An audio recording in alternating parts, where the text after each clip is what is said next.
Alright, my dudes.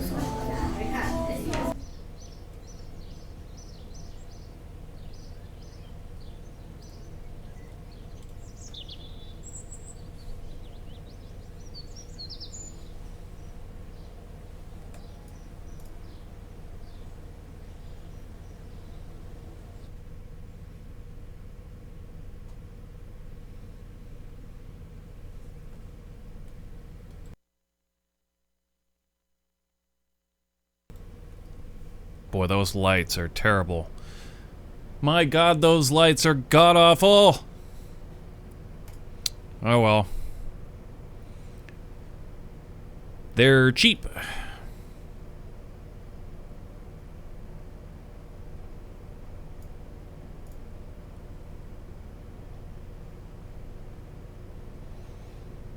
See, that was our passenger airport.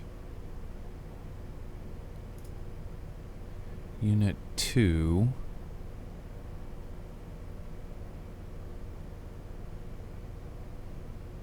Airport 2. Unit B. Okay, show me that. Let's take a look at what we've got going on here. Airport number 2, Unit B. This is set to be going to the South Pole. Yeah, and okay, so we've got a few things that we need to test here. Got ourselves a new trolley for a new a ladder truck and pushback trolley, or pushback tug, I should say, and a whole new airport that we've been working on. There's our Atlantis shuttle, as we've decided to go ahead and put on display at our airport. The original is still in the world map. I don't know what we're gonna do with it because it's not designed for reflight the way that we had kind of started to endeavor to try and do. So but I've decided, without having it prepped with those necessary docking ports in order to actually lift it into place and whatnot, then trying to relaunch the Atlantis shuttle is fooly. We will do a relaunching space program or shuttle program, but not with the current Atlantis shuttle. I've made my mind up about that, but yeah, I'm not sure exactly what we're gonna do with the original, being as we still have it. Eventually we'll want to do something with it, get rid of it probably, just recover it or something like that. But yeah, the mock-up for it right here, pretty cool. So let's take a look at a couple of things here, see what we've got going on. Get these pilots out of here first off.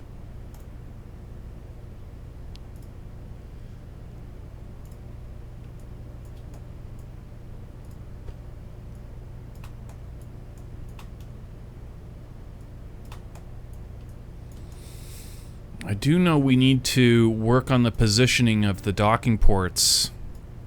I feel we can get at least one more use out of the docking apparatus without re-rendering. I don't know. It's hard to say. Redocking things in the world map is dicey. Can be very, very dicey.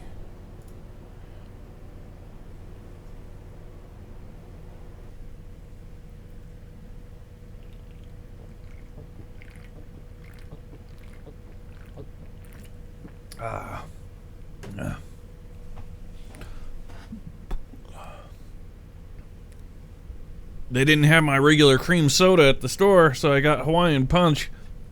It's actually pretty goddamn good.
Swallow my own tongue there. Jesus. Okay, so what I'm observing here is the terrain starts to kind of slope away and become more terrain and less reliable as a flat surface after about right here or here.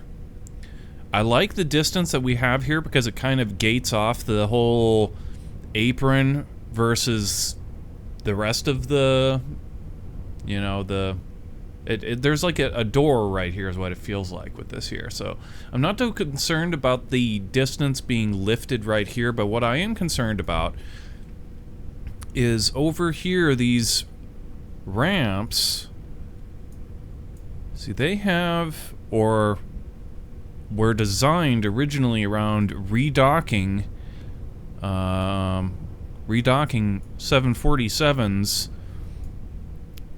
and it was kind of like, see where this docking port right here is effectively like the angle, and that docking port and that docking port, what we were going to dock together, and they would be like fastened right about here. And every time that we had done that, there was a nasty docking shock that got sent through the whole apparatus and eventually ended up blowing something up, like back here. Now, take a look. See, we're lifted up over here as well, but only slightly. If we go further, then it gets way more dramatic. But I want the airport to be right here specifically because it needs to render in before we're too far down the runway. We want it to render in as close to like before our approach as we can, and right here it'll do that. Like a plane on approach will pretty much render the airport in right as it's crossing the threshold of the runway, so which is perfect.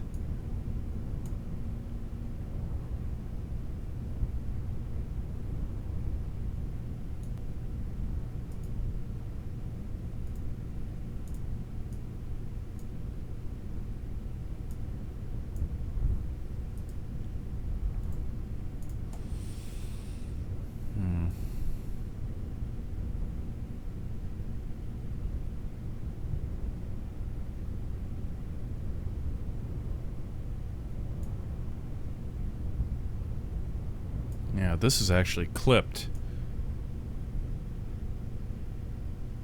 Are these pieces moving? Yeah, it looks like the plane is actually, and it's in a docked configuration with everything, and it's currently moving, so much so that the ladder truck is clipped in a lot. Quite a lot, in fact. Holy shit. Almost a whole length. Yeah, look at that. That's crazy. Huh.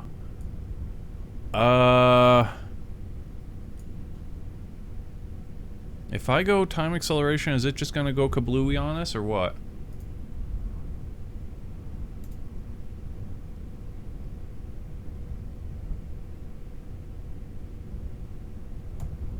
Okay. Picked everything up and set it back down, but it didn't really do anything for the ladder truck itself. Now, the reason why this is such a, like, we're getting so much movement out of this when it's in the docked configuration is the fact that the dock, the connection point for the aircraft is the runway ramp, the gate ramp itself. Runway ramp, the concourse ramp, or the gate ramp.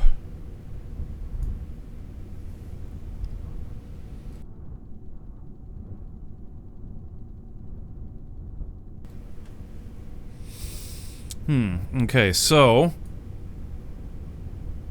now I think we tried this before too and gotten damaged, but if we get it exactly right, then when we launch the vehicle At least this won't happen. Because at least, you know, we have to have the vehicle stable for long enough for us to at least drive the pilots to work and get in it. If nothing else, it would be nice to actually have it fully operational, but... What can we do? What do you want to do?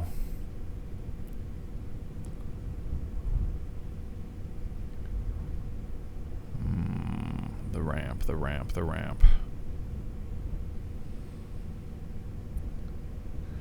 Now we had the ramp as the connection point made obvious sense to us at the time because it needed to move, and then the see, this is, yeah, it needed to move.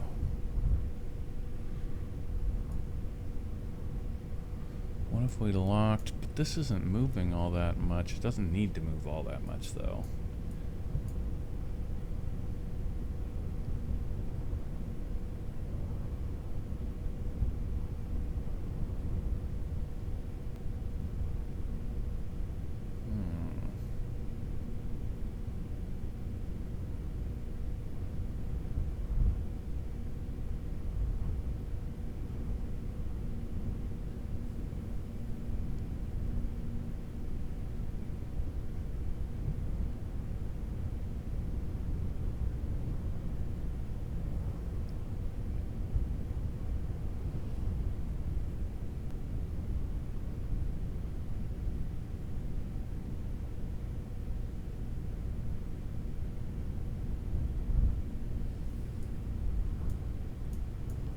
This was locked in the VAB.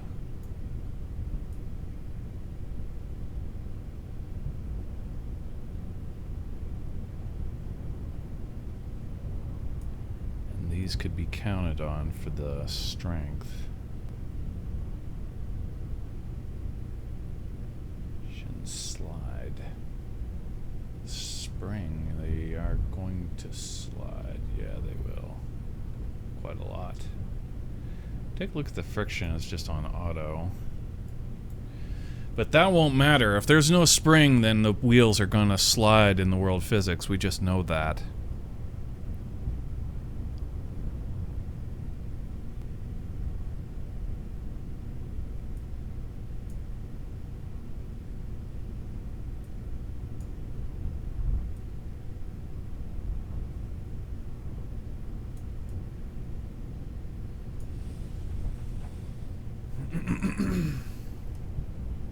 So, I'm thinking we can do something with the spring.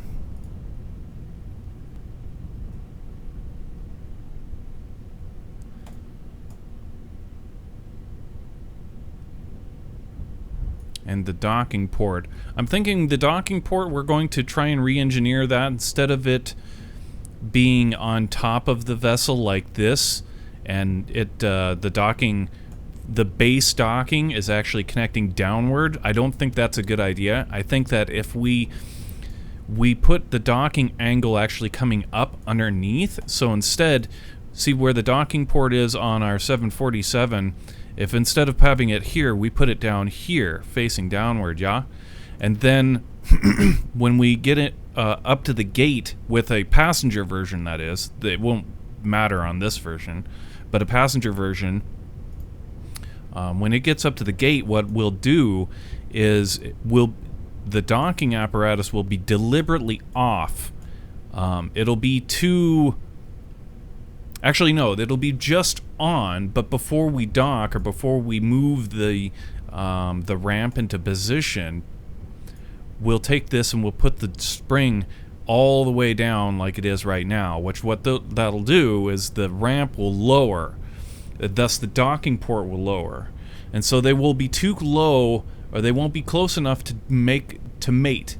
But we move the ramp into position, and then we take the spring and we lift it up. We didn't get shit for it. Well, we got some movement. Actually got quite a bit. If this thing back here was the same sort of... well, it is, actually. Spring is off on that.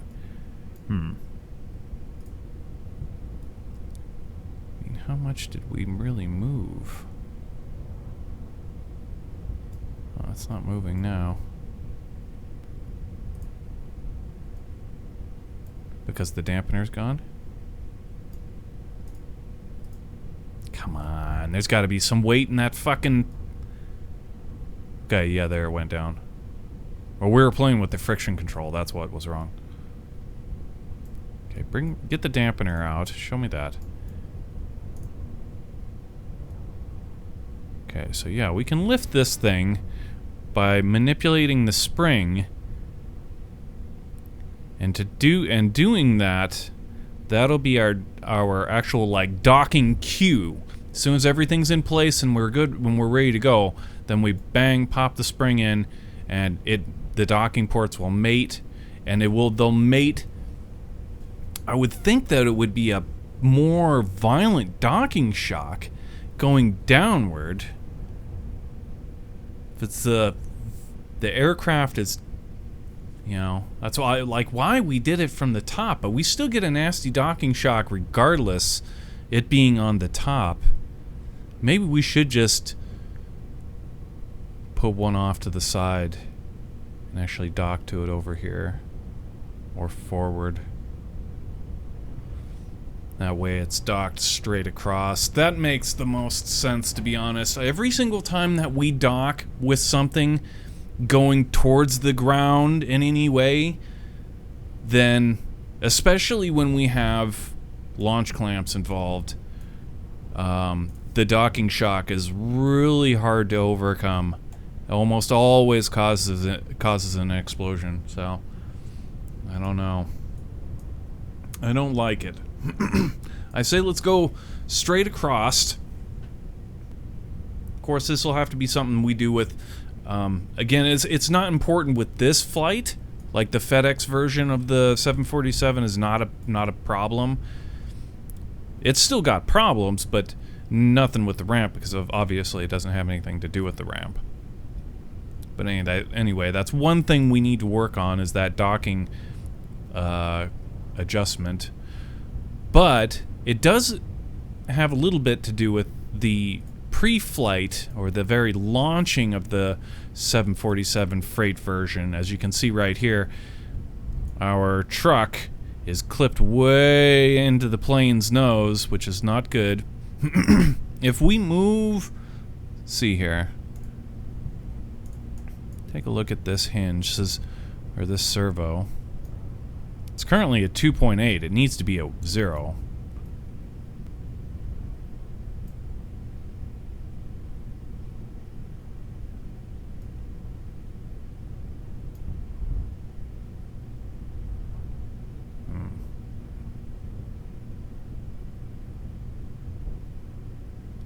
Now, is it attempting to move it? It says current angle. It's not...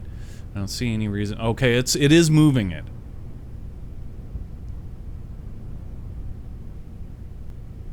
So the dampening might be what kicked our ass there on the rotor. Is it still moving? Current angle 2.7. Keep going, keep going. It is. Okay, good. So this should, if I'm right, hopefully, it'll push the plane back into place where it should have been. And we can just remove that dampening in the VAB. And we should be good there. But then we can also lock it if we need to. 2.5, yeah, it's still moving.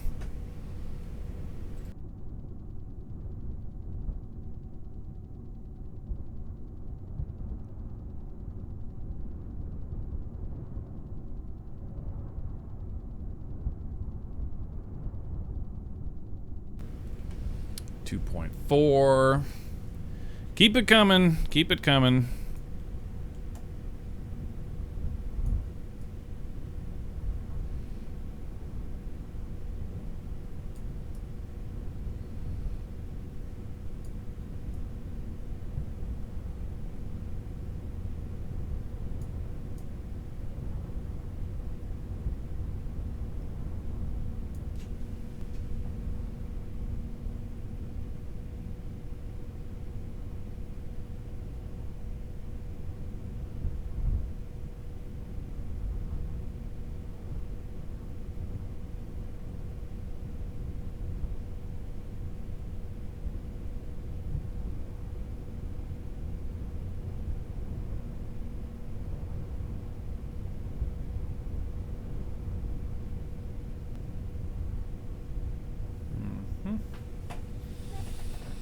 Yep, it's coming out. It's coming out.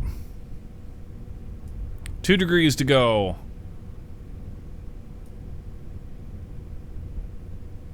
Now it's gonna be it's gonna be whack because the back. Here's what we should do: take the back wheels and turn their friction off so they slip.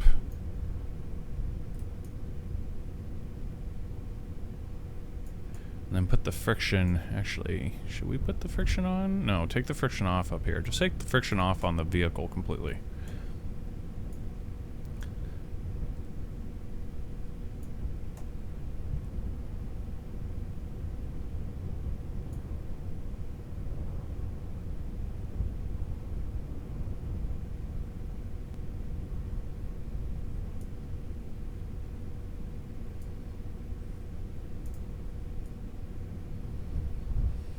Okay, 1.8 current angle. Keep it coming. Keep it coming.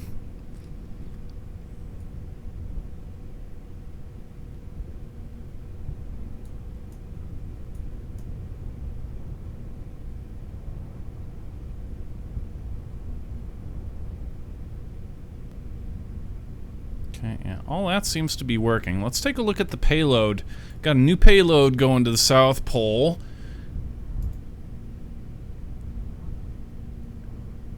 Whole new setup. Almost looked as though when we unlocked that we may have damaged the wings. Like I saw a jolt in the very... Could have just been my eyes focusing on the back. It's very possible. Wow, we're sliding backwards a lot. What the hell?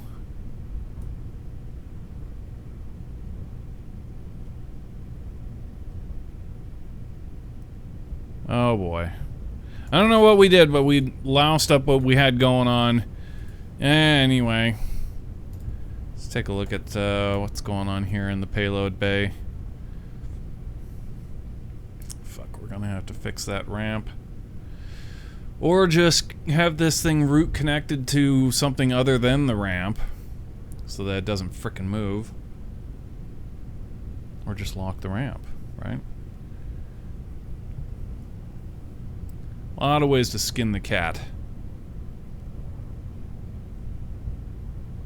Yeah, here's another system that we have yet to test, is the... Hits the wheel. This beam right here needs to be here for the tug.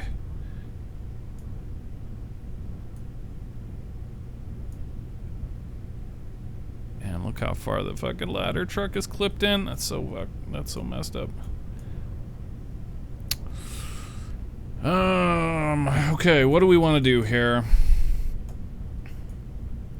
Well, a couple things. I don't like the fact that we have these docking apparatuses, these docking ports, floating off in midair, but it was better than just, you know, at the time, just kind of like get this thing away from the ramp, because it didn't make any sense for it to be connected to the ramp. It's a freight flight, right? It doesn't... Freight flights don't go to the ramp.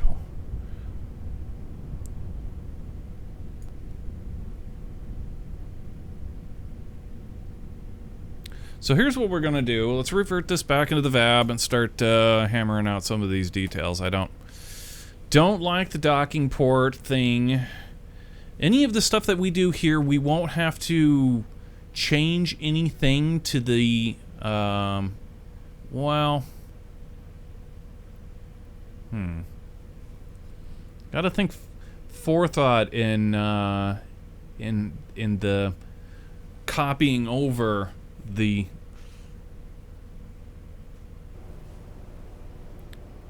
airport itself for the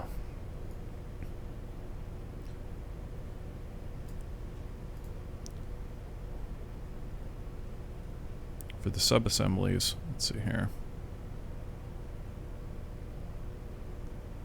Passenger we're looking for. Okay, airport 2.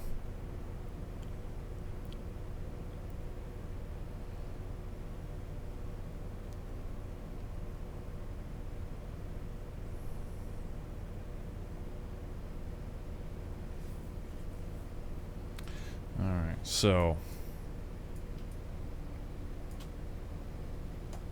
now this is the, yeah, that's the route connection to the plane.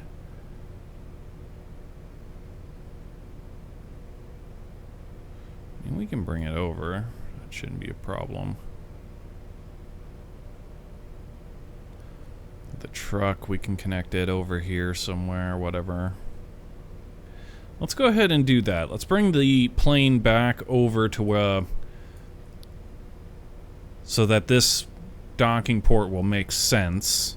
So bring this on over, because it's actually like a static part of this whole rig.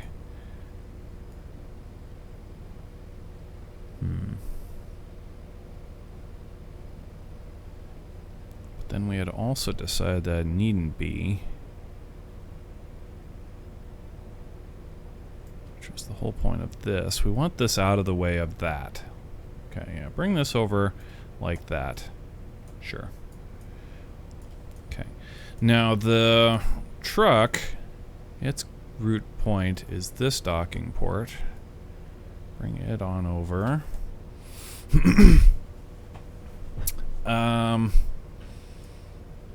Can we do something clever with it? Like maybe get it the hell out of here.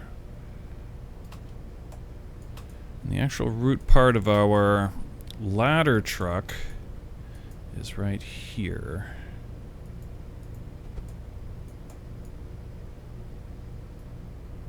Damn. That's as far away as it goes, huh?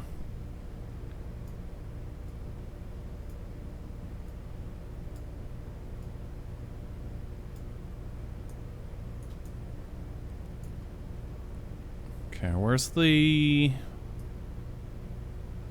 Okay, there it is.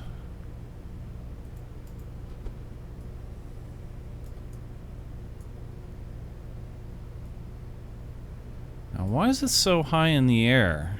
What happened there? The fuck?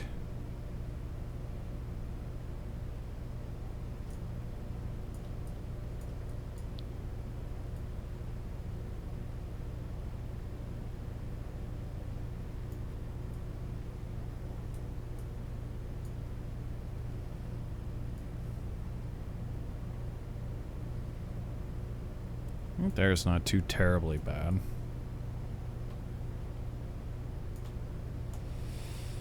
Now the root part for the 747 itself should be the docking adapter. So if we want to make any small adjustments here, such as lining up that door to the staircase.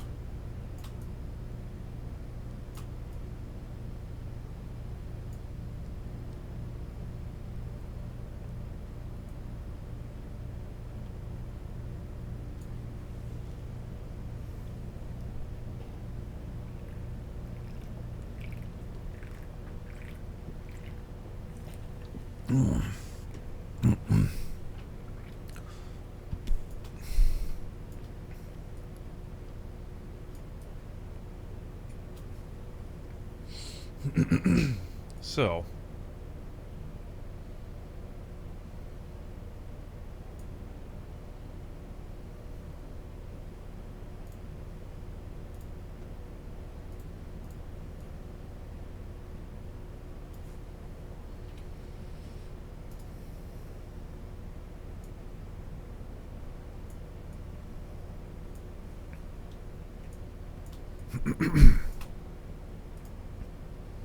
okay, so get rid of the dampening and then say locked.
What?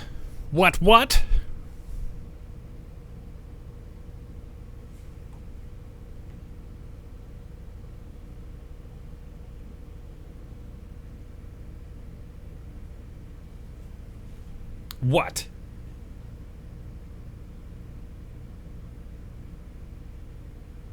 Initiate camera rotation.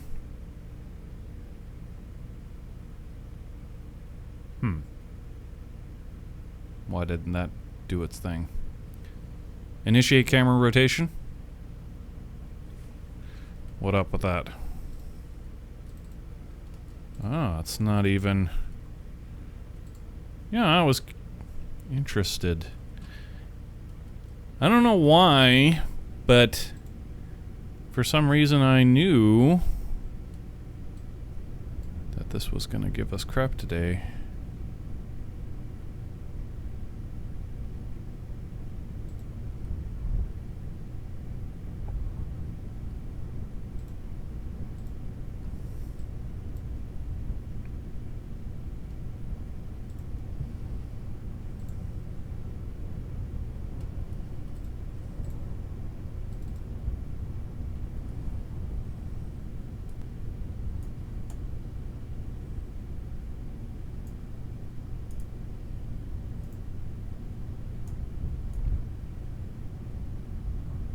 Okay, plane, stay put. Is it sliding towards the ramp truck? I can't quite tell.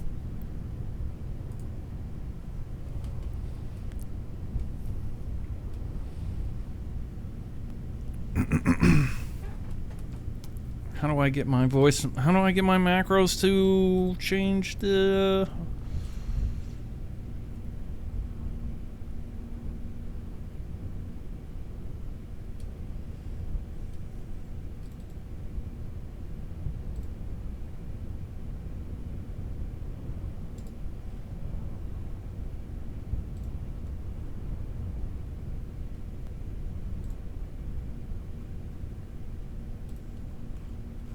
Aha! Yeah.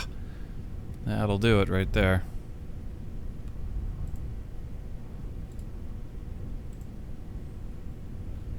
Why did... Oh, because I uninstalled that program and it... Fucking Razor, man. To the bitter end. Okay, I bet it'll work now. I uninstalled Synapse. I'd had enough. And in doing that... Yep, there it is. Alright, my macros will work now. Initiate camera rotation. There it goes. Beautiful. Okay, now, looking at the plane, it actually is not moving. So we're in good shape there. So long as we lock this servo... We're okay. Everything looks okay.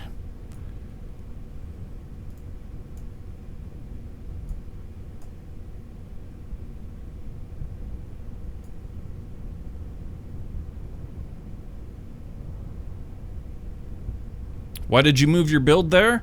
So that it's right here. If you move it just outside of your spaceplane hangar, it'll drop it just outside of the runway, and then if you push it till it clips through just so you can't see it, like the very last building is just clipping through the edge of the horizon as you could see it, like the fog of war, basically. As soon as you clip it through that, it'll be like right here, and right here is a great spot because just past this, the terrain starts to slope off very dramatically. You can't rely on how flat it is. If you could rely on it being flat all the way up here, this is absolutely where I'd put it. But you can't. Out there, the terrain is very sloped.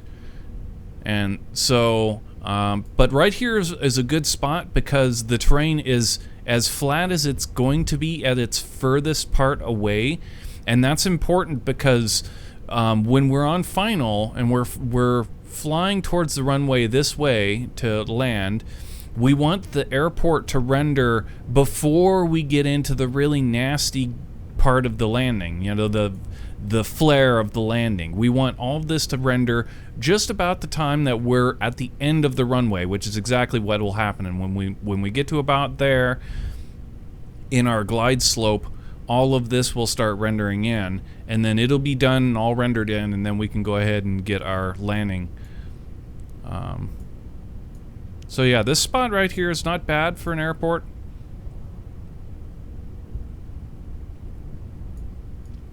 It's good, it's good.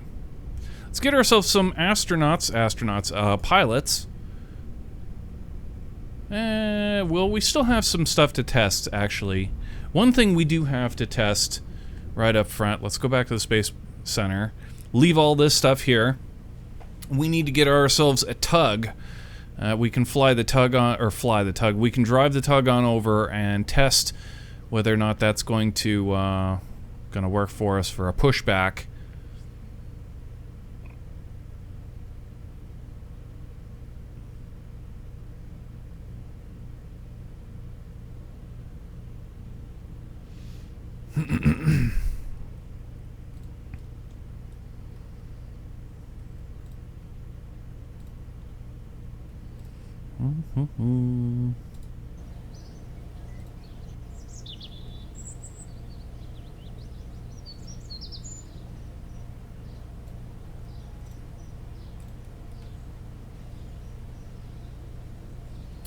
Okay. We need a tug.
Slug Tug 2? Don't we have a better tug than that? I thought we...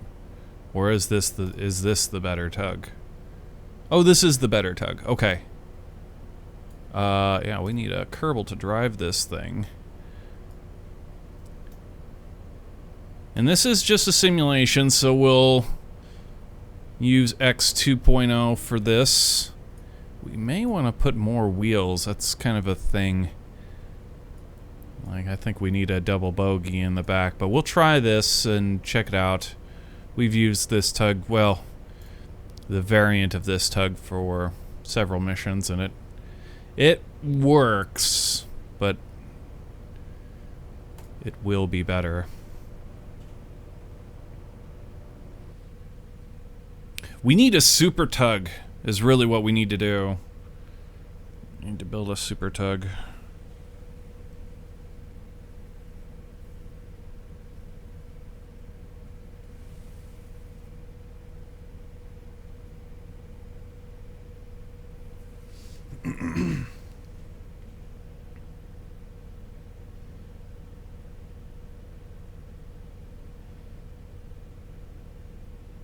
But for the second generation of our tug, I'd say it's, I don't know, it looks very legit, and it does the job.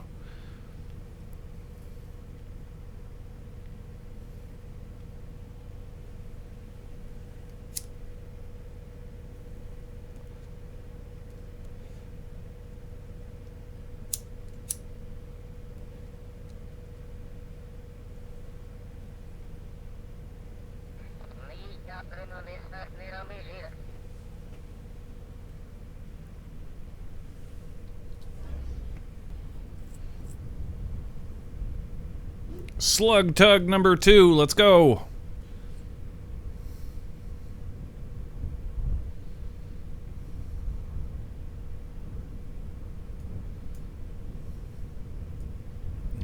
raise the roof on this thing. Huh.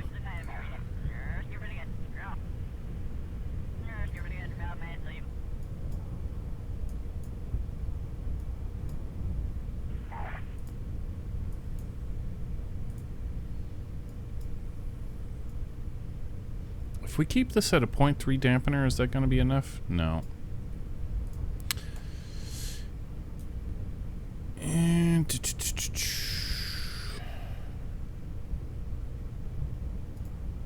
yeah, we're going to have to raise the roof.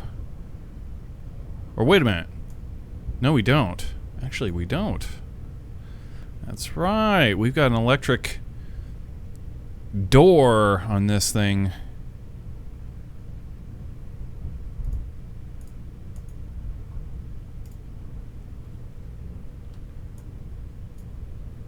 Kicks those on. It does indeed. Alright, cool, cool. Alright, let's go. Oh, wait. Even better. Beautiful, beautiful. Slug tug number 2.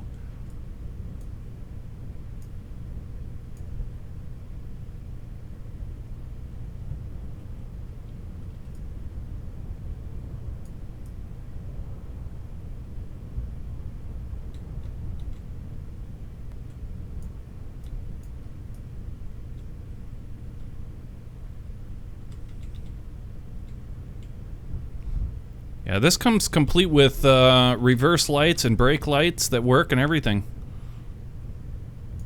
Get a load of that, see? And the brake lights work. Kinda. I mean, they do. I mean, it totally works. I mean, well, did they click on? Did we program it to click on? No. See, they don't work when we actually put the brakes on, per se. But it does work when we do this. It's pretty cool.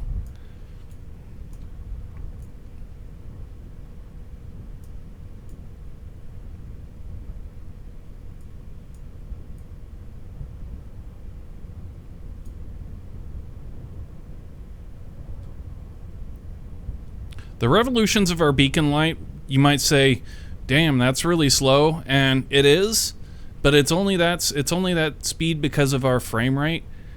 Like it is, I assure you, the proper speed that the beacon should be. Like the setting for it is dead on for what those beacons are. But because our frame rate, because of the airport is so high in, well, physics calculations and part count and so on, that's why it looks so slow, which is a shame. I'm not gonna lie. It breaks my heart.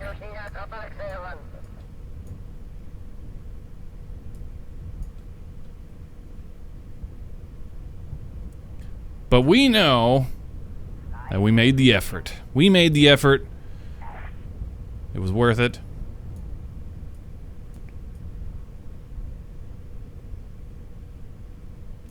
I like our little windshield wiper. That's awesome.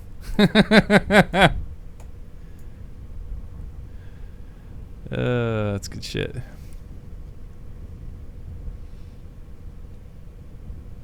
Okay, physics distance. So a little bounce right over here. Which I'm contemplating chopping this thing back about 4 segments so that it won't, the terrain won't be, like, you can clearly see a gap like up to about there, so maybe even cutting all of that out, possibly. But again, like I said before, I like that, I like it. I like this kind of wall.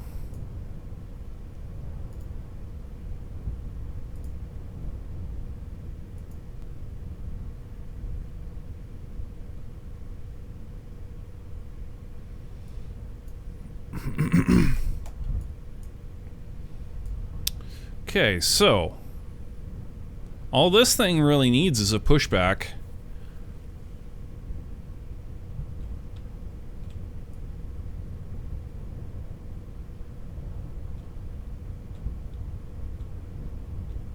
Currently. I mean, we'll have to prove that we can tug it back to the hangar, but currently, let's just see a pushback. Let's just do a pushback.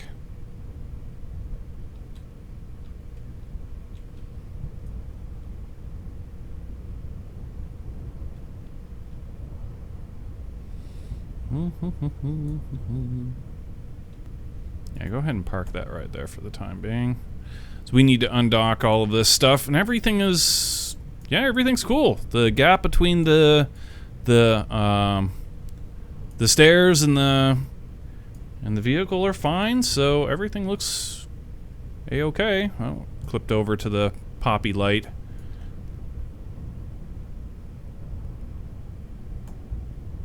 Okay, everything's okay still. Where are we? Is this, I have no idea what we're actually in control of right now. We need to let go of the... Well, wait a minute, hold on. Turn the friction on those to greater than... Yeah, put them to like 3...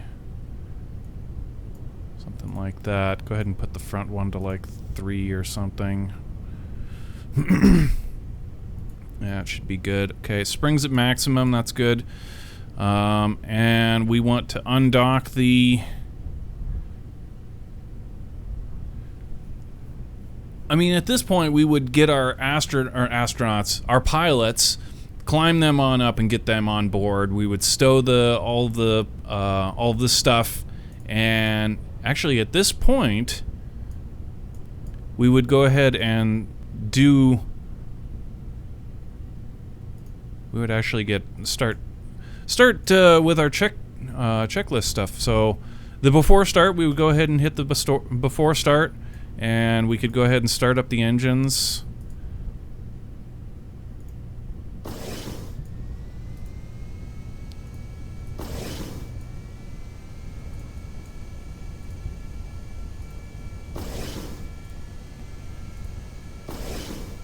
Okay. And then push back and taxi clearance that we don't have yet. So now we can go ahead and I would want to move let's go ahead and move the stairs out of the way at this point. So decouple the stairs.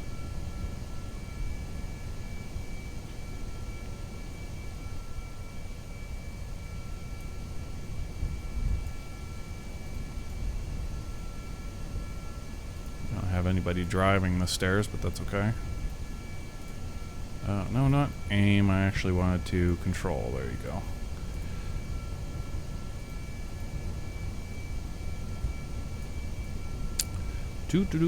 Do.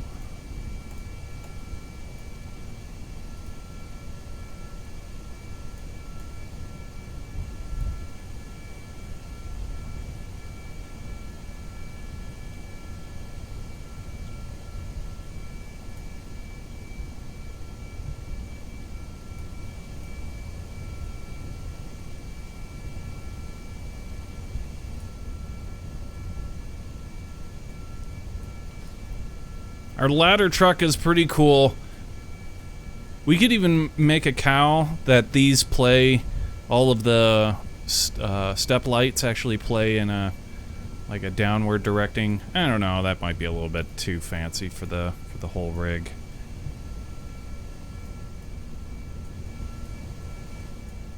It's a nice little rig though. Okay, the ladder's out of the way. Keep going over to the poppy light. Don't want to do that. Oof. Because that.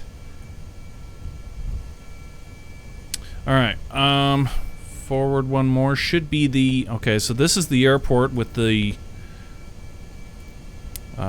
plane is still attached. So let's go camera, and what we need to do is extend the pushback plate.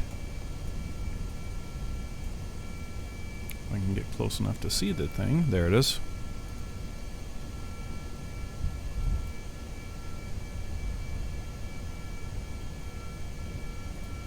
Okay, pushback plate is in place. Do we want to lock that? You know what? I don't even think it matters, to be honest. It's probably better that it's not locked. Perhaps.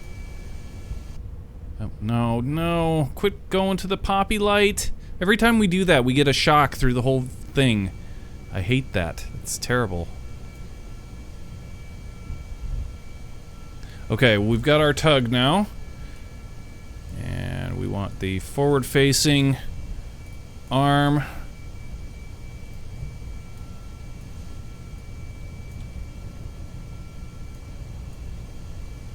Oh crap, I forgot. We also need to... Yeah, we need to disconnect the plane too.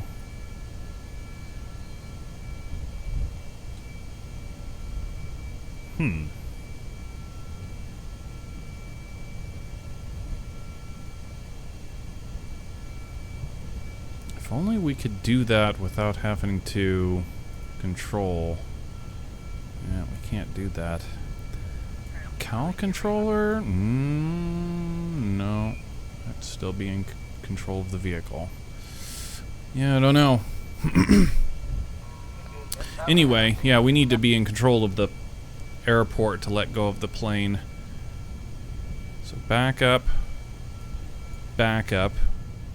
Okay. Now let go of the plane itself. Which we can either do over here. That'll do. Okay, now press forward. Alright, cool. Ready for pushback.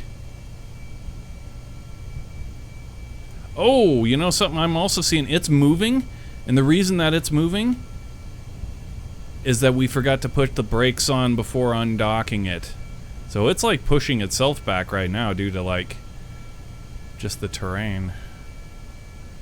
We don't want it to do that. We want to push it back. We went through all of the effort to do all this crap. I get the honor of pushing it back. That's the deal. Okay, we made our connection to it. Now this is, again, we made another big mistake. This spring needs to be gone. Oh, too late. It was a huge mistake. Yeah, okay, nothing broke, it looks like. Boy, it was slapping around hard. Yeah, we need to... That's something that you need to do right before docking, is take the springs completely out of the wheels, and... Or that happens, so... Oh shit, our Kerbal... Look at that. Our Kerbal's in there wacky. Is that what broke? The hell? His neck broke! No!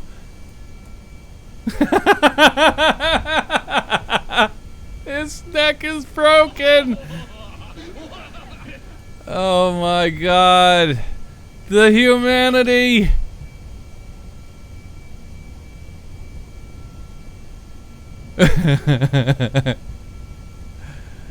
Oh shit.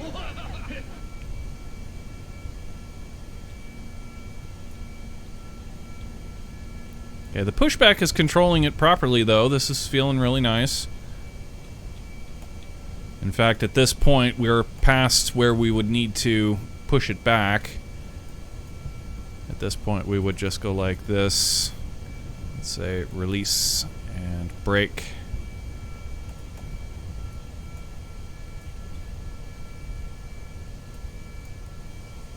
Oh, what happened to our Kerbal? He's disappeared. Oh, oh, he's okay. He's in there. He's actually out now.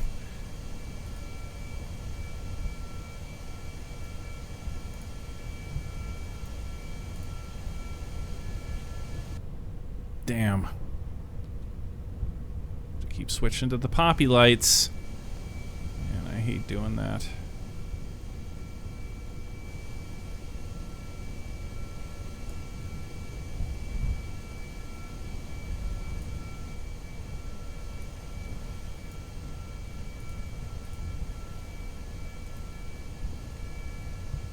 We boarded it looked like it was just about to throw him the second that we boarded. Alright.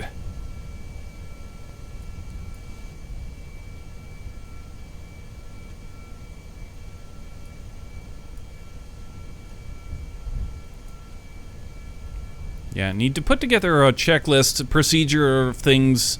We need to be able to kill the springs, turn the springs on, all that kind of stuff. Unpivot the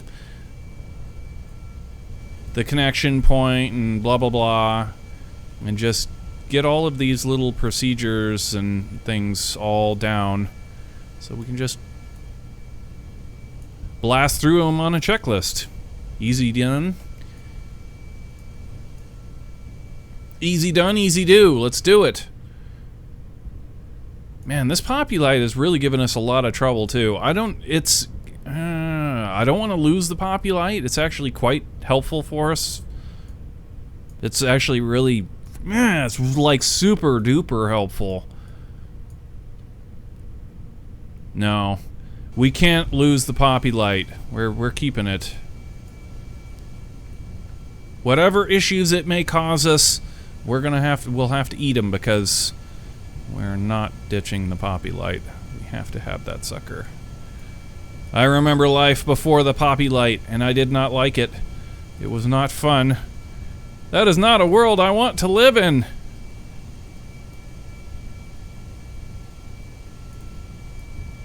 Okay, so our pushback plate is retracted. At this point, we look good to go. We need to control from the cockpit.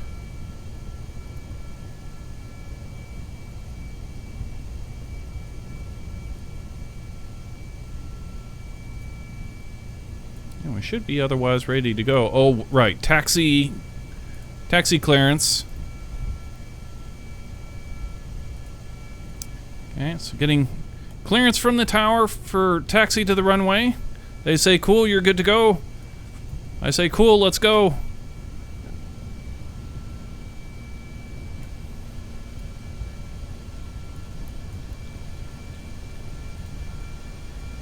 We'll turn on the runway turn off lights, even though we don't necessarily need them right now. They're fancy. It's a fancy rig. I like them.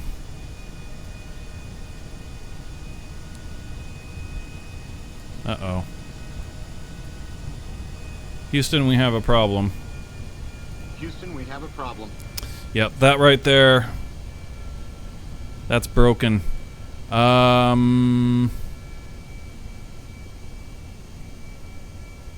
we fix it?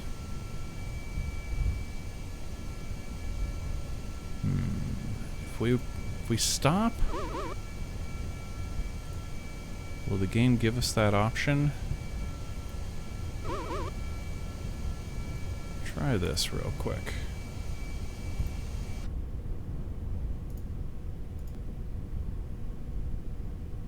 Nope. Yeah, the plane is fouled. This wing piece right here, you can see it's up, and that was caused by docking shock. So, yeah, back to the drawing board. See, what will happen now is if we try and fly with this damaged wing, the vehicle will constantly pull to the starboard.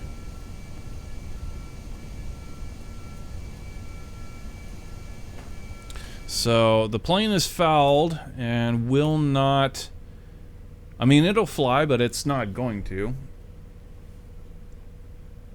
Hey Skeeter, how's it going? Yeah. So we need to figure that out. How the hell are we going to... The docking shock, man. The docking shock kicks our ass every time. You know what? We were saying earlier about how we wanted to... For the passenger version of the 747, we wanted a straight across docking apparatus for the redocking. Now, it had nothing to do with the original. Now, to be honest, we did a lot of switching back and forth to the airport itself because we kept accidentally tabbing to the Populite. But that's just something that's just going to happen, man. You know? I mean, it's either our airport has to be robust enough to be able to hack that.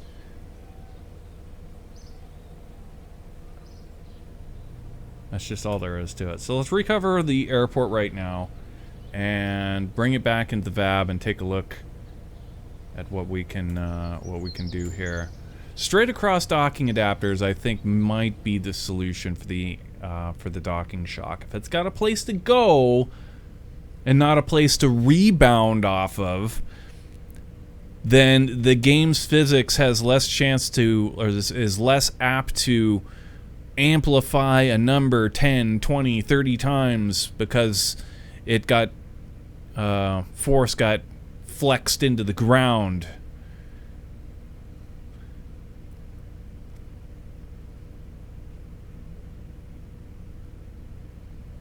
Yeah, if it can dissipate out into nothingness,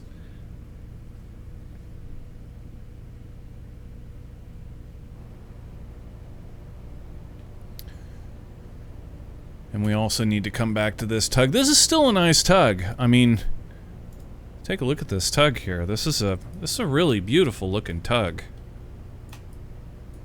I'm really happy with this tug. It's just not, you know, I don't even know if we'll honestly be able to overcome that spring issue that we have.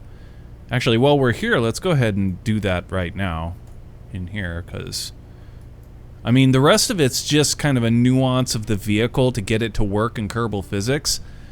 Now I'm cool with that, you know. So let's just go ahead and we'll raise the spring strength here. Go ahead and save it, and Slug Tug 2 is finished and is not a bad little tug. I like it. It does do the job, but I think we can do better. Anyway, we'll still keep working on this. Let's get back over to the airport build. That's under Boeing. Now, I mean, we're into the freight version. Let's keep with the freight version.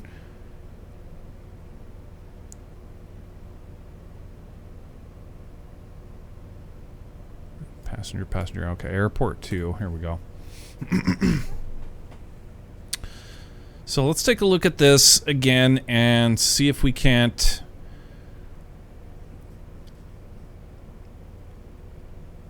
get ourselves a nice side-by-side XY axis docking scheme, docking shtick. So if we take this thing here, now that's connection point after that is what?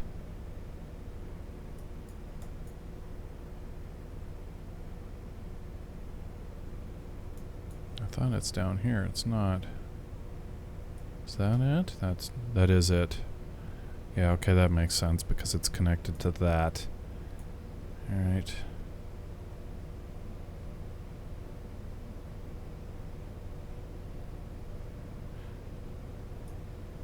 Yeah. Okay, so we need to take this here and turn it flat like such, and then grab this and turn it flat like such, and then grab this docking apparatus and reposition it, which actually consists of us more moving the vehicle.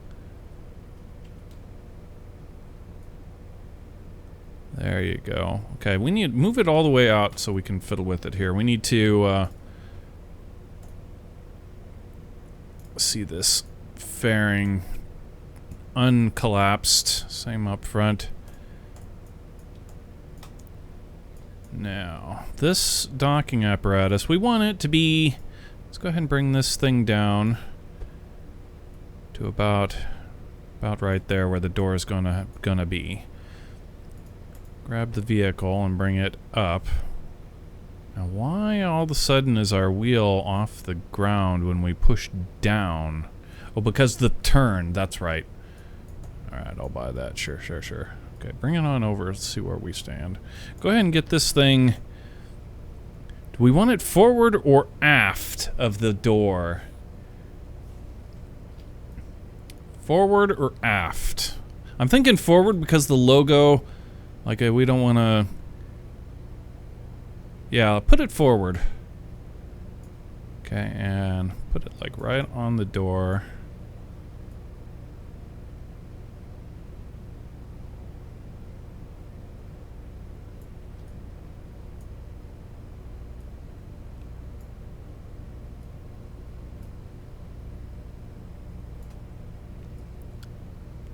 Now, this is effectively how the passenger version is going to work.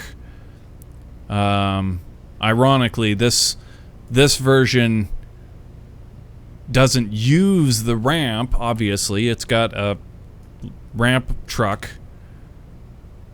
But still, having the vehicles somewhat universal is certainly not a bad thing.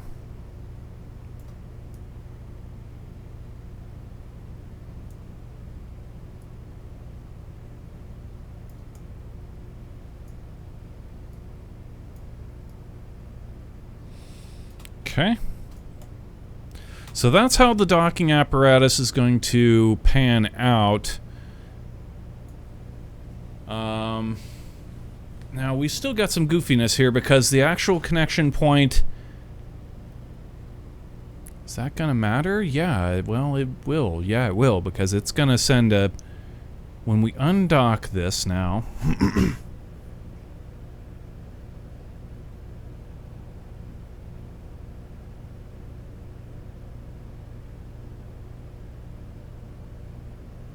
I honestly don't know. But it would make sense. Let's go ahead and fiddle with this. Yeah. Okay, so basically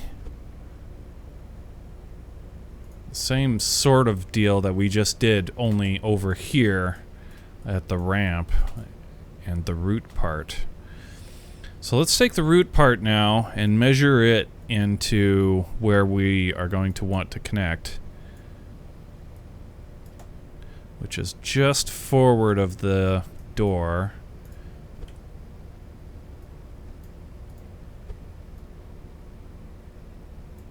Three clicks that way. And then if we take this,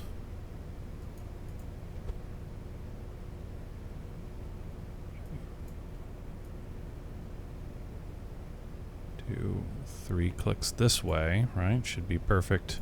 Flat again, and we just measure this back into place. But first, let's get this piece measured in and put exactly where we want it. And then the last part will just be the forward aft.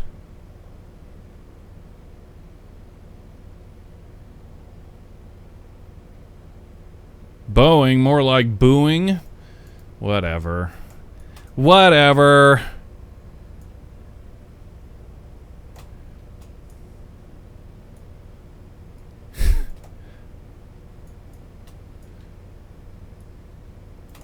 I could put TWA on it. It's still a Boeing, though.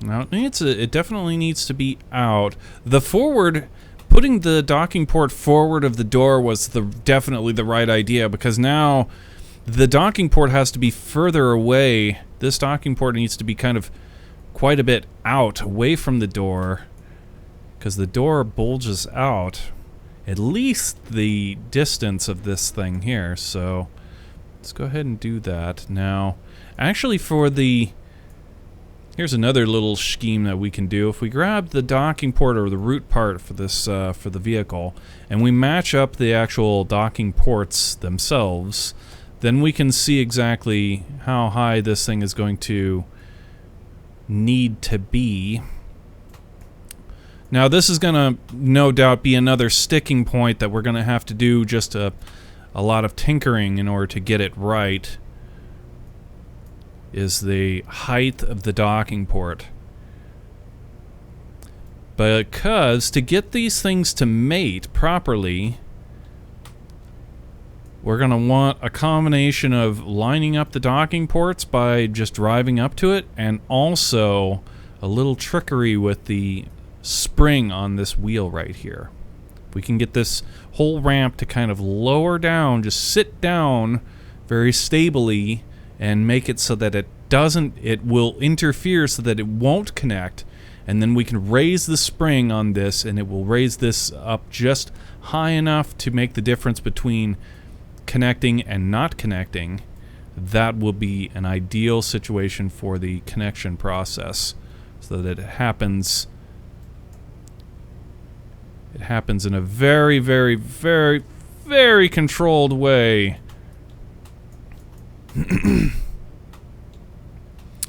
How are we doing here anyway? Is this, I mean, it looks pretty good.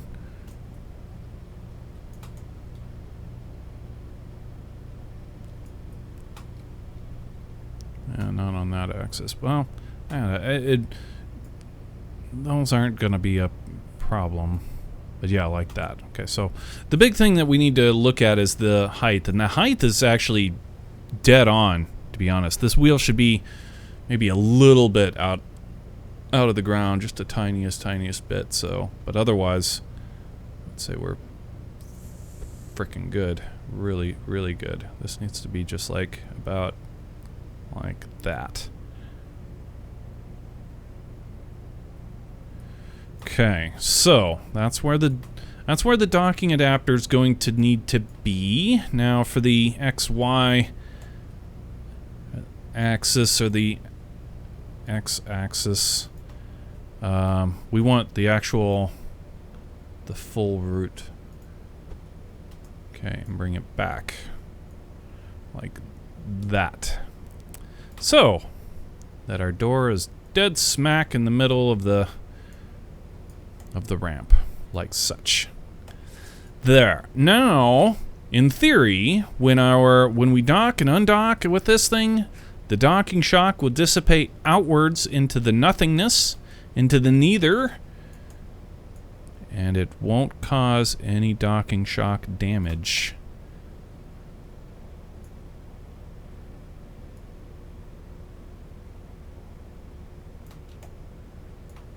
Alright. Now, go ahead and grab the actual freighter route part itself.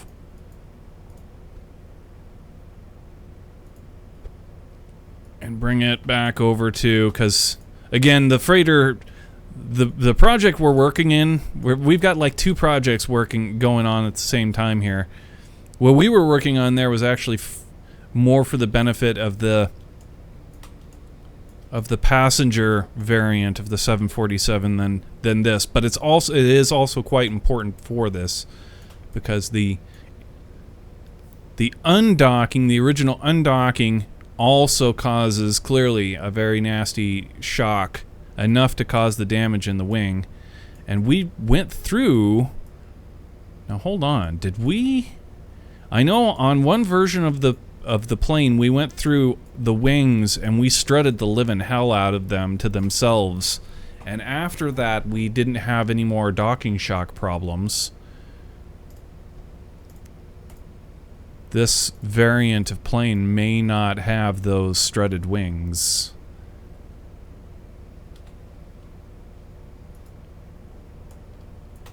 Anyway, we'll go ahead and save this as variant 2A.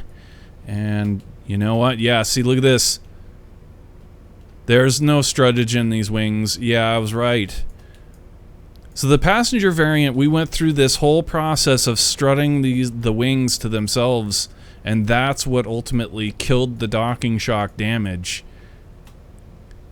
But this might do it too.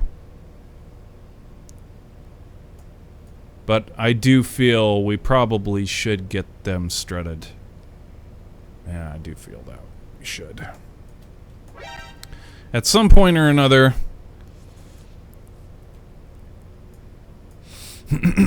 So,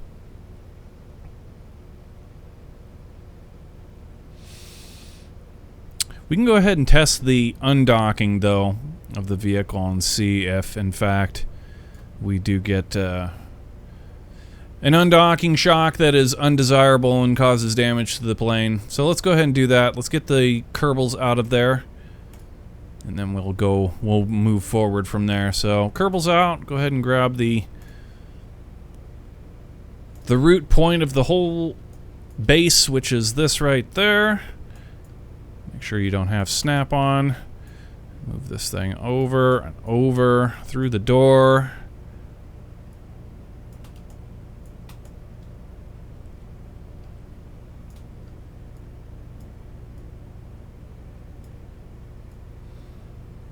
Like that.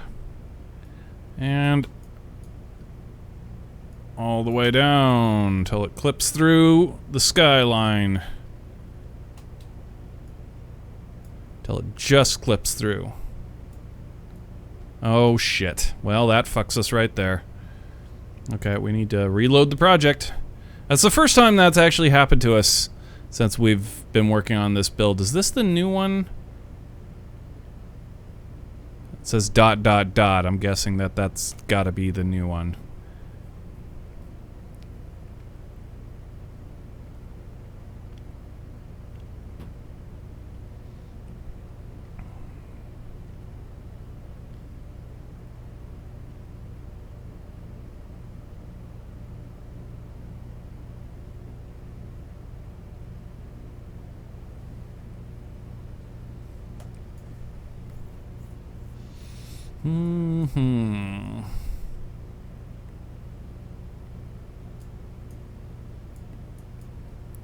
Once more under the breach.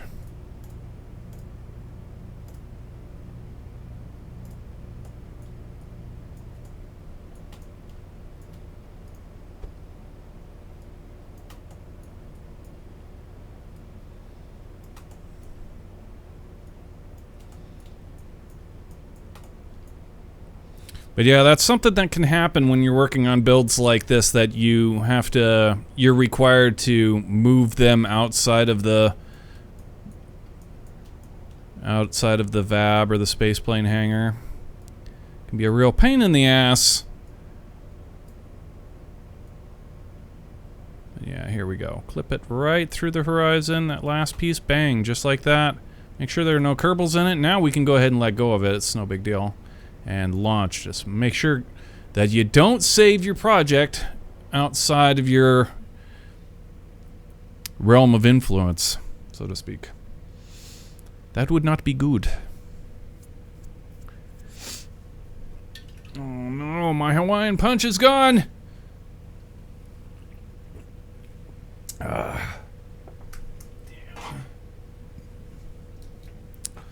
Punch me.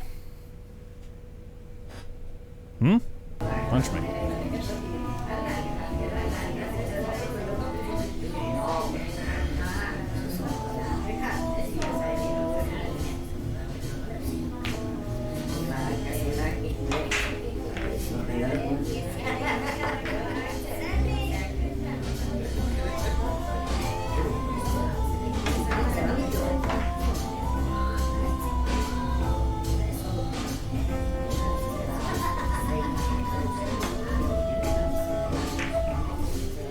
Come on. Still black screen.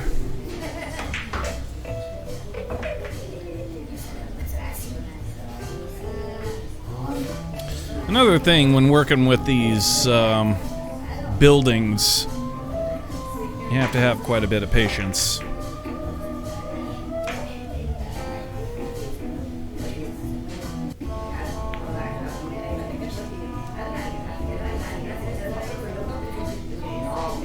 Patience me.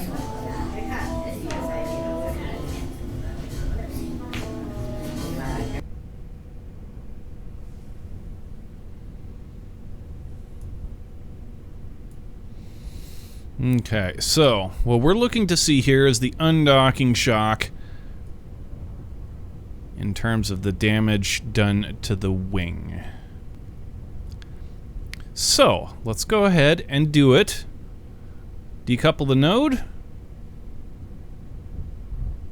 mean, everything else. Nothing else really matters with this this launch, so let's go ahead and do it. Go ahead and decouple the node.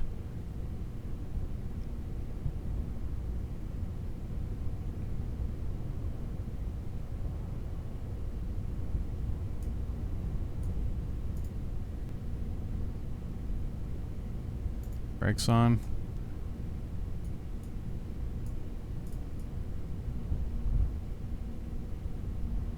Actually, the brakes on won't do anything because we're not in control of the vehicle.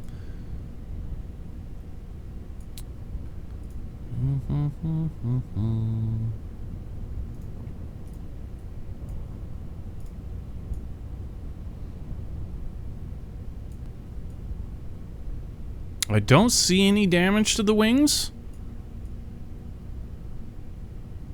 Yeah, I don't see any damage at all.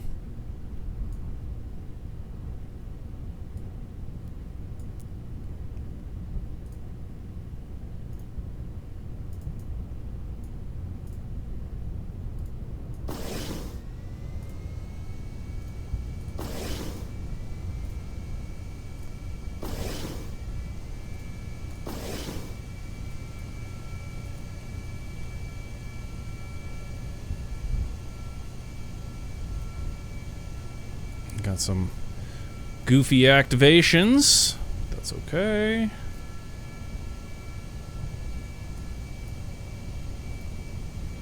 It needs to be deployed just the opposite way. There you go. There you go. That's how it's supposed to look. Okay, and all of our engines. Yeah, all our engines are good.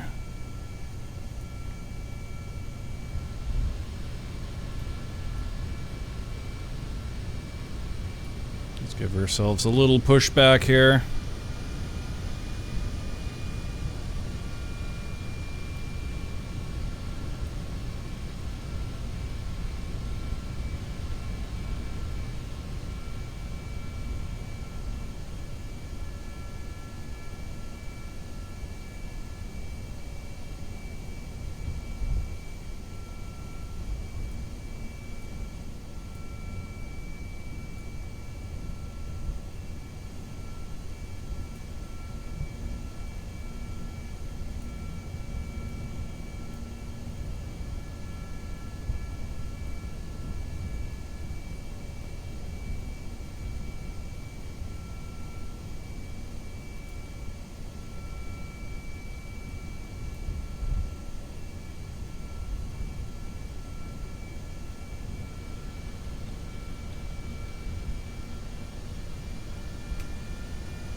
Yeah, it's still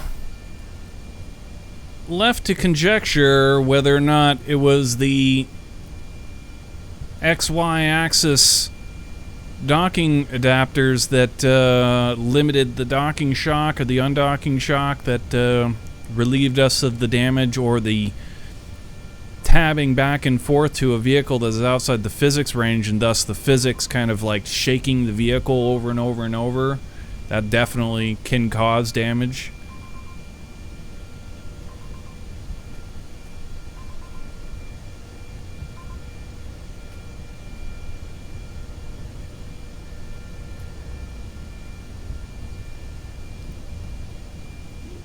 In any event, that's something we're just going to have to live with, because we're not getting rid of that poppy light. We're just going to have to get better at...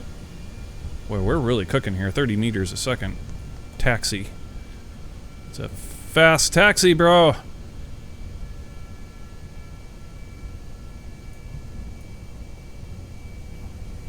But yeah, that poppy light is necessary.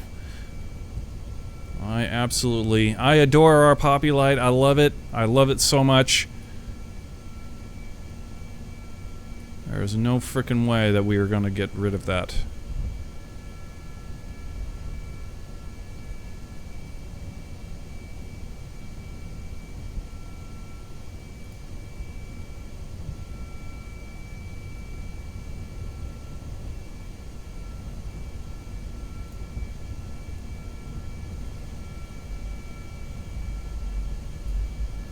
But yeah, so far so good. It's taxiing clean.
Okay, so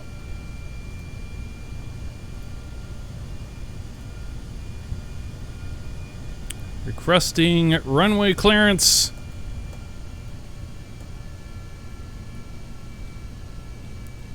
Clearance granted.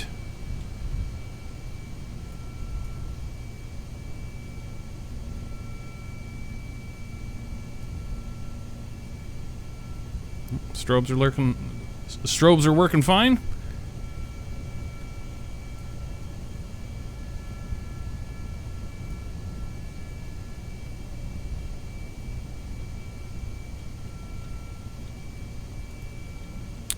All right. FedEx Flight 747 to the South Pole, which is where this whole rig is supposed to go. Or is going to go when we get there. Anyway, we're actually in simulator mode. Simulator mode on. I thought that would be... I guess that would be pretty obvious because there's no Kerbals at the commands right now. Anyway, yeah, let's take a look at what we've got here. So, we've got runway clearance. Let's get some takeoff clearance. Alright. Let's do it. Brakes off. Throttling up.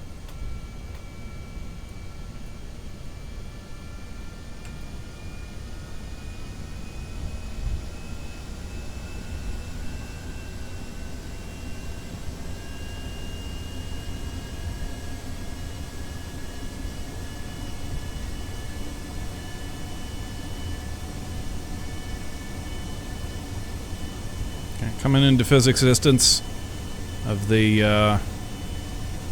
actually, we were coming into render distance of the poppy light at that point, is what that was. Okay, we're 45 meters a second throttling up.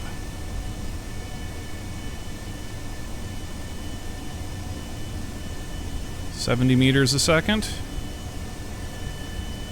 See, this is where having this airport is really cool. Is right after we pass this. Okay, we're VR right now. Let's go ahead and rotate. This gives you the... Here's your money shot right here. Oh ho ho ho! Yeah! Gear up. Now that alone is worth the build. That's good stuff. We're a little bit north of our runway here, but that's okay, whatever. Vehicle's flying fine. We're, yeah, a little bit shallow takeoff, but no worries. I was more interested in the immersive aspect of what was going on there.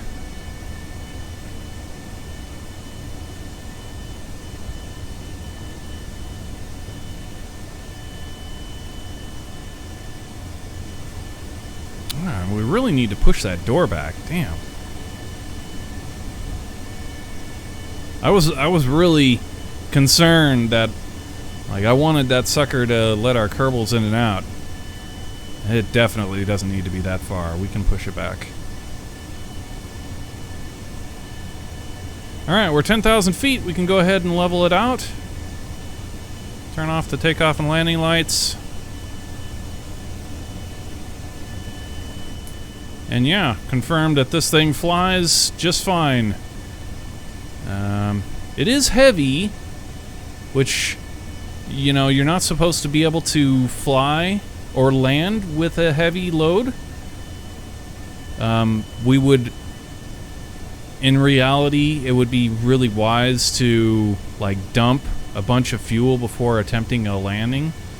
But it does also show that we could, you know, being that we can land this thing completely heavy, that it shows that we could put a lot more payload on it. Like a lot more.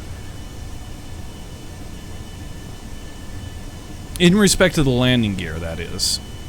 I mean, honestly, it doesn't mean jack shit about the wings and the amount of lift and the amount of speed and so on, but honestly, I do believe that we could probably load this thing down with just an absurd amount of fuel, and already its range is quite absurd. So it's like, do we really want it to be that overpowered? No. So we'll just cut it right here. This is pretty legit. There is one other thing that I did want to do with the 747, and that is, of course, lift a shuttle. I think we can do it, given the amount of lift that I was talking about just now with the weight. I mean, I'm quite confident that with the configuration that we have currently, we probably could lift a shuttle. Most probably. All right, we're coming down to 10,000 feet again. Let's go ahead and turn on the landing lights.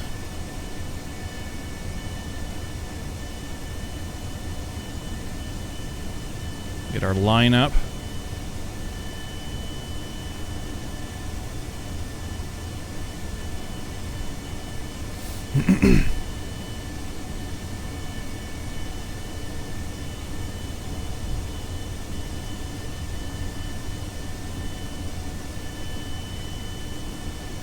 Okay, 10 kilometers out. Go ahead and decrease our throttle.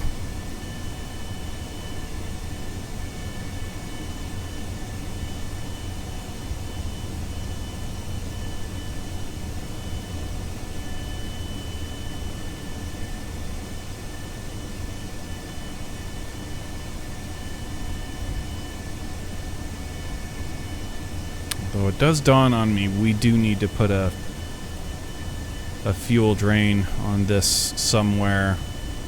Alright, 3 nautical miles out, gear down, brakes on.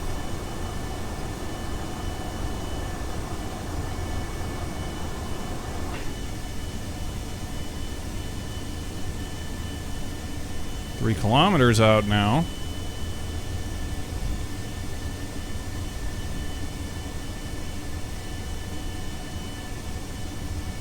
This is a super steep ascent, like by commercial standards. Commercial standards, the glide slope would be like 3 degrees. At least, like, I believe the flare is like a 3-degree slope down, and then to get the flare itself for the landing is like 3 degrees. So, like, at touchdown, you're at 6 degrees. That doesn't sound right. That really doesn't sound right. Cut throttle. We'll have to look that up. Anyway. Flare. Oh no! Oh boy, we hit hard. Oh!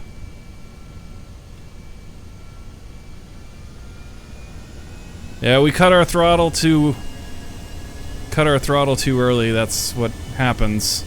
That's what'll happen.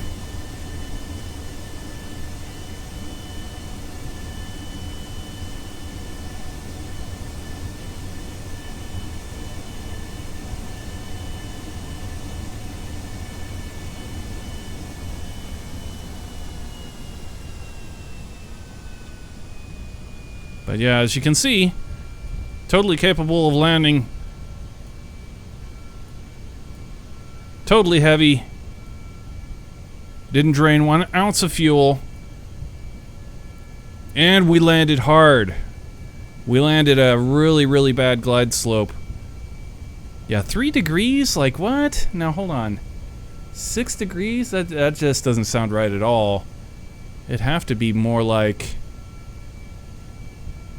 It'd have to be like 15 something, 10, 15. It's gotta be above 15.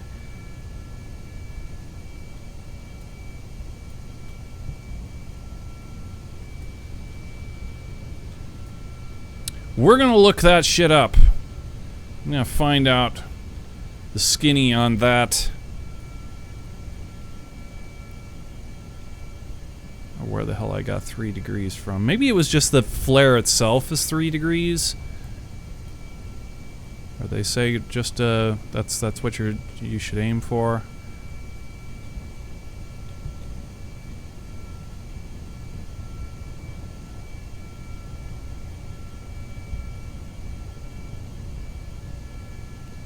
What happened to the ISS project? We finished. More or less. I mean, we're on... the shuttle program's finished, and we're launching Falcon 9s. And we're almost up to launching the chronological order of Dragon. So that's where we are with the space station. I mean, it's more or less finished because there's so little to do aside from just kind of you know, having fun with it. Feel good missions, flying guys there, flying them back, that kind of thing.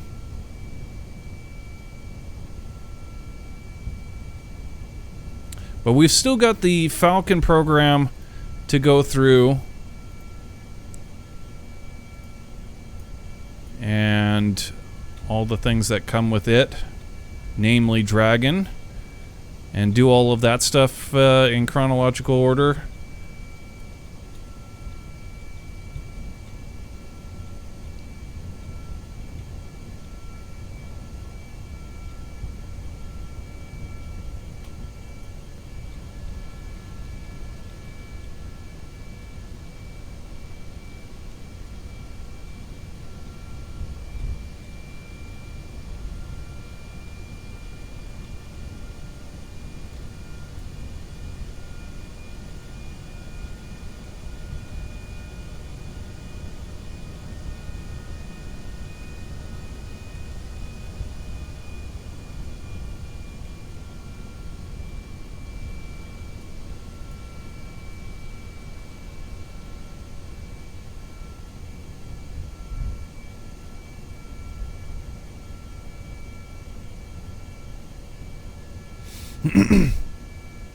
There will be some major modules added next year. No. No.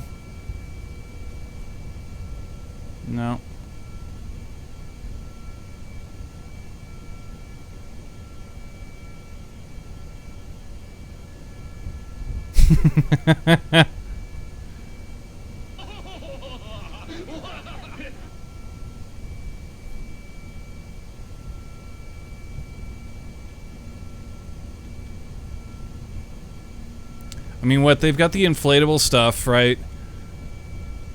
That's kind of where they're at with the International Space Station right now. Is that like there's some pretty cool stuff. I'm not gonna lie, there's some pretty cool stuff.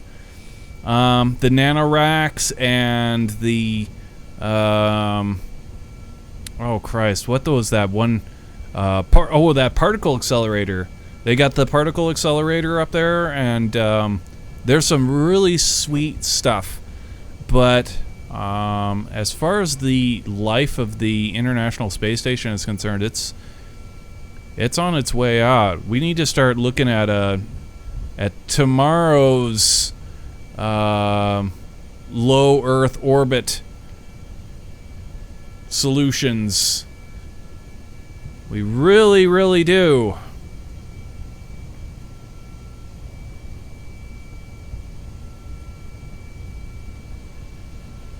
I mean us here in the channel. Because we can't count on NASA to get that shit done. And Elon, he's way too busy chasing around Miley Cyrus to give a shit about space anymore.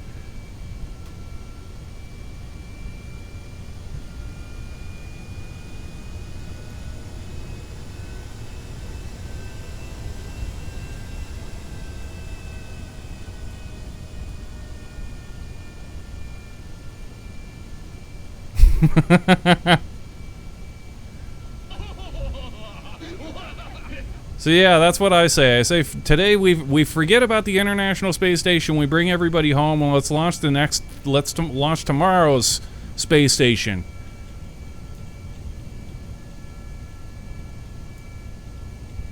And we'll leave Elon to chasing after Miley.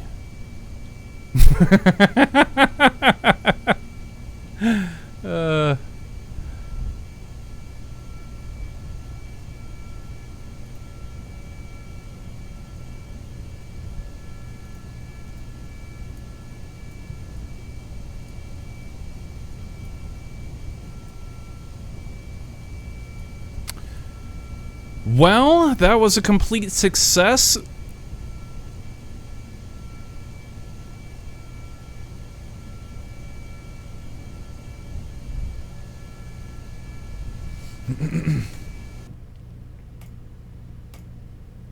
Russia is going to be pulling out of the project in 4 years.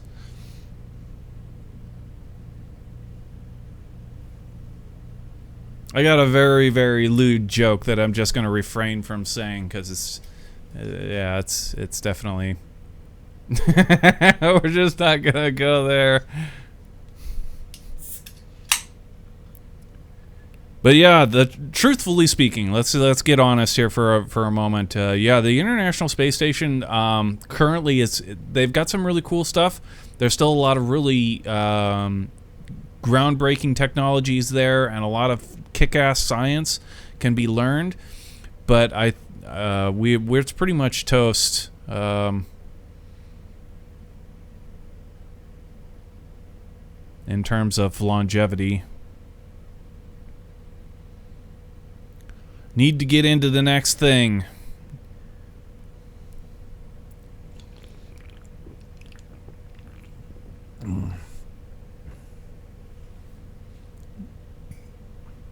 Is the next thing going to be on a 52-degree inclined orbit? Like, what kind of orbit are we looking for the next station? I mean, 52 degrees is pretty sweet. You can't deny the advantages of it are quite awesome. So, I would say probably yeah, huh?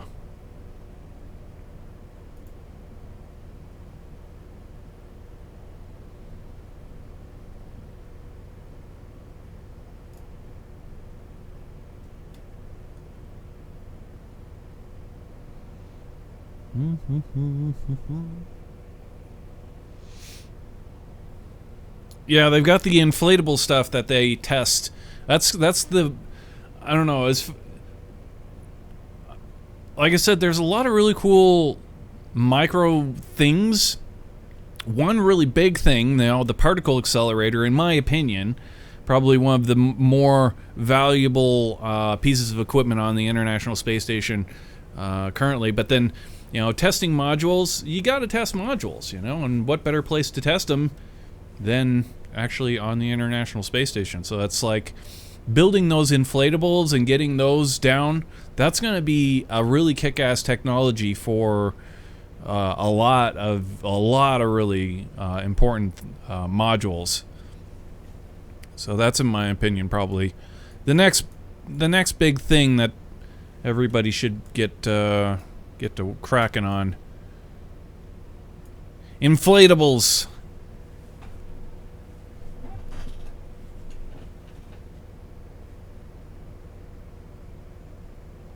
The next station is Axiom Space. They will start out attached to the ISS and then detach once the ISS is done. Nope.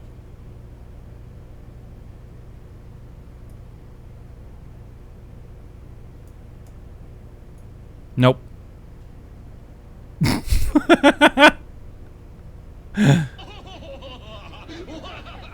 I'm just trolling. Just nope.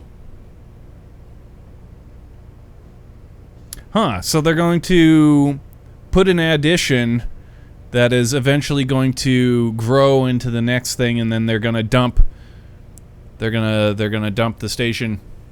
I had heard or read somewhere that they're planning on that they were going to like sell it. Like there was going to be an auction or something to that effect. Like it was going to go into commercial hands at like an absurd discount. That's what I had heard. Don't ask me where I heard it, because I'll probably get sued for insider information. Not really. Let's see here. What do we want to do with this thing?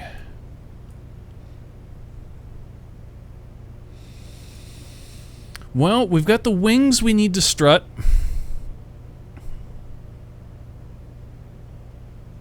I'm still not convinced. I mean, there was very little to really enforce any kind of conclusions about what we had done. To be honest, all we did was undock and everything worked fine. Well, everything worked fine, okay. Alright, moving on to the next problem. Yeah, that's generally a poor plan. We can always try the beat it to hell test and go from there. I think we're probably best off doing the strutting, because let's do it. Let's do the strutting. Now these need to be individual, because we absolutely do not want rogue struts for this project, because I hate rogue struts. Oh my god. They're like the bane of my frickin' existence, so let's make sure that this sucker is right. So let's do this. We're gonna start on the port side and work our way starboard. So let's do it. Okay, how do we want to go about this? We'll start. Is that the... yeah, okay. Yeah. I like it. No, I don't like it. Okay, right there. If we can get one right there to the right here. Ooh. Ooh, that's a good strut, boy. Alright. Starting out strong. Let's get one right here going. Oop, no, back. Get this one going over here. Oh, you rat bastard. Now, we want to be sure that we're not strutting... son of a bitch. We're not strutting that... Elevon. Okay, there we go.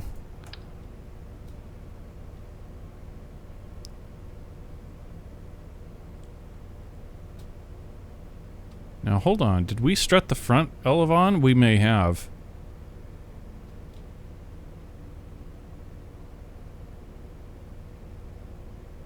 No?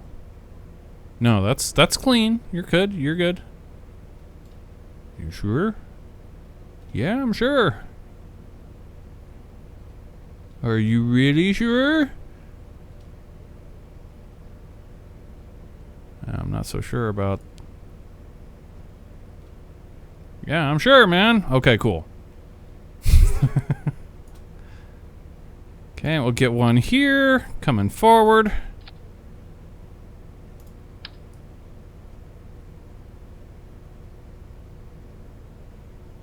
I don't trust that one we just did. Get it out of there. We've already got one here. We've got one there. Okay, let's go ahead and get halfway right here to the edge here. Brilliant. That's a fantastic strut right there. Alright, we've made it to the first engine. Let's get here, bring it on back.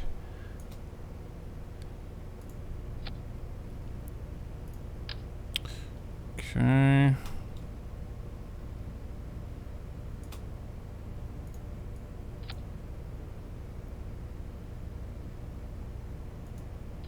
Damn. I really don't want it to hit that. I want it to go to the wing itself. We also got to watch out. There's the spoilers, the touchdown spoilers. We don't want to interfere with those either. Here, just bring it up so make sure we don't. I don't want to hit this damn piece right here. I want it to go to the wing piece right here. So get that as again. Also, I want to make sure it's going to the wing and not the touchdown spoiler.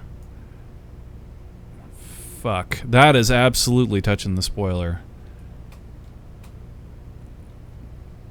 You rat bastard. Maybe go over here. Maybe go from here.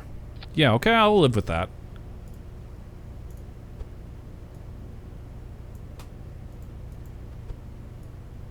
I'll live with that. I'm cool with that.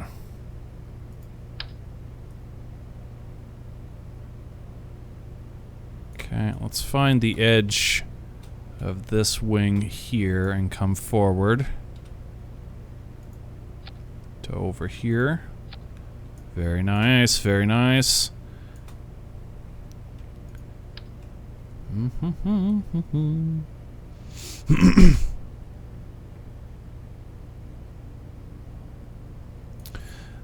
The Russians are planning a new station around 90 to 100 degrees inclined. They're going more towards the poles, huh?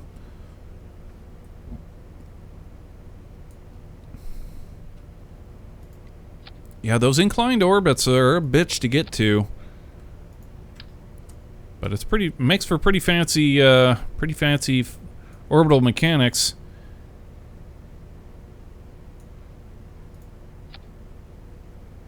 See here, if we can get this one, I want this to go to, yeah, that one right there, and then let's get a second one that goes to this one right here, if we can be absolutely certain and that's where it's going. Yep, that's pretty definitive. Okay, good.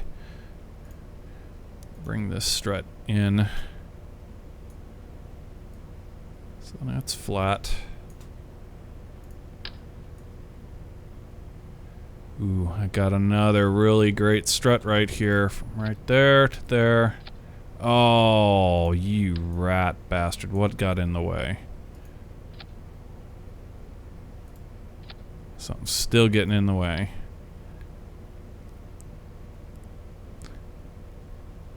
Oh, I see. Okay, it's the main wing piece itself. Really? Can't get if we're past that? No, we can't get past it. It's all the way in there.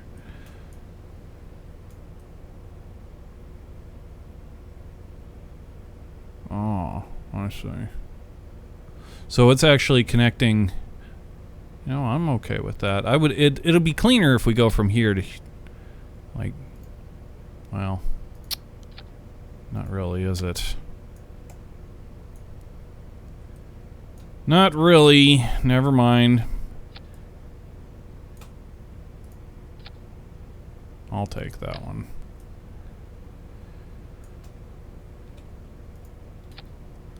Okay, here on back. Now that's very questionable. I feel like that's grabbing the spoiler. Bring it over here. That way. There you go. That's definitely not touching the spoiler.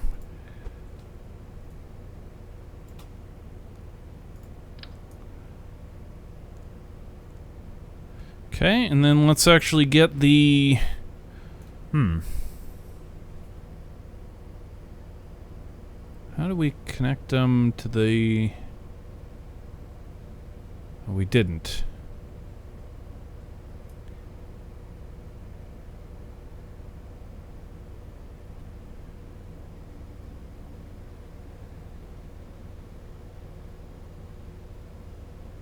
I think we do here.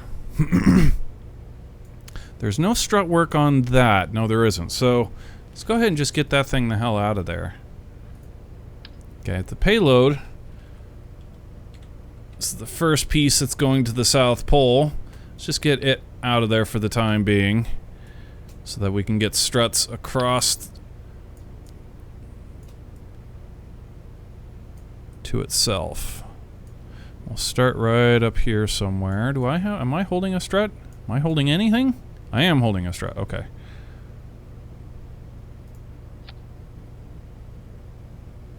Now that's gonna, yeah, it's gonna clip to that. You know, I'm okay with that. I'm okay with that.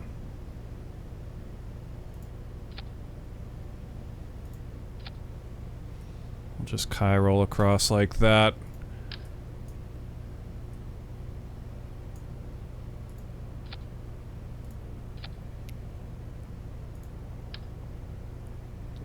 Shit.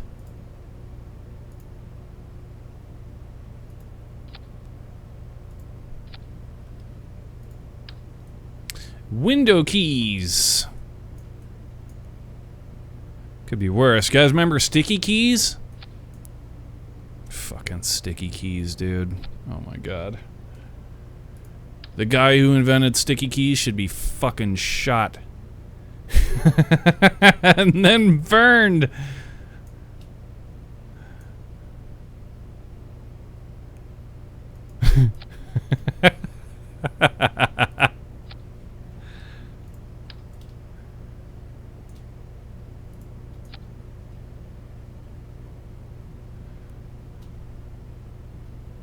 Is this gonna make it across? Oh yeah, perfect right there. Beautiful. Beautiful, beautiful. Straight across, looks great. How we doing over here? Let's bring a, yeah, let's get a strut straight on back from this part right here. Straight back like that. Okay, and then get another one very similar, like right here, straight on over. Just like that. Beautiful, beautiful. Okay. Keep that line going.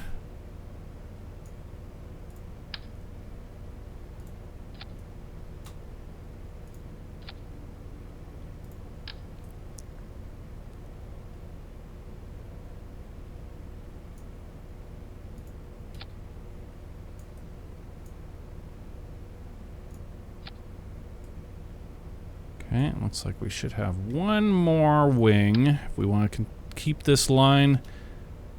Actually, no. How do you want to do that? How could you do that? If we go from the other way out, we could get that strut. Actually, it looks like we already did. Okay, okay. So it looks like the port side wing is finished. Kind of don't want to save it just yet. Put the cargo back in it and then we'll save it. So we still have the other side yet to do.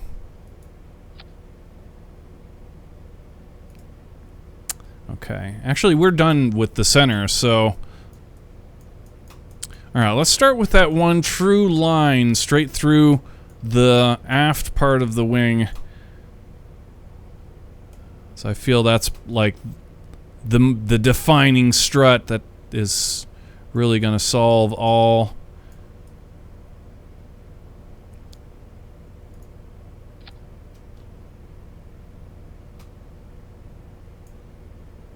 This one isn't going to go to that because it's that part, isn't it?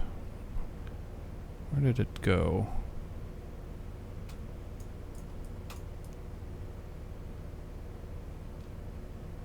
Where did that strut go? Actually, can't see it. Yeah, I don't know where it went.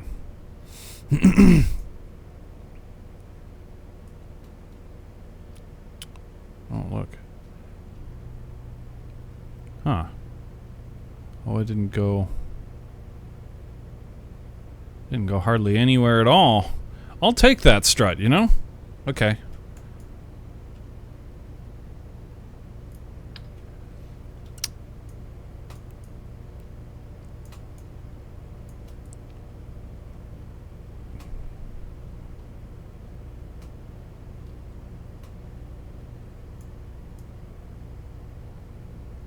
get further over, but I can't get any closer. Here we go.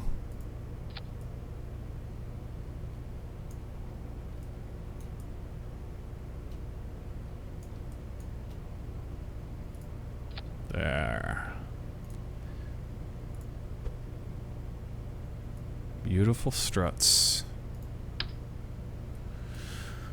Okay, now this one here. Can I get a line of sight on it? Nope, there's something in the way.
Okay, yeah.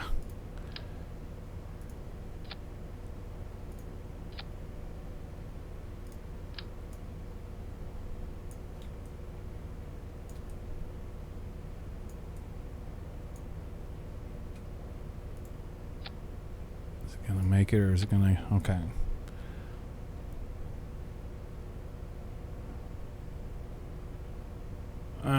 Damn. Yeah, that's... that's hitting the spoiler. Fuck. Yeah, I feel we'll probably have a couple of struts that are gonna be hitting the spoiler. Man, damn. Oh, well, here's actually, did we? No, this is a really good spot right here. Okay. Oh, come on. Come on.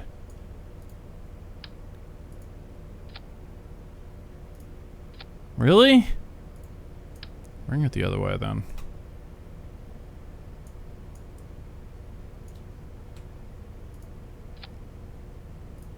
There you go.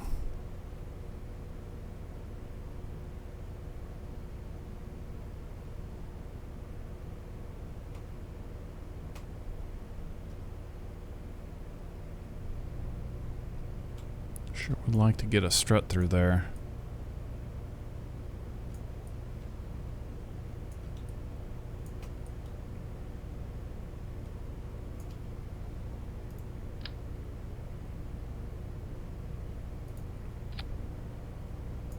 Our line through here does not look like we got it all the way.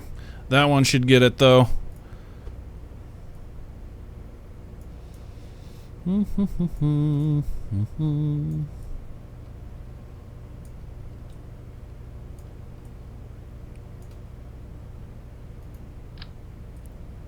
Yeah. This one's really tough because of that. Like, the wing looks like you should be able to get to it, but it's so close to the spoiler that I'm...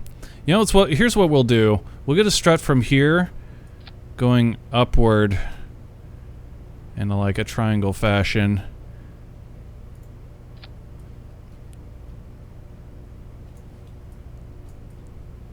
As opposed to risking it connecting to the damn spoiler. Have enough damn trouble with those frickin' spoilers as it is.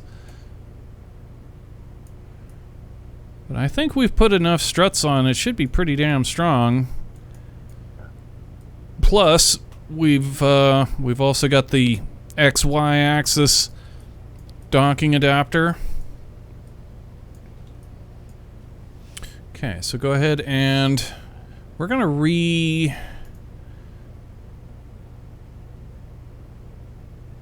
kind of redesignate this.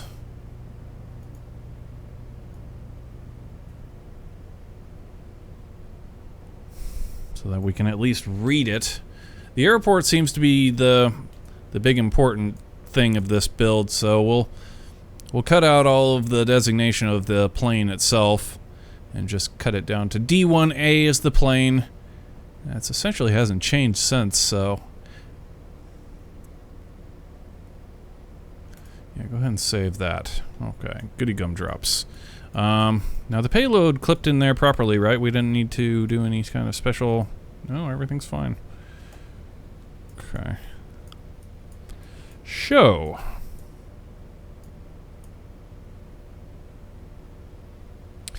I say we put this sucker back out there, we smash it to pieces, and we see if it doesn't actually cause any damage to the wings itself.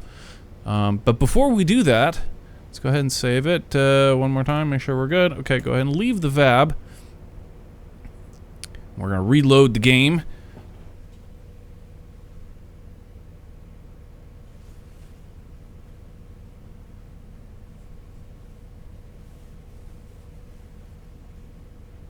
So have you heard the next Starship flight will be orbital? Nope.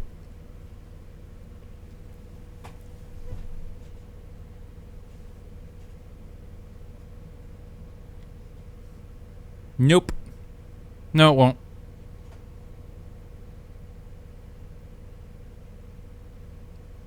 Just nope.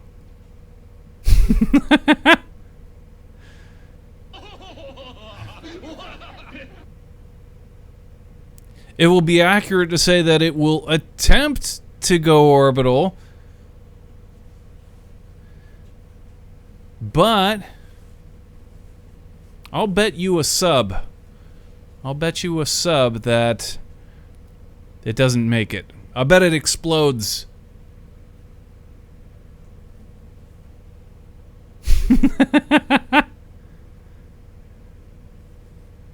What do you say? You want to take that bet?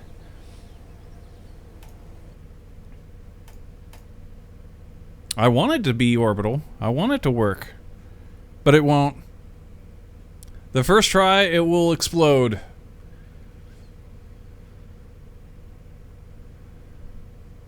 I bet it explodes on re-entry. See, now that's where the bet needs to be specific, you know? So, you're saying it will make it into orbit and that it explodes on re-entry? I say it won't even make it to orbit. I say it flips out before orbit and explodes, which gives you the advantage. It gives... the odds are in your court on that bet, if you think that it's going to explode on re-entry. But either way, it's going to be a hell of a show. Yeah, that should be a hell of a show. If we get to see the explosion, like the... I don't know if you watched the Dragon test fire, the escape rockets test fire. That was sweet because we got to see the Falcon 9 explode. That was sick.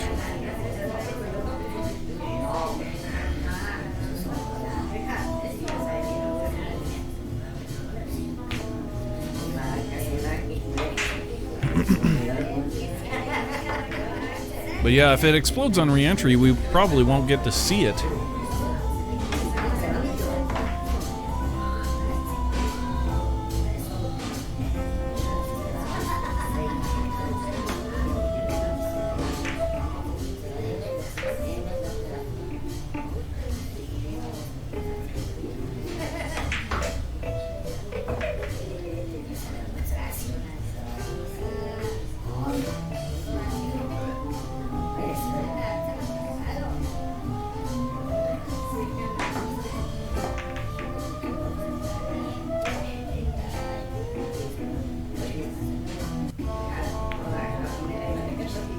Landed perfectly, said they have, they need no more data on landing and then need to move on to testing the heat shield.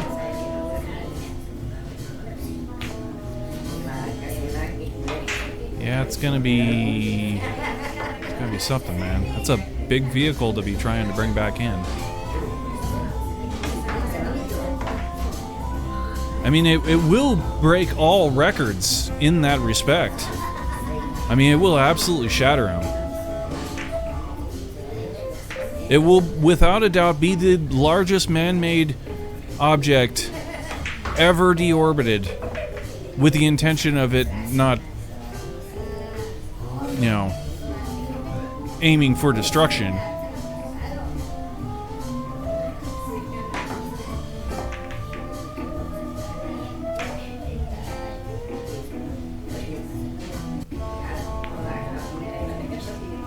So it's quite a tall order.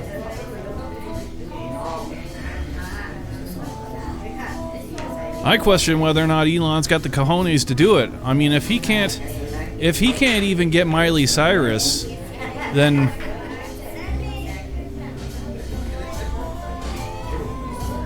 what kind of chances do we have of getting to Mars? Not very good.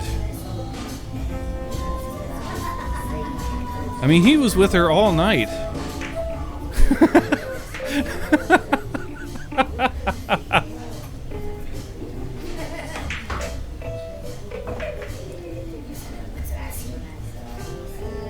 Till 6 in the morning.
Righty then, now let's open up our airport and see if we can't make some headway here.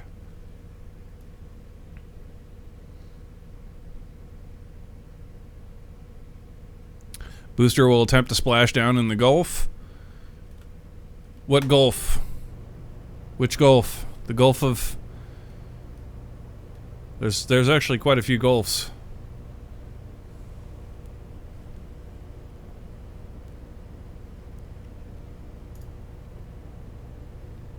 Gulf of Mexico?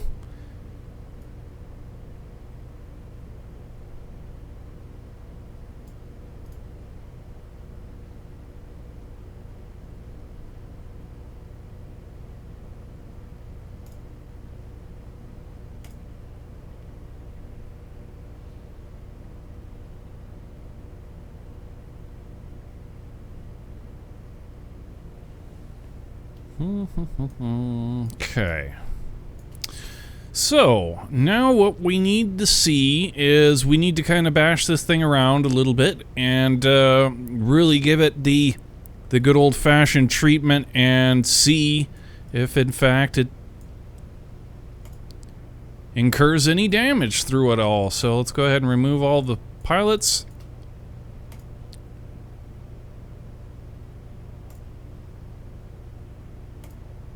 Okay. Not on snap. Grab the root part and over. Out through the door. I don't know why I like to get it so damn close here, but okay, out through the door, just a little bit like that. There you go, and over.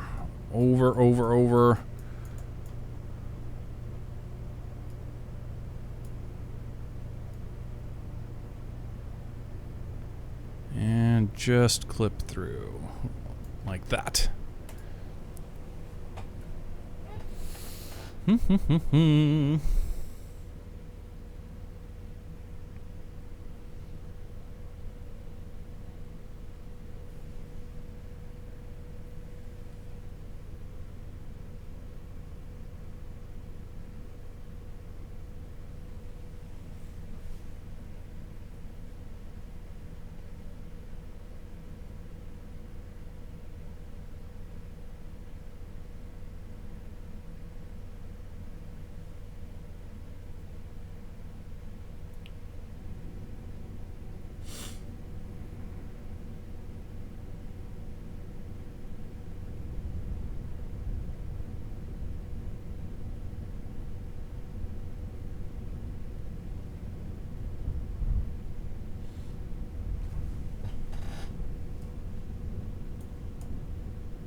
Okay, so what we want to see here, is we just kind of want to shake it around and funk around with it. So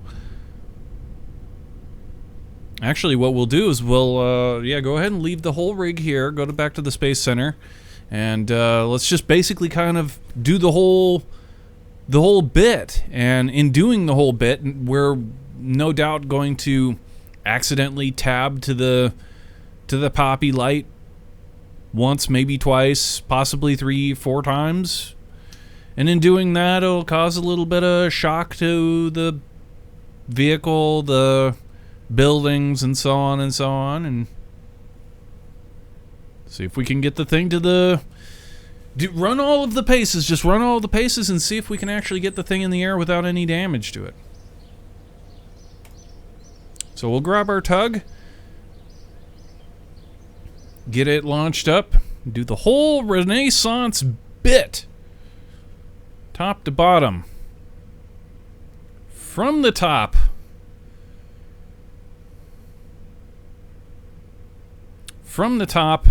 close order, swooning about.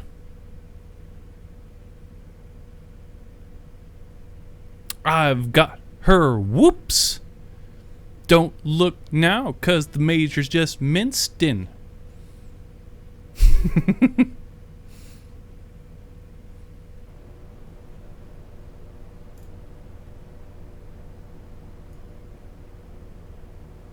That's a Monty Python reference for people who are confused what the hell I'm talking about there.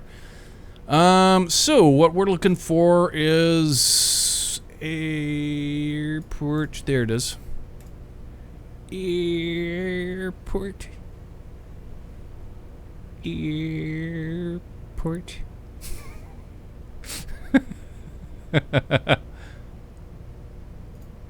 Oh, no. We got the airport. We don't need the airport. We need the tug. Slug tug. Okay. And a simulator Kerbal. Alright, let's go.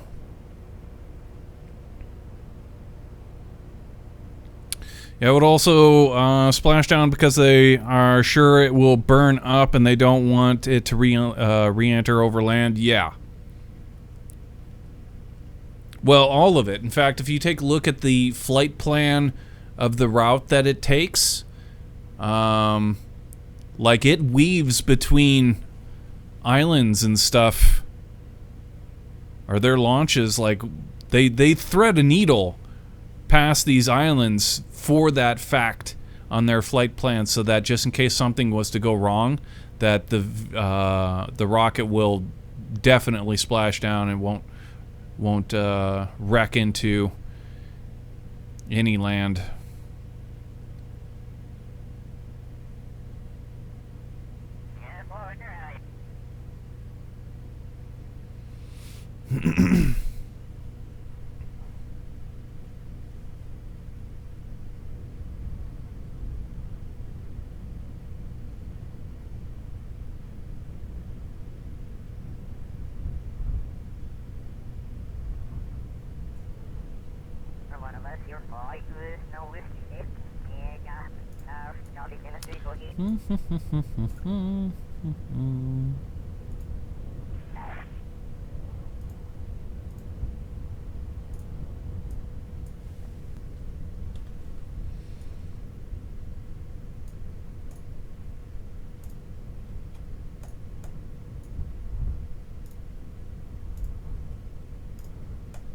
All right, let's hit it.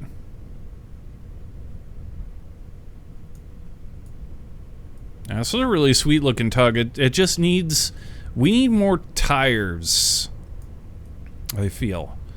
Like, the big problem with this vehicle is the friction of the wheels, or the amount of grip. I mean, it's, by definition, the grip is the friction, right? But that isn't the only thing at work with the issue that we have. Like the spring, the dampener, the friction, all of those kind of come up short in what we're trying to achieve with the tug. We haven't quite figured out, I mean, we have a way of working around the problem, but like fully addressing the problem itself, like directly, that we cannot, or really haven't figured out what to do.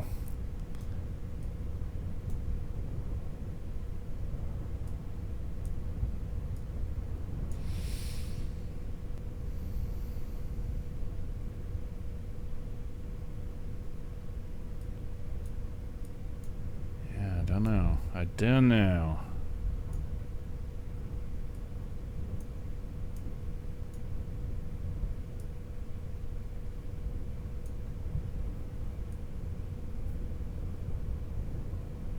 Now here's something that we can test here too.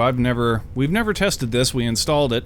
It's the hydraulic cylinder to the chair, so that we can have low roof buildings or low roof vehicles and still be able to get our Kerbal out without them getting decapitated. So we just do this. There you go. Yeah, looks like it should work just fine.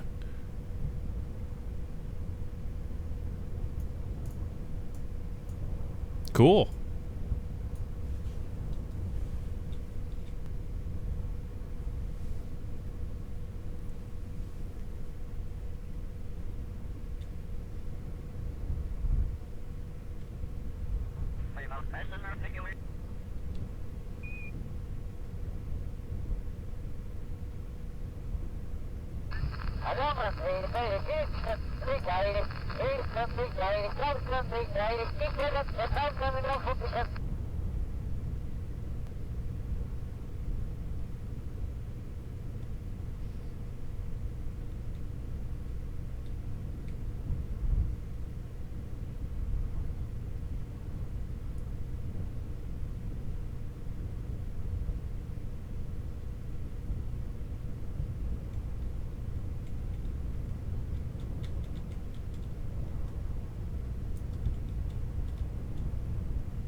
Boy, we're moving mighty fast here.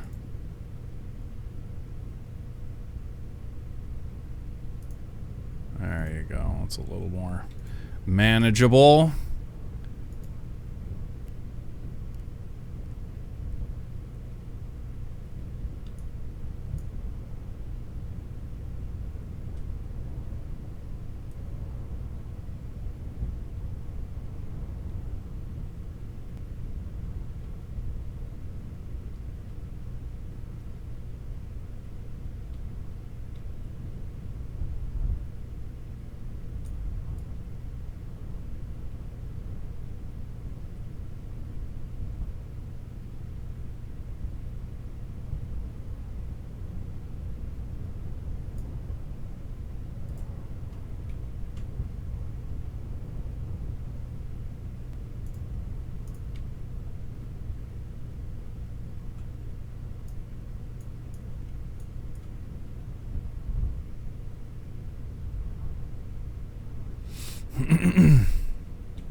Okay,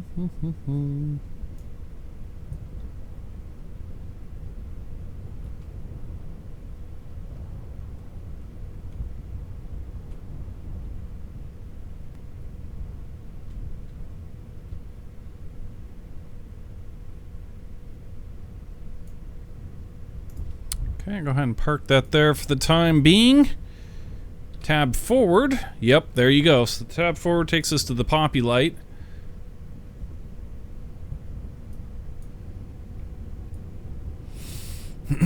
Now, so first off, we want to do the before start. We bring our our pilots. We bring our pilots. They go ahead and climb on up and board, and then once they're done doing that, they can go ahead and get on with the before start checklist. Okay, and then we're ready to go ahead and activate the engines.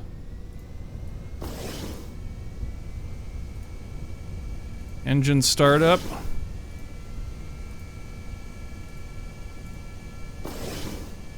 Okay, and then after that, we undock the ladder truck. So decouple that. Whoa!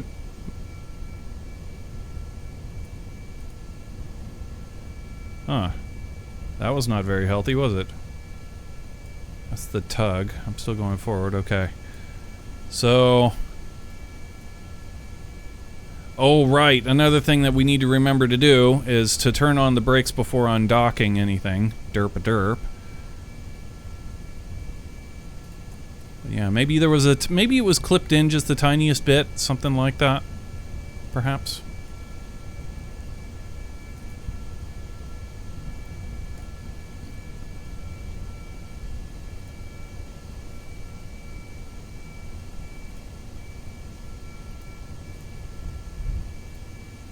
Okay, go ahead and get the stairs out of here.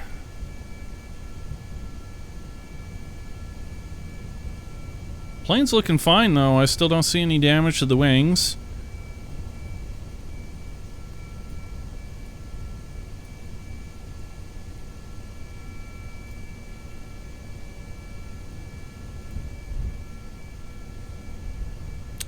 Tab back from this should get us over here. All right, cool. Actually, that's not what we want. We want the airport. So if we tab forward from here, damn it. Oh, we're back over to the poppy. Whatever. Okay. Back to the airport. Nasty docking shock getting dissipated right up here. Very, very ugly. Alright, brakes on. And ready for the main vehicle undocking, which we can do either here or here. Let's do it over here.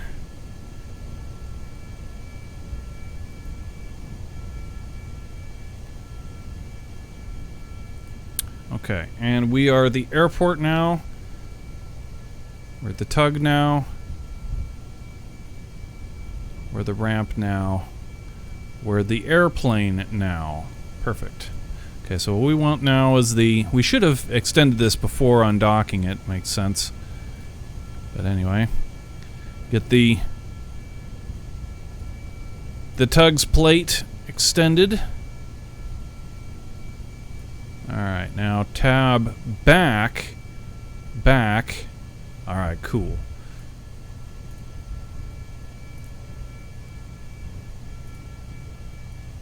Arm the claw on the tug, and the friction is good. What we're after is the dampener. Bring the dampeners down to 0.3.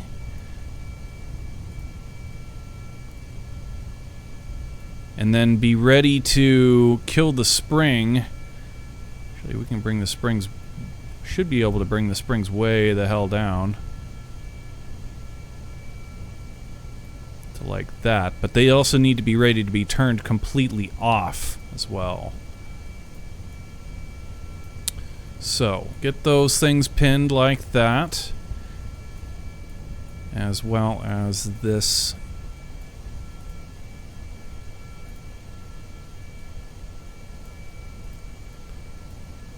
pin it, you son of a bitch.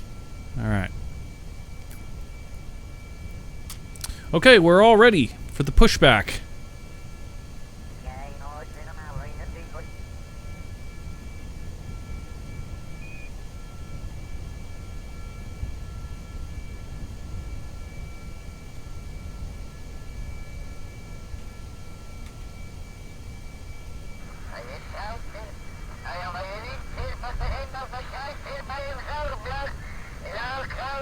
This thing nice and lined up.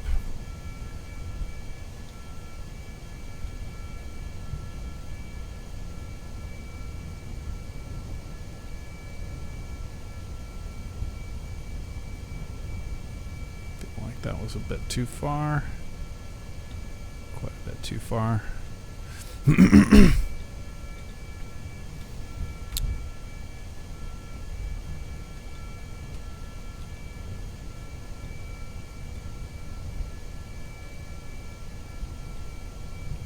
Okay, get our forward motion towards the plate. Here's our attempt right here. This is going to be the one. Get it, get it. Nope. I'm waving myself off on this attempt. I don't like it. Doesn't feel right.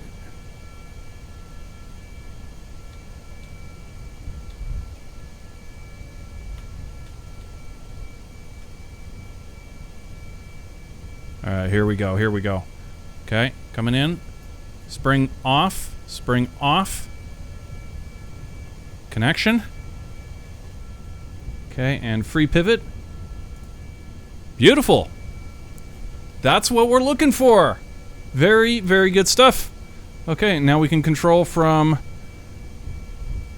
our Kerbal. Control from here.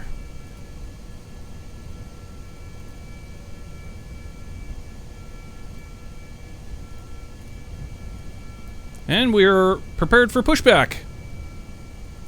Pushback clearance. Enable. Requesting pushback clearance.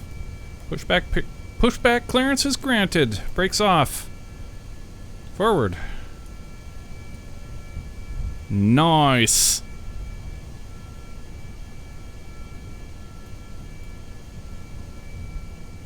Sick. That is immersive AF. Dude.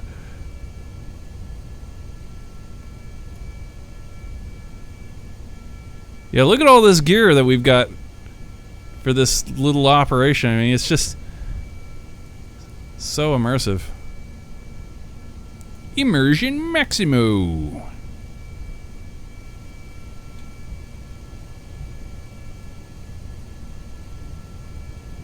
Yeah, that tug plate worked great. Fantastic. The light looks fantastic against the nose too. Good stuff, good stuff. Okay, go ahead and give us a little bit of a turn to one side. Whoa, what the? Huh.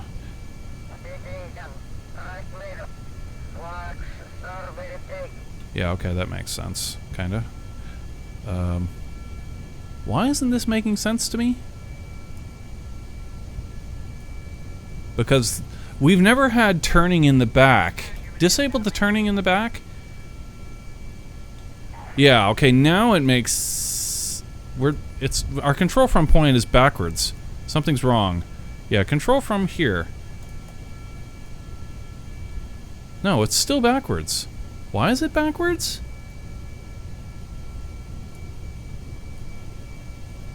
I'm controlling from my Kerbal. He's pointing that way. It should be...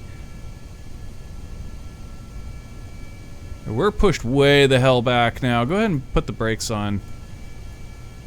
I guess it really doesn't matter. We'll taxi back.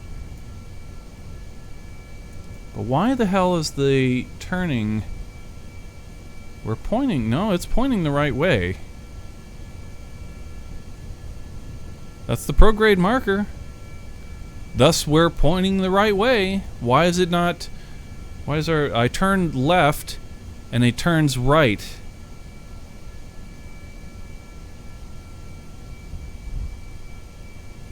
I'm so confused. Why is it doing that?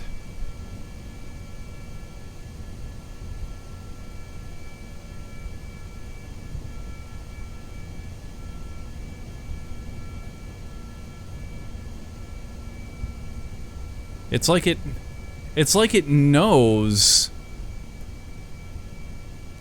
This is the direction, I mean, I'm turning the direction that I do want the vehicle to turn, but when you're taxiing, it should be contrary to that. And it's like, it's acting, it is contrary, and it's like, how does the game know that? How does it know that it shouldn't know? That's the funky part. Well, anyway, whatever. Alright, go ahead and release it. Okay, got a nasty docking shock right there. Hopefully nothing goes wrong. We can go ahead and get the spring back in our step, so to speak, as far as this vehicle's concerned. Bring the spring way up, dampener way up. Spring up, dampener up.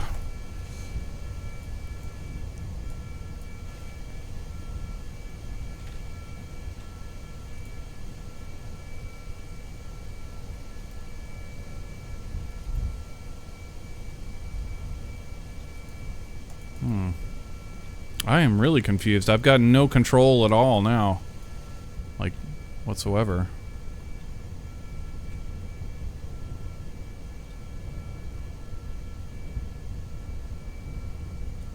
I am right confused.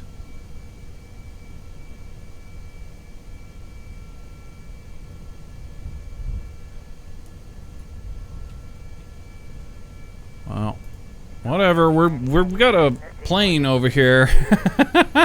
It's kind of taxiing itself to Foreverland. I don't know.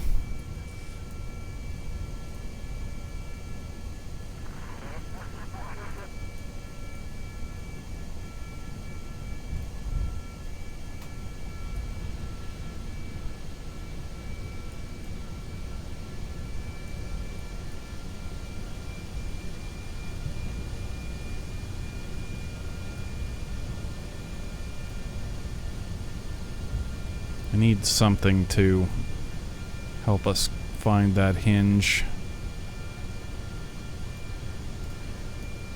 Maybe a cow up at the top with the other cows. Retract the pushback plate. That would be a nice little toggle switch to have.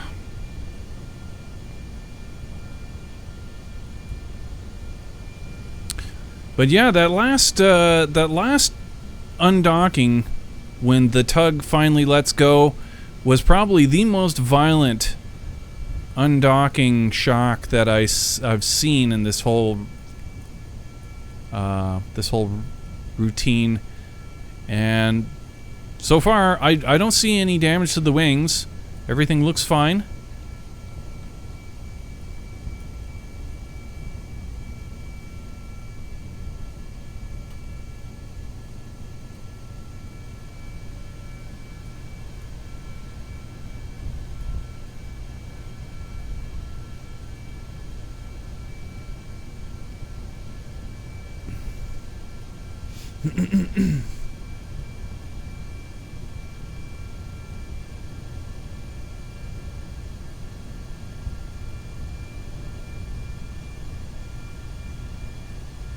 Off the coast of Hawaii, a landing spot because of the Navy tests missiles out there, so the Navy could sink it if it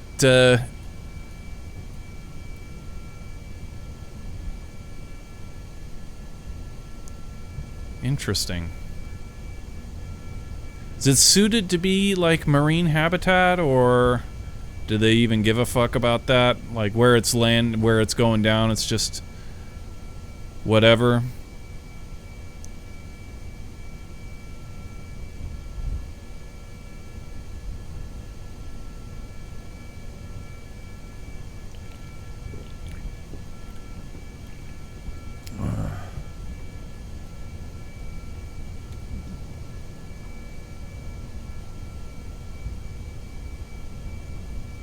Raptors are destroyed by salt water. Well, yeah.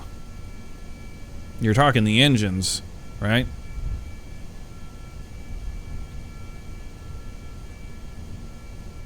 I wouldn't be so concerned about the salt water because the impact the impact is going to cause far more damage than a little bit of rust.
Oh, we didn't request runway clearance.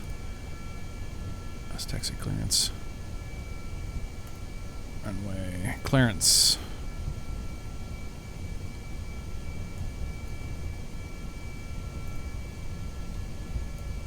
All right, takeoff clearance, please.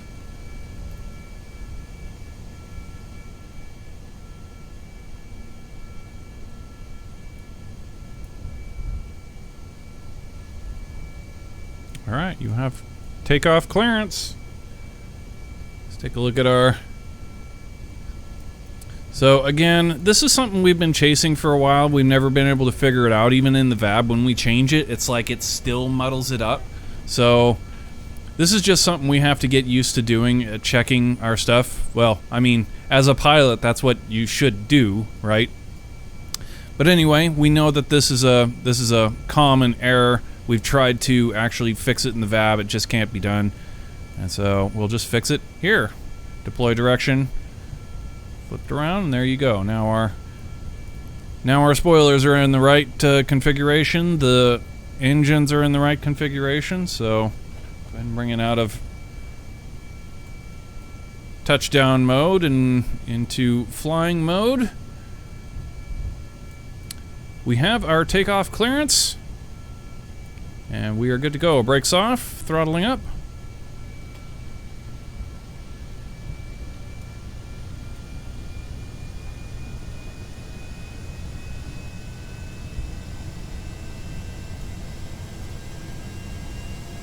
Now we keep our throttle really low, and the reason for this is the engines need to spool, and they also need to gain, there needs to be good air intake. Otherwise our engines, they'll flame out and they'll give us uneven thrust. So we wait until 45 meters a second before we start throttling all the way up to maximum. That way we are assured that we're getting even thrust out of our engines and that they're not air deprived. Alright, V1 VR rotating.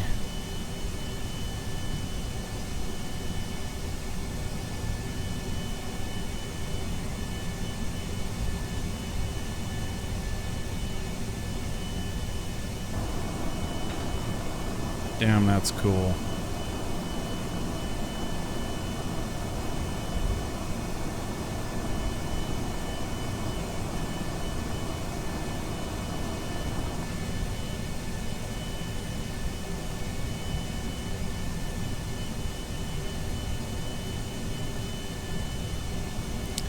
Damn, that's cool.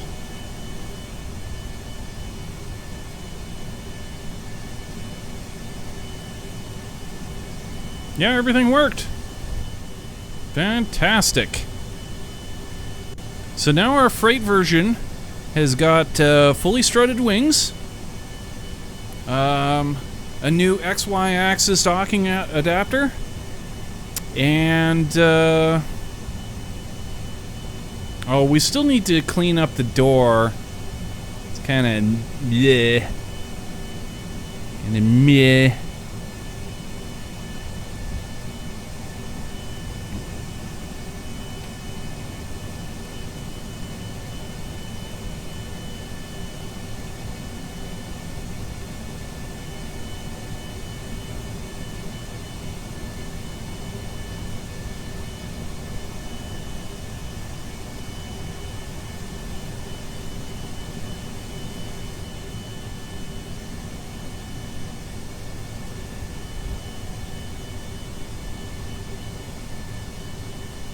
Yeah, it should be interesting. I've already attempted it. I haven't actually like flown it, but we have actually taken a shuttle, shuttle subassembly and slapped it on the top of our 747 model, just to see the scale. If they and they do kind of match up to the real deal. I mean, our fuselage should be just a tad bit longer. But yeah, that'll be a really interesting mission.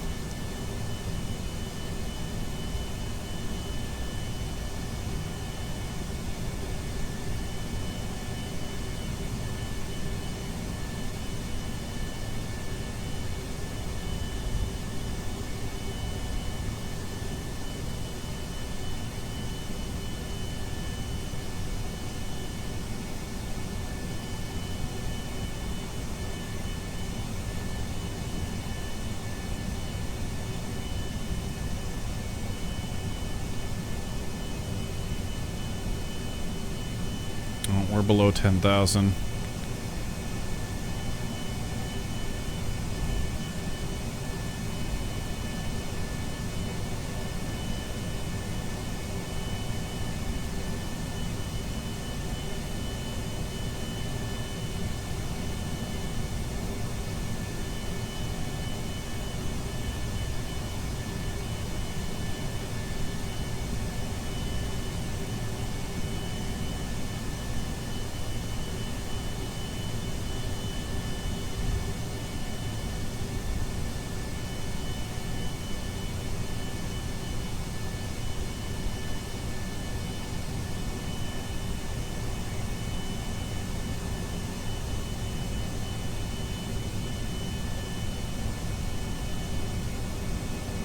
Yeah, and we still haven't even seen the payload that's inside this thing right now. It's the first of a new base building scheme where we've made a lot of changes to our current base building ideas. Should work a whole hell of a lot better, and it's going to be way more immersive too. So we'll be building up and not out. Well, we'll be building out too, but most importantly, this design is meant to be built upwards. So it should be pretty cool. 747 Heavy coming in for landing. Oh yeah, that's right. We need to put vents. We need to put fuel vents on this thing too. That reminds me.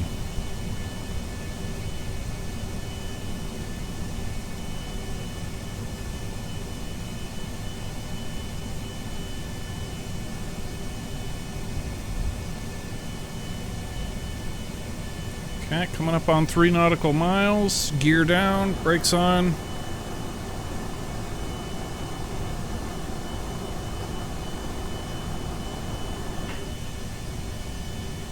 Now do not kill the throttle until we're directly over the threshold of the runway. We always have we make a big mistake every time that we throttle down even the slightest bit before the runway. It's always resulted in a disastrous landing. So let's not do that. Keep your throttle up. Or keep your throttle down as it is, but not completely cut. Okay, getting our stuff to render in. It's all part of the plan. Better here than down the runway, you know? Okay, and coming in for the flare now. And only over the threshold. Alright, kill it.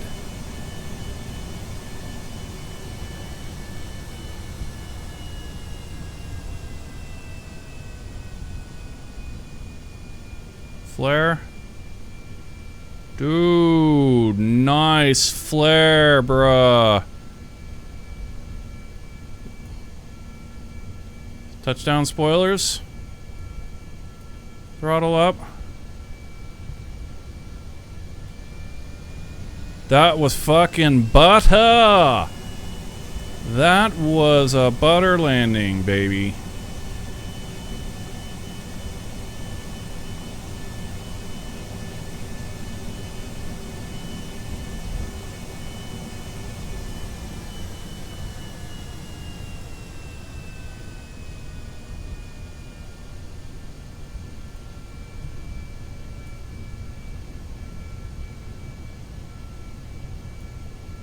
Kicks up a hell of a lot of smoke. Kicks up a lot of dust, but yeah, that was a gorgeous, gorgeous touchdown.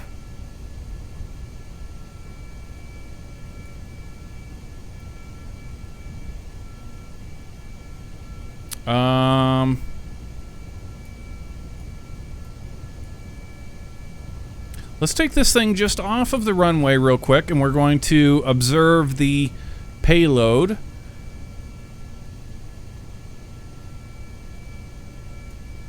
So let's go ahead and get some runway turn-off lights. Not that it's dark out.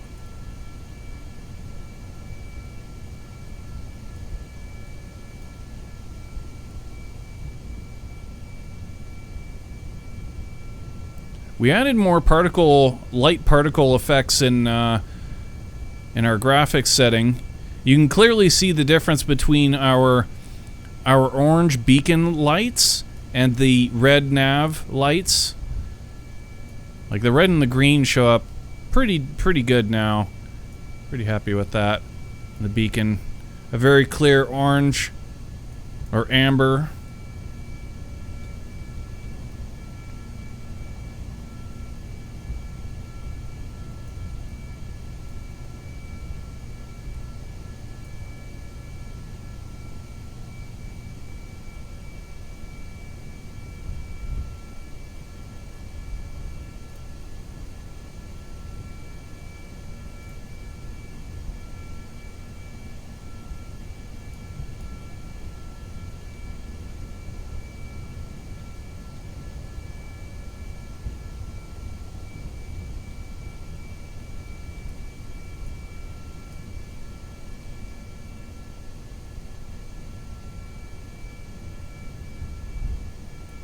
Let's take this a little ways away so that we're actually on uneven, unpredictable, random-esque.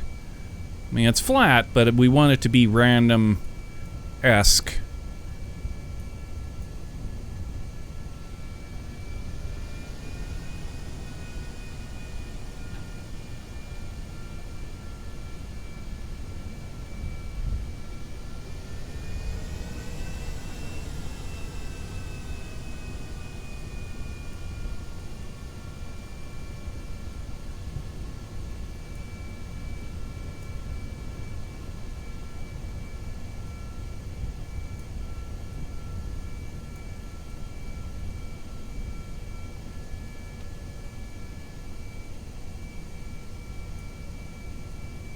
Butter.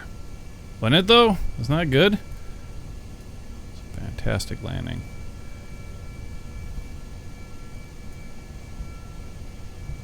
Alright, let's go ahead and stop right here and get ready to unlock the nose cone.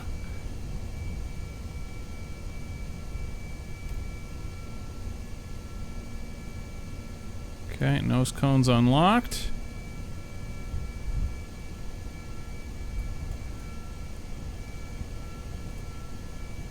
Open.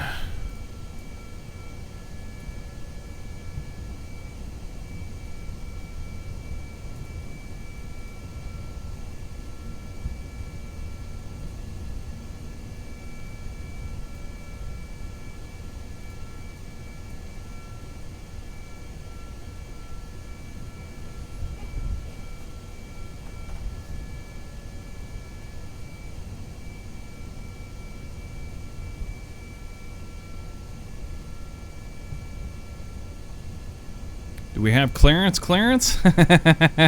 Yeah.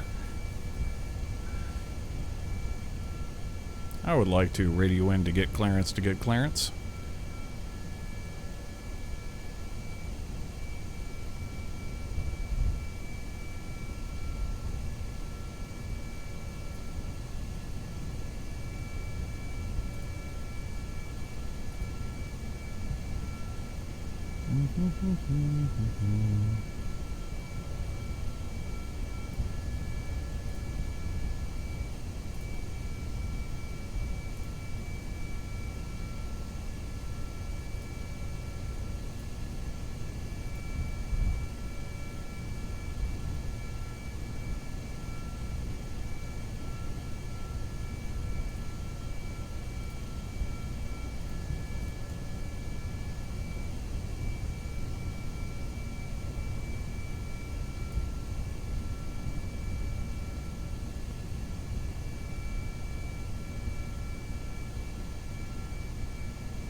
Seems quite a bit shorter than our previous payloads. There's quite a big gap here. That's definitely a lot taller.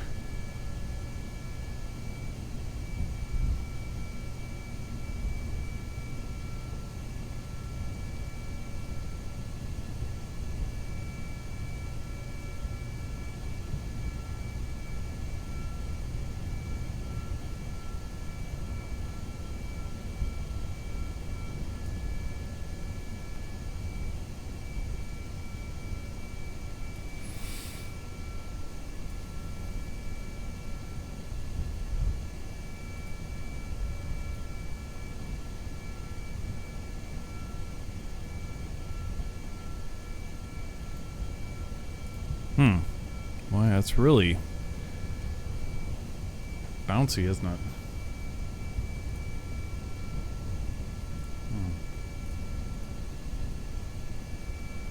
That can't be good.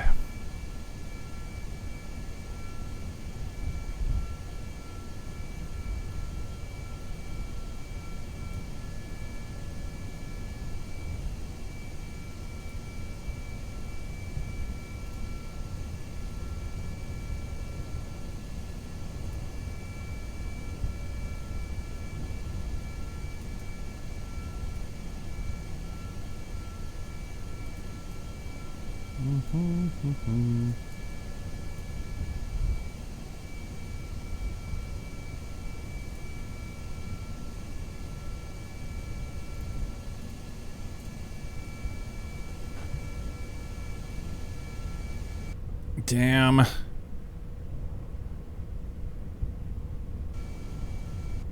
Double damn. We're totally fucked over.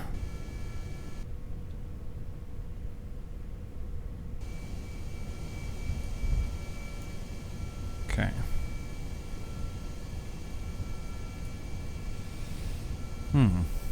Yeah, that shouldn't be so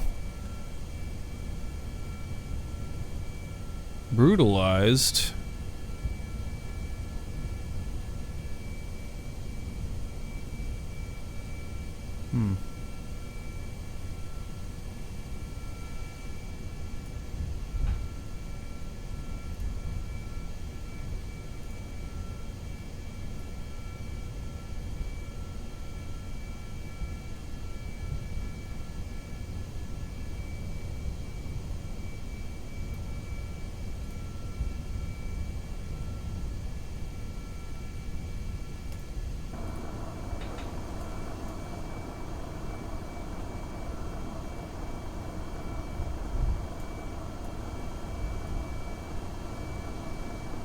Okay, so the trolley still works.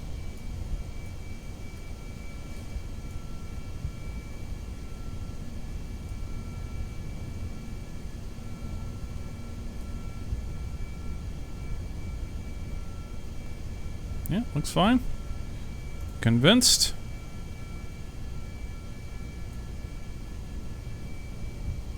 Alright, let's see it. Down to the nitty gritty. As soon as this thing stops. Stop already. Okay. Now, let go of the payload.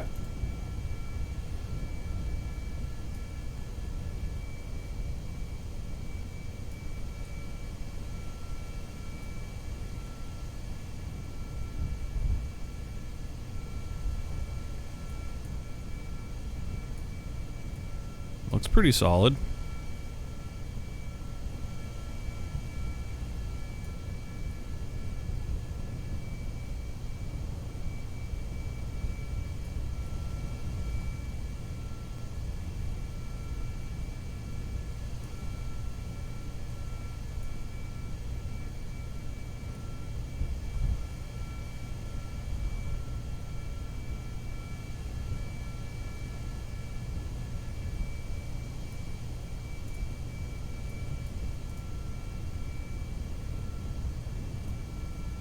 Now, I'll check the auto strutting in the VAB for that, but otherwise, I don't see any reason to suspect anything wrong with the payload. I mean, we can tab to it, but all of that is all. Yeah, it's already hooked up to. Show me the auto strutting.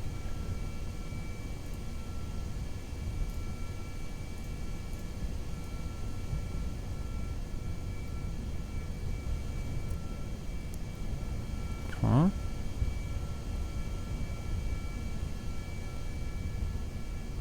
But that's gonna change, won't it? Yes, it will.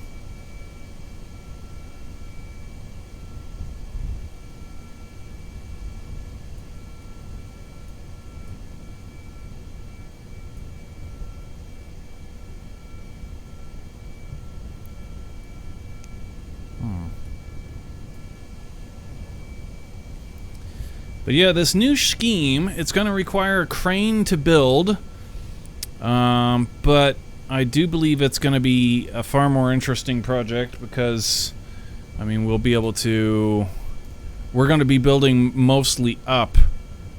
Like it's going to, we're looking for like kind of skyscraper-esque sort of thing. And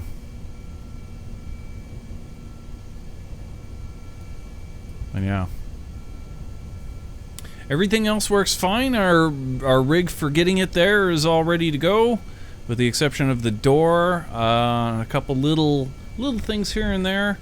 But otherwise, we can revert this back to the spaceplane hangar, which would actually be our tug, and then we can recover all of the rest of that stuff, reload it, and we can iron out some of those little wrinkles, such as the door.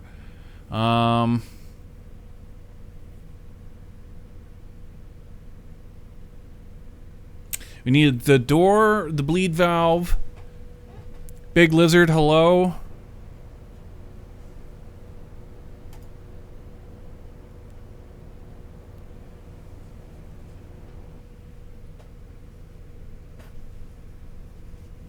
How's it going?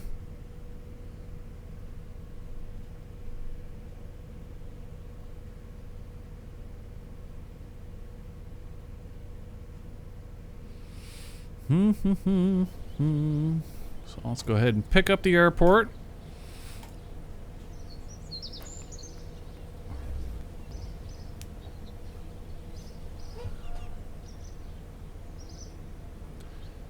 It's not even $2 million. Airport only cost us $2 million.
Drain valves. Drain valves. Where do we want our drain? Oh, wait, we already have drain valves. What do you know? I was ahead of myself. It's only got liquid fuel, though. Well, that's all this thing has. It's got liquid fuel. It's got a combo tank only for generating electricity, so yeah, okay, that makes sense, I guess. Yeah. Okay, so the drain valve, that's done. What was the other thing?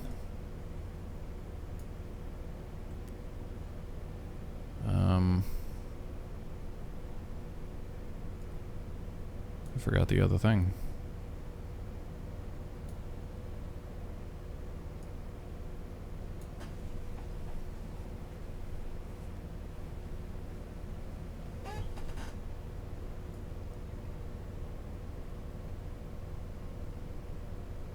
Oh, the door.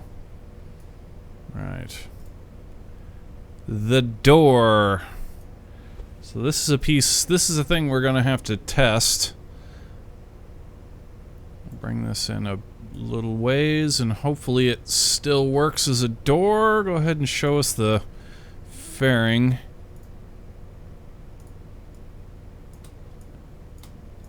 And I mean, that looks good enough to me, to be honest. I think that's actually perfect.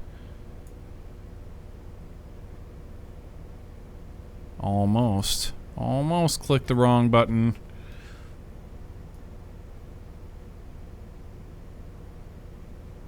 Okay, like that.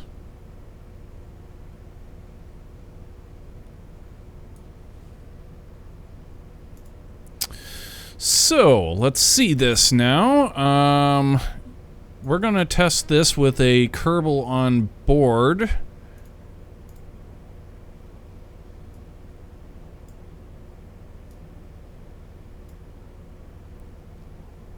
So that we can test the door. So now, we need to drag our airport back out to its home.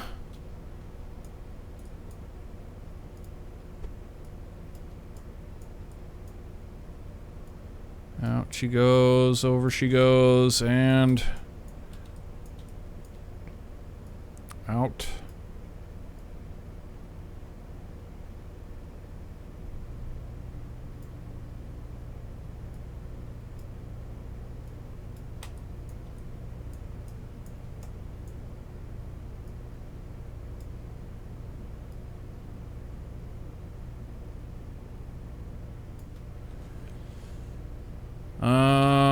Yes, and our Kerbal that's in there right now is a simulator Kerbal, so.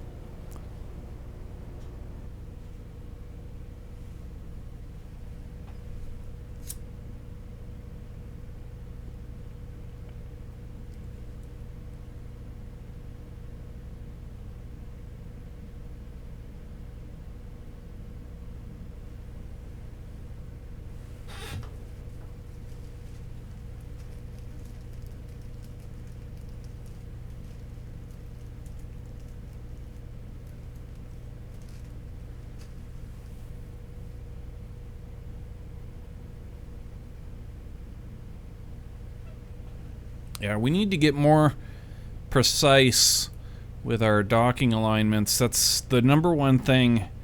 I'm quite convinced that that's the number one reason for our failures in making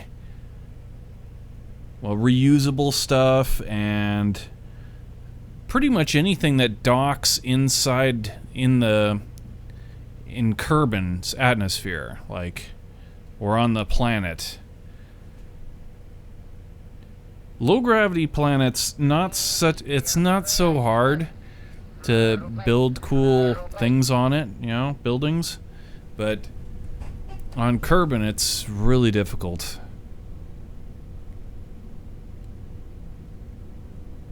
Can be very, very trying on one's patience.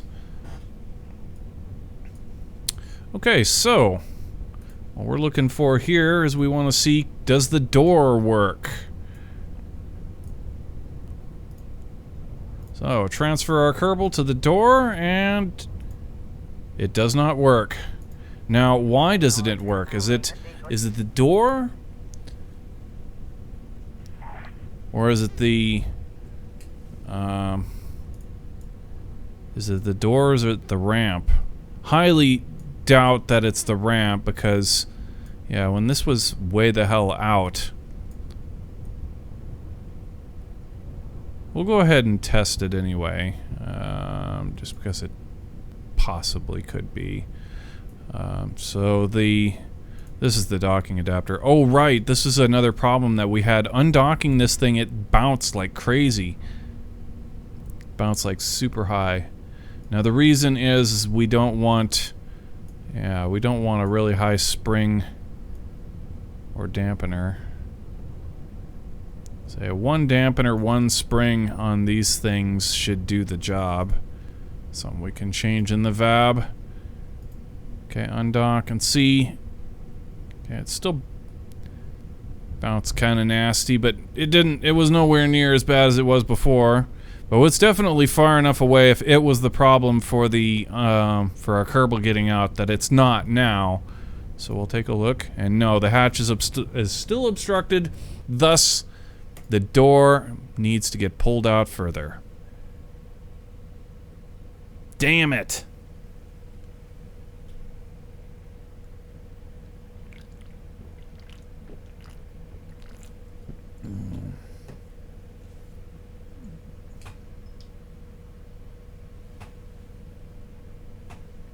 That sucks, my dudes.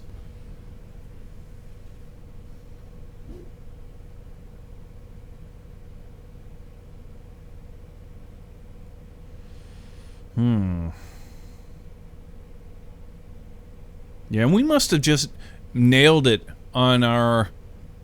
When we put in the door on the passenger variant, like, we just put it on there, slapped it into place to exactly where we wanted it to go, and it just absolutely worked. Now, this is more like what we're used to. We're always fighting this freaking door. Only on the passenger variant of the 747 have we ever actually gotten the door to just work. Just out, you know, to just happen. Every other project, it's the big sticking points. You have to really jam it home.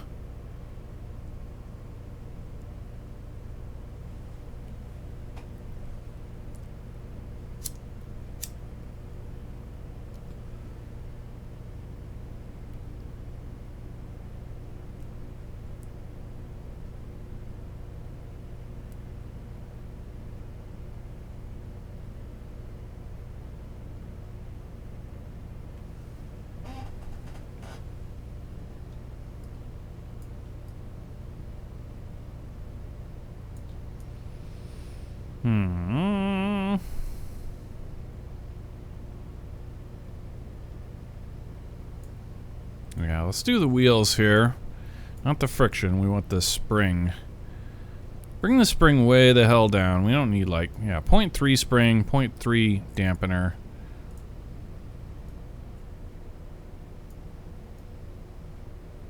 Should give the forward, like, 0.05 more than the back, so it's got more weight to deal with.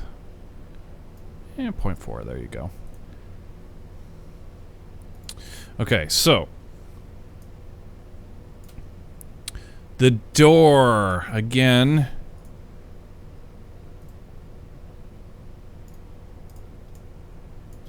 Needs to be further out. I can't select it.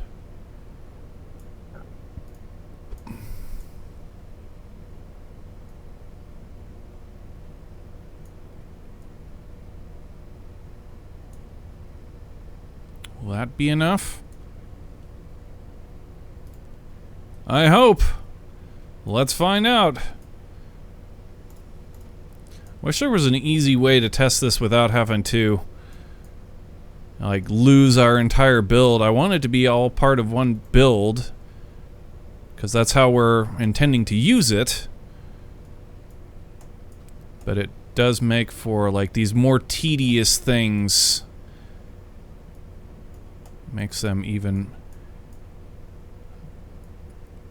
even more so tedious to the nth degree when you have to do this every time that you want to test something.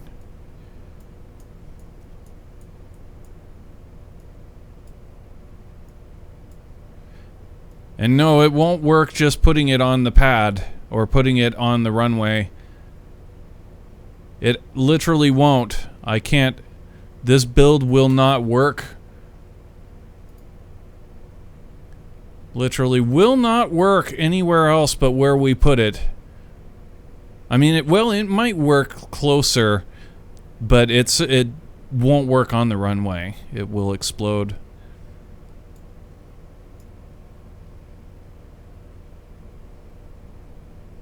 So there's no cheap way out. You got to do it every time, or have two builds.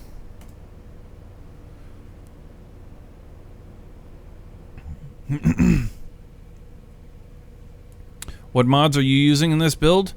As few as we possibly can. Unfortunately, you know, we did go ham on the airport. There's basically every one of those modules you see that we used in the airport. Those are all modded parts. I really want to kind of steer away from using mods. Specifically, the ones that we use, like we use them a lot. We use them a hell of a lot. Those planetary base expansion, I believe is the name of the mod.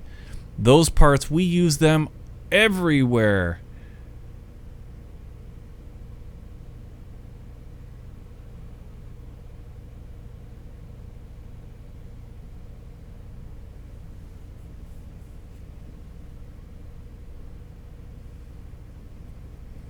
Yeah, trying to make a point of kind of not so much phasing the mod out, but I'd rather not be so reliant on those parts anymore. So, like, that's one of the big things about this payload in this 747 is that it does not have... Well, that's not true either, Jack. Oh my god. I was just about to say that it was built... It was originally built with the intention of not using any modded parts at all, and now that I think about it, the battery areas, all those are that same curvature modded part too. We use that thing everywhere. Holy shit, do we use that everywhere? Well, whatever. Anyway, if you want to see a full list of the mods, ! Here, I'll get it for you here. KSP mods. Go. Huh?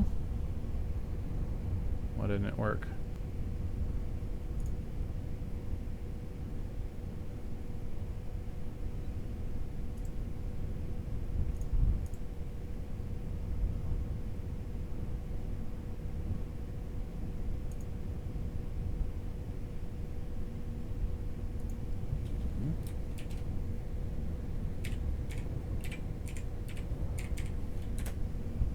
I bet those cops have got some. Aha. Mods?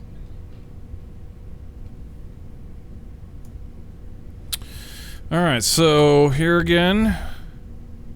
Looking to just see if we can get out the door. That's all we need to do.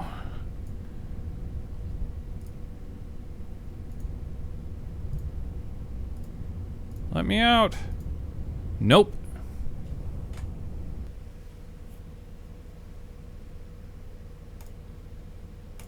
Damn, dude. How is it that we were able to do it on the passenger variant just like no problem at all? Then over here we have to pull the freaking door halfway out. God damn it. Trying to make it a real compared to what?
Alright, you rat bastard.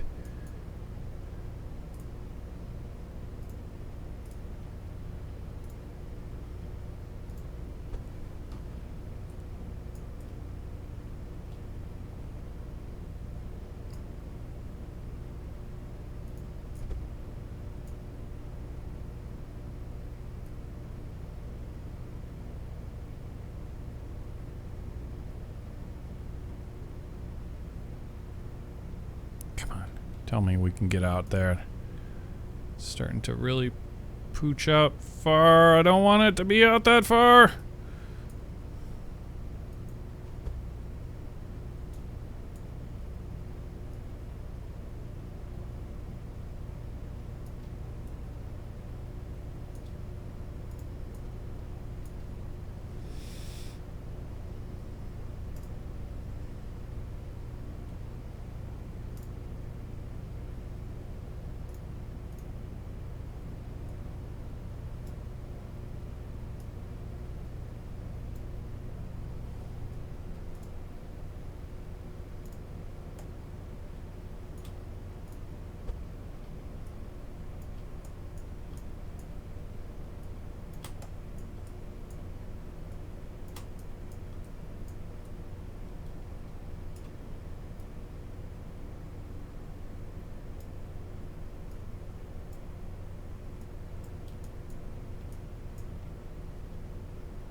Ba-da-ba-da-ba-da-ba-da-ba-ba.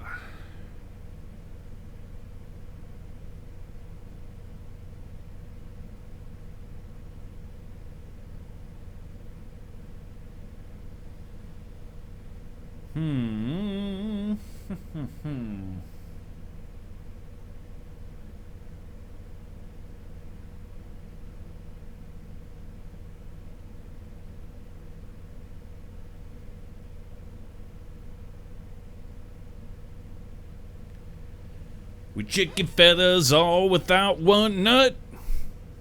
God damn it. Trying to make it a real compared to what?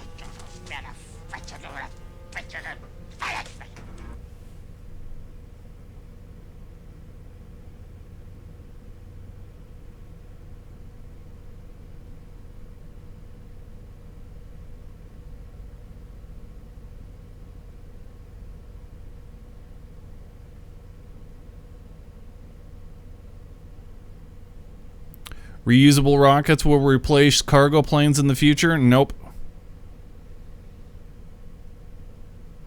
Just nope.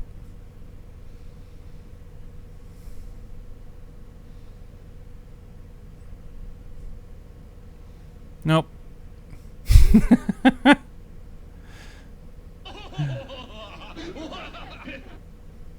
That's been our thing tonight. I'm just trolling people with just being overtly contrary. Don't ask why. You came in here for an argument. Well, this is an argument. This is contradiction.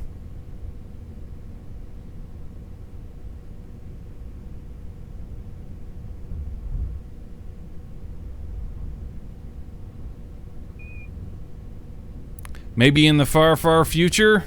Yeah, I don't know about that at all. That statement just doesn't sound right at all. See, the thing that planes have a huge advantage because they've got all the air in the world. Quite literally, all the air in the world.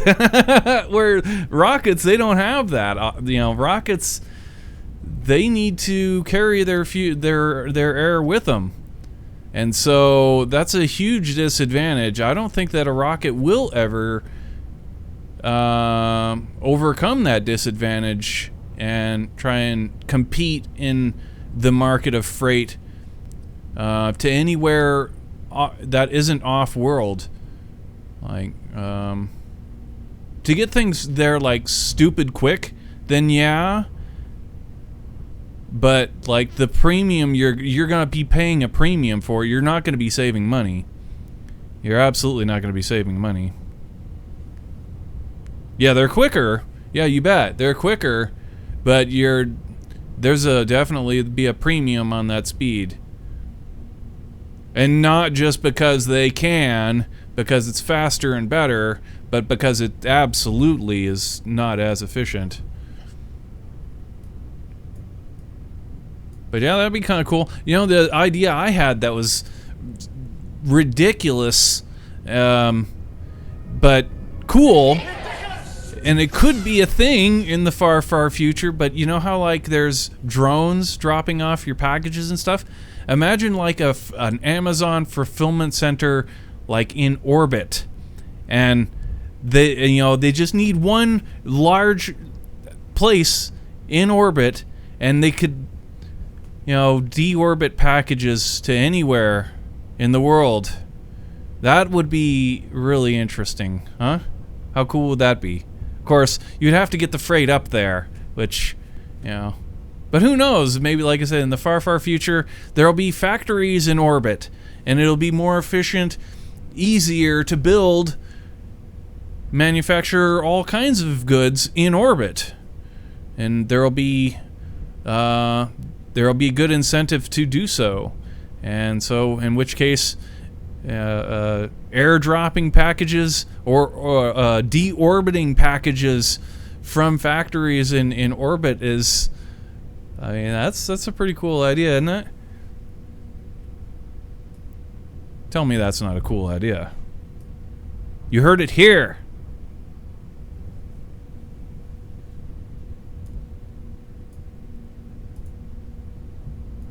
People ask, where'd you hear that idea? That's a great idea. /Jack. I got the idea from /Jack. You can just answer that for any question that's like that, actually. I don't mind.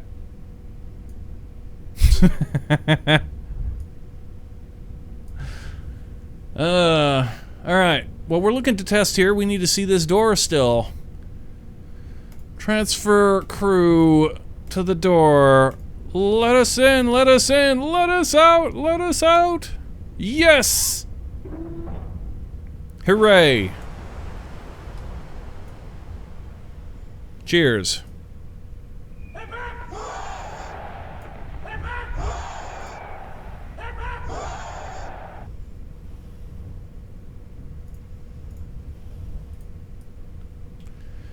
Now our stairs, I'm not gonna lie, they're They're a little monka. I mean, they look beautiful. I mean, they undeniably are quite good-looking stairs. They do work. You can climb them, but it's definitely quite monka.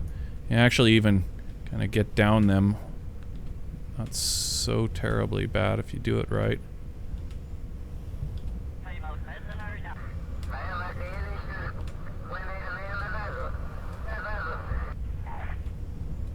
Yeah, they look terrific.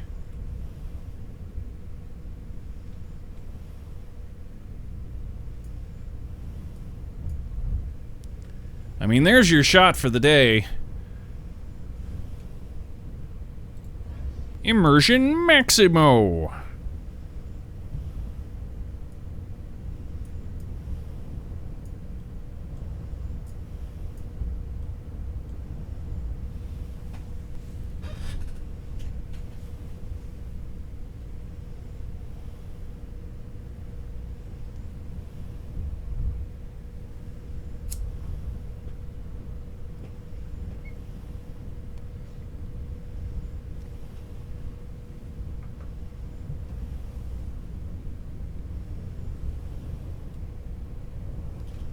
Yeah, that's pretty fucking cool. That is pretty cool.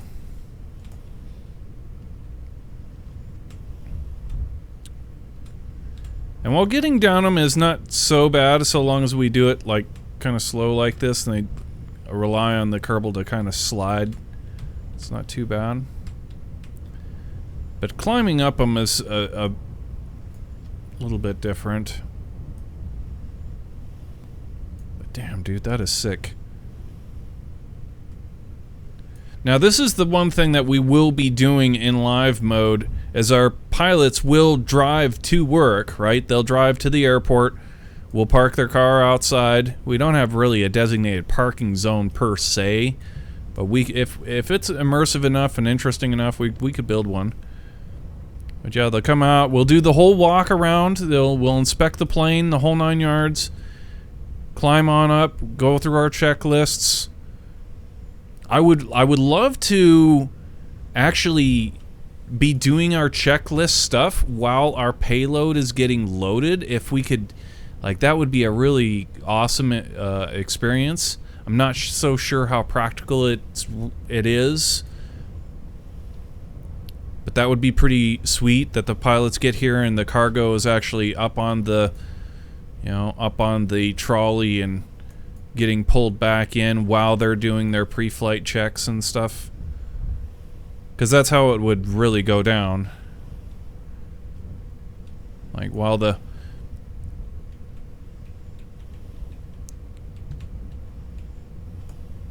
freight guys are doing all their stuff downstairs, the pilots, and that's the whole point of the 747 having the upper deck, was that the pilots could be up there doing all of their pre-flight stuff and getting ready for flight while the freight was being loaded. That was the whole point. Yeah, I guess the climbing the stairs isn't so bad. I thought it was, I don't know, we did this before and I thought that it was like painfully disappointing. This is not so bad. This isn't disappointing at all. This is kind of fun. Bonafide Kerbal stairs. That's awesome.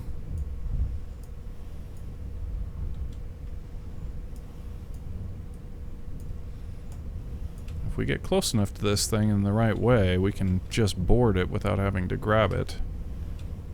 Is it gonna let us do that? No. Damn. Don't fall, don't fall, don't fall, don't fall, don't fall, don't. Okay. We have to be further away for that to give us that luxury. Come on. Can you give us the board key? Oh, we had it for a moment. I can get it. I can get it. So it's like it's right on the... It's practically right on that seam.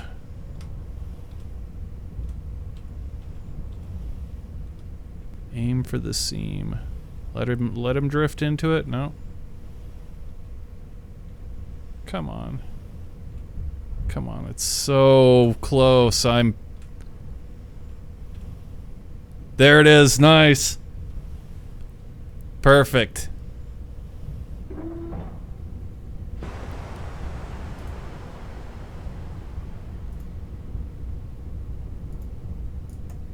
Hell yeah. He's out and back in. Beautiful. It works. It all works.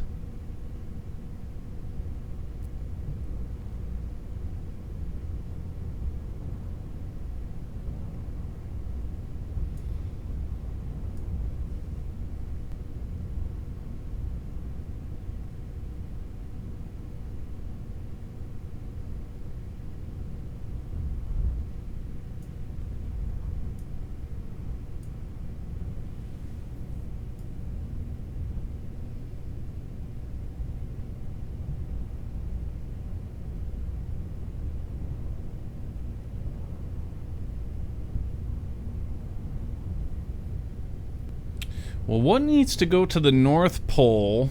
We have yet to actually explore the South Pole at all.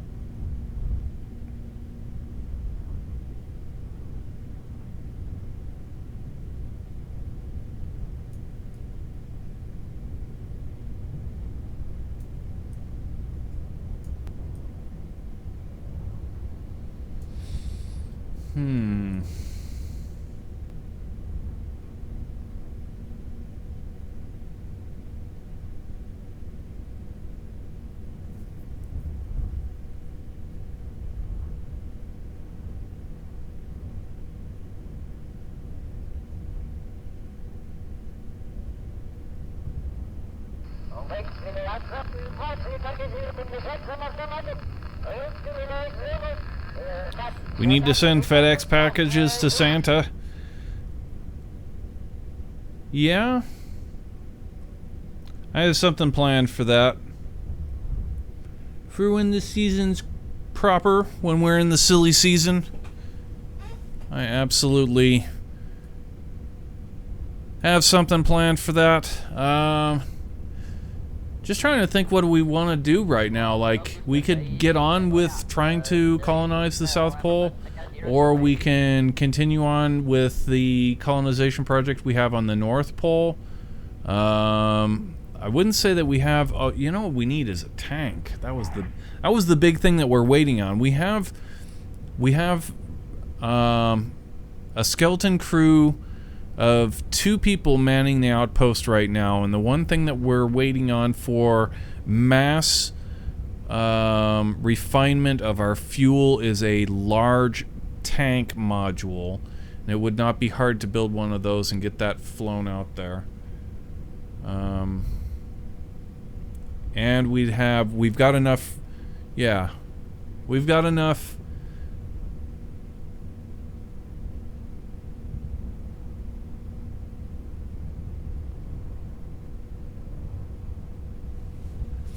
Well,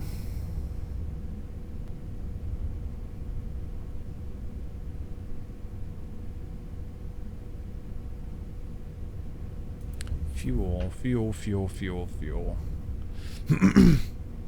We have enough housing for a crew of Kerbals. 2 Kerbals could fly out there and have it, and it would be okay. But we would need another flight of a long-range passenger variant to fly everybody back.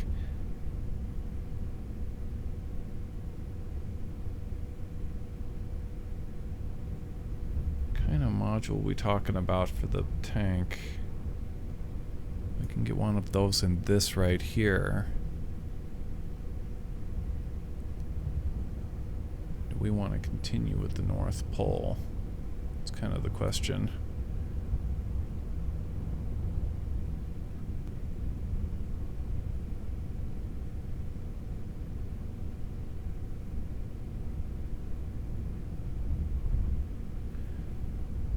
Yeah, it's a hard question put.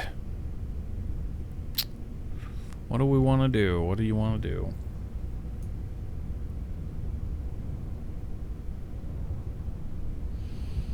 Okay.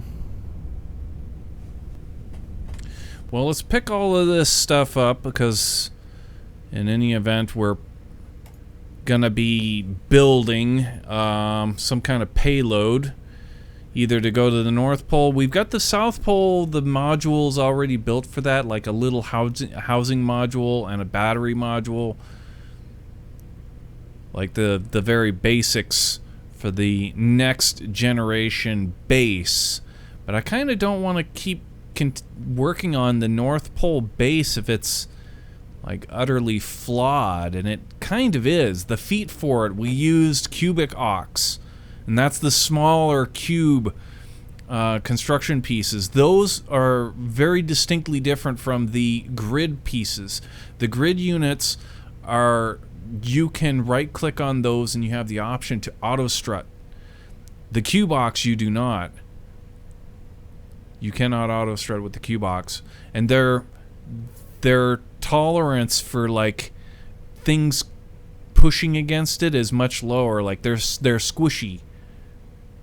So all that kind of combines to make them an unreliable part for something like a foot.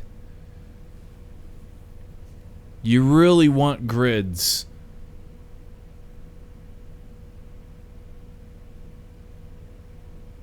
At least that's what I'm banking on right now. We've been chasing problems with trying to build buildings in Kerbal Space Program forever.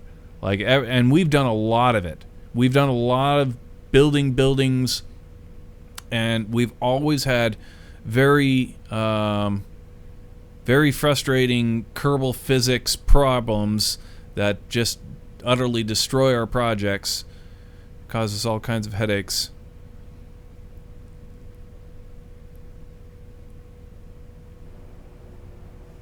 We've seen every measure of Kraken imaginable when working with buildings.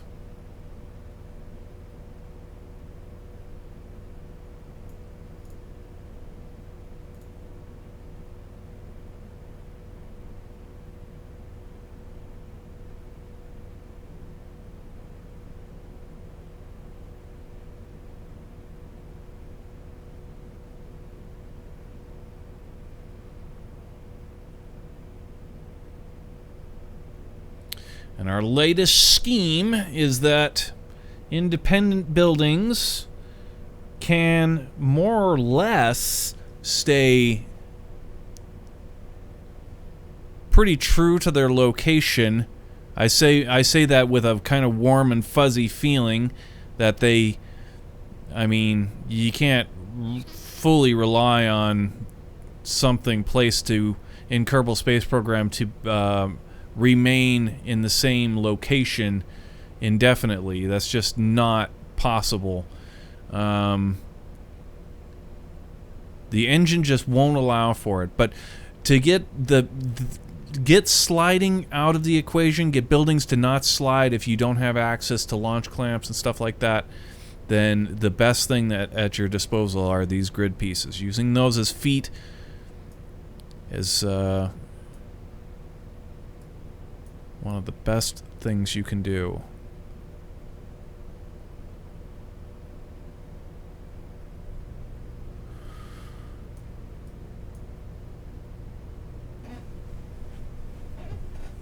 So with this outfit anyway, there's our new module that's destined for the South Pole.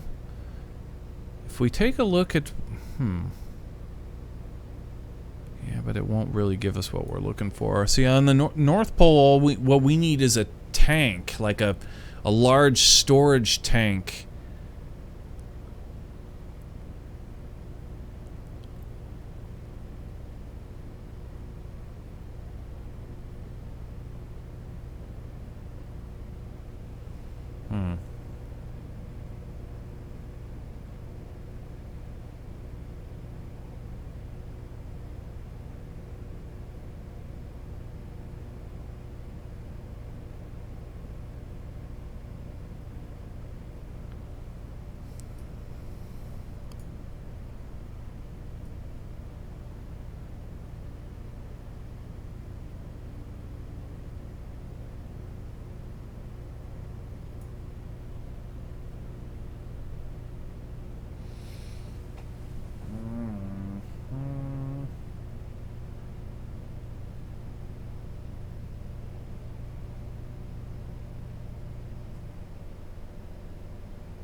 You know what we're gonna do? I've made the decision.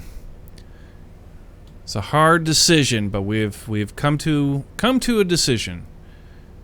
Come to a hard decision time, and what we've come to is the North Pole outpost as it currently sits is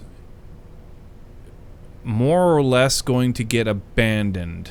Now, we're going to take this flight now, and we're going to fly to the North Pole outpost, and we're going to drop this first part of this payload, this base, the beginning seed part of the new base, and we're going to build. We're going to continue with this style and this size building setup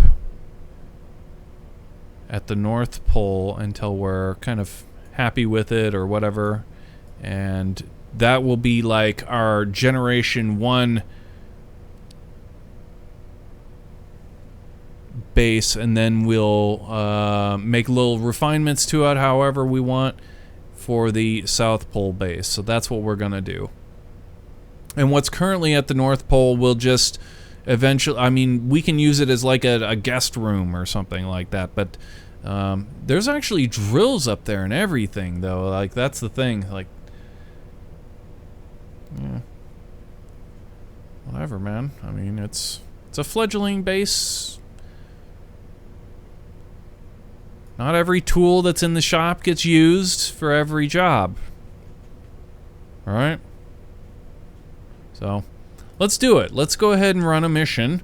Now that all of this works, I'm quite keen to run a real mission with it. I absolutely am. Let's get all of the Kerbals out of here. I want to fly this sucker for real, bro.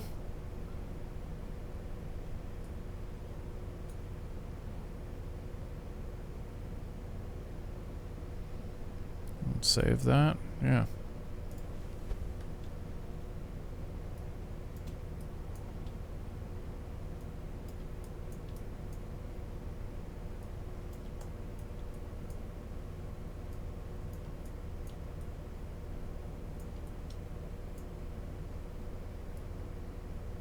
Yeah, I'm not quite ready to discover the South Pole yet. I want to finish, or at least have a fully functioning airport at the North Pole, or close to the North Pole, first, before we decide to go south for the winter.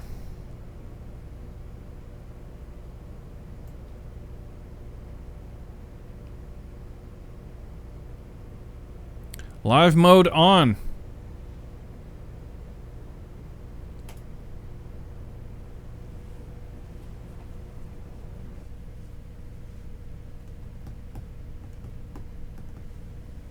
Let's do it. We're going to the North Pole.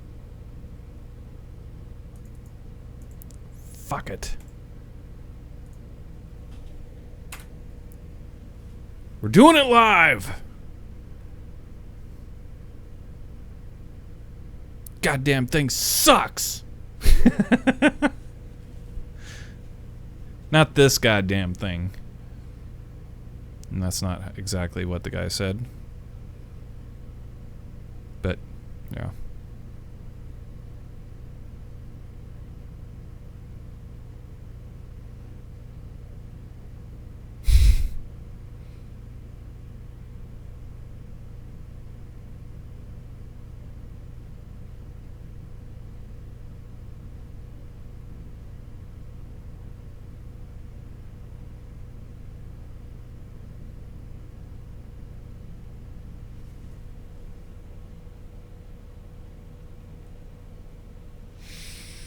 Yeah, so we can we'll fly this mission out to the North Pole, and then we need to get another flight, the long-range passenger variant, to fly up to the North Pole and relieve them. But our base will be larger. It'll actually be two bases in one. So hopefully the one doesn't slide into the other one. That's the one big worry that we have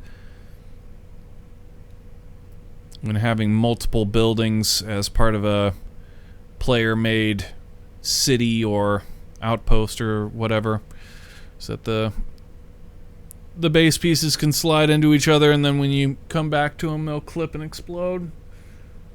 So hopefully that don't happen.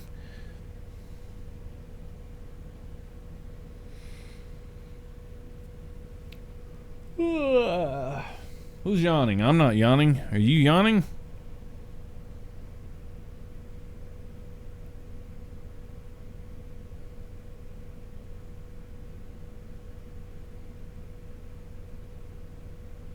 I've got a whole table of Kerbal snacks I'm looking at right now.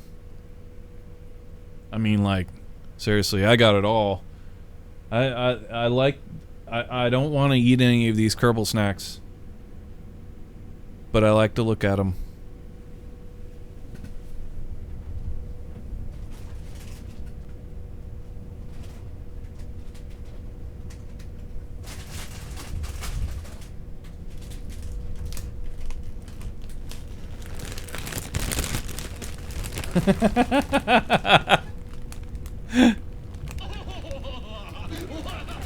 My Kerbal snacks.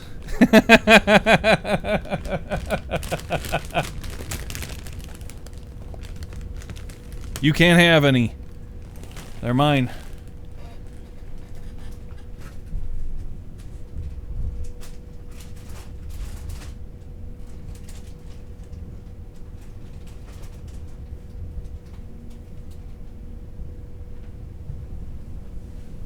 Snacksville.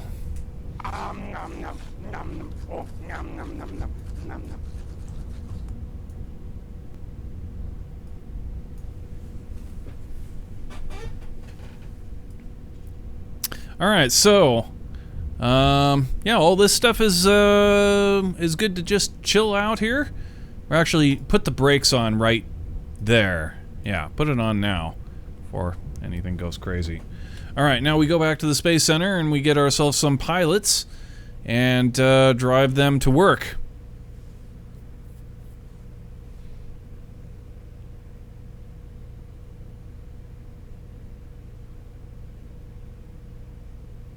But I want Kerbal snacks. No. No. Just no.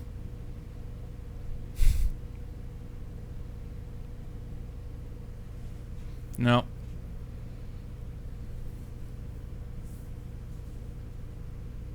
Get wrecked.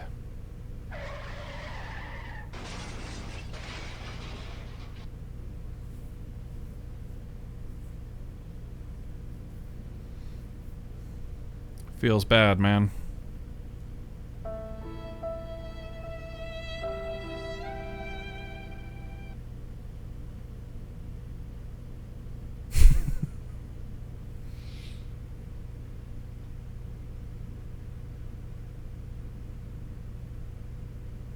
What the hell happened to my oatmeal cookies?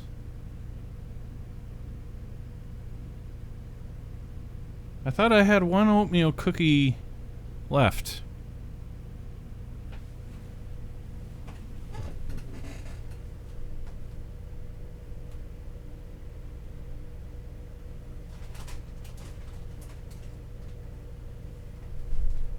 Hey. The hell? Dude, where's my cookie? God damn it! Where's my cookie?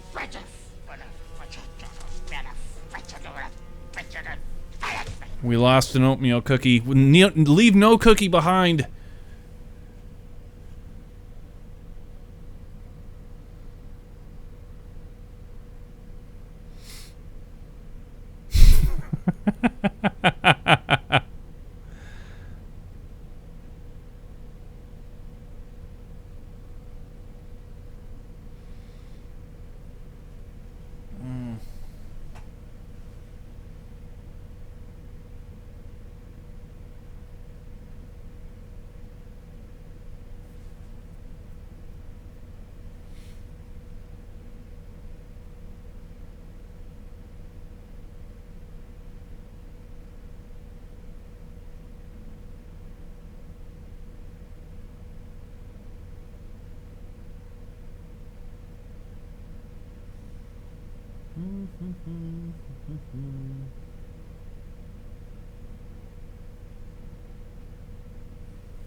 You're really serious about your oatmeal cookies. I hate oatmeal cookies. That's why I'm so...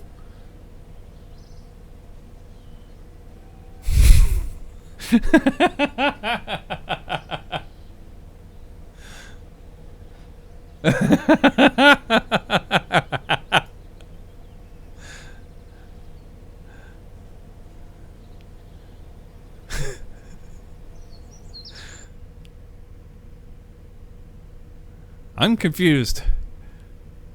Huh? What?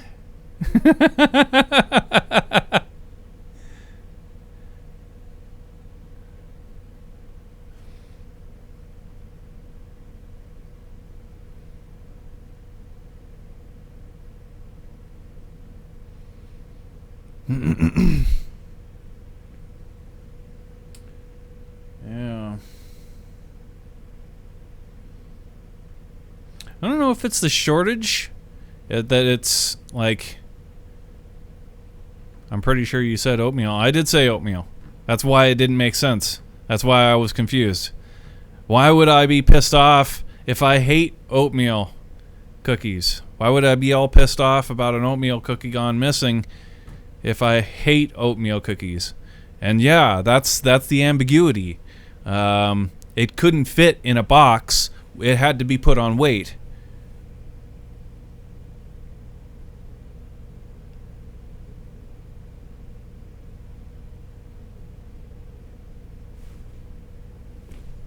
Like, I mean...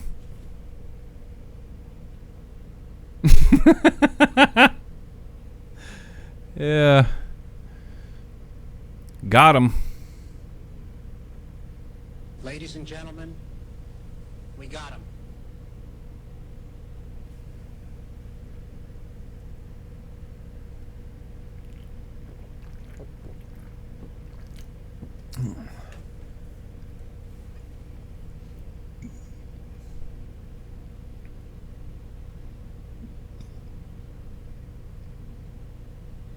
That's a Monty Python reference,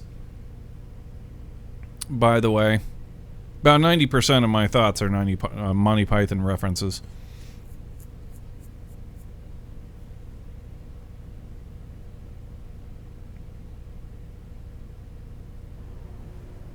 And about 50% of their thoughts are sexual. So...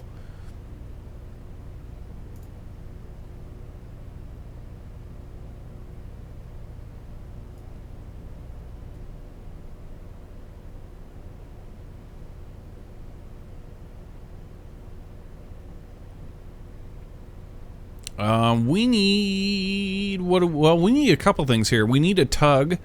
Let's go ahead and do what do we? Yeah, get the tug out first. Let's go ahead and get the slug tug.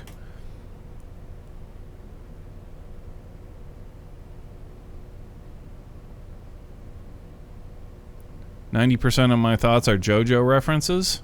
What's JoJo?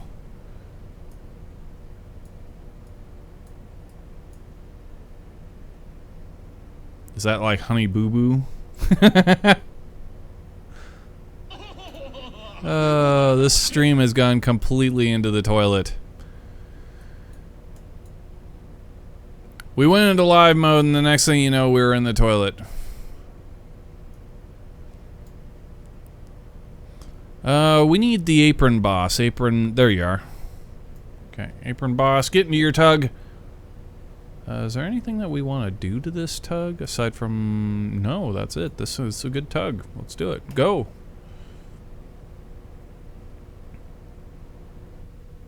So 45% of your thoughts are sexual. Possibly. Only 45%. That's... certainly sounds quite low.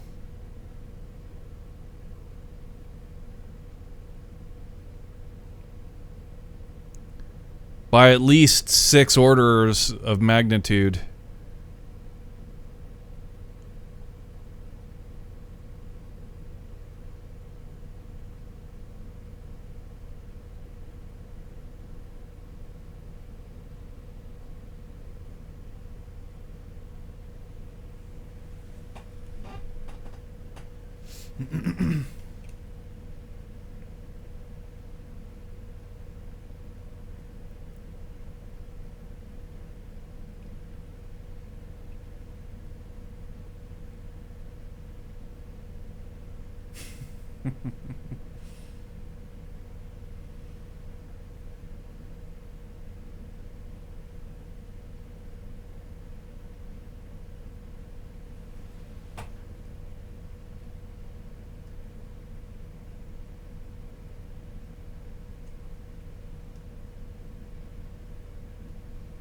Yeah, we need to start refueling these. We have so many 747s at the North Pole right now, and it, you know, god damn, dude, that tank.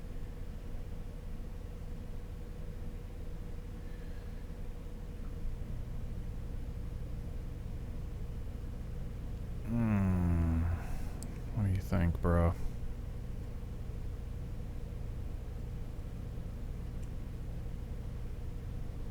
I think we really do need that tank.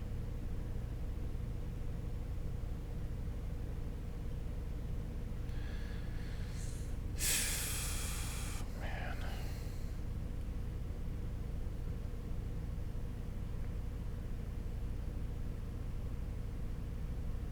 How hard would that be? It's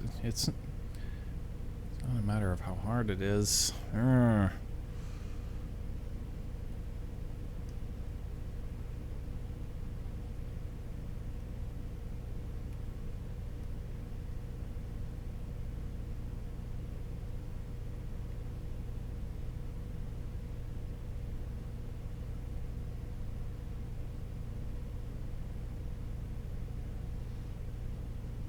So what's the other 10% of your thoughts? Women.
A little concerned here.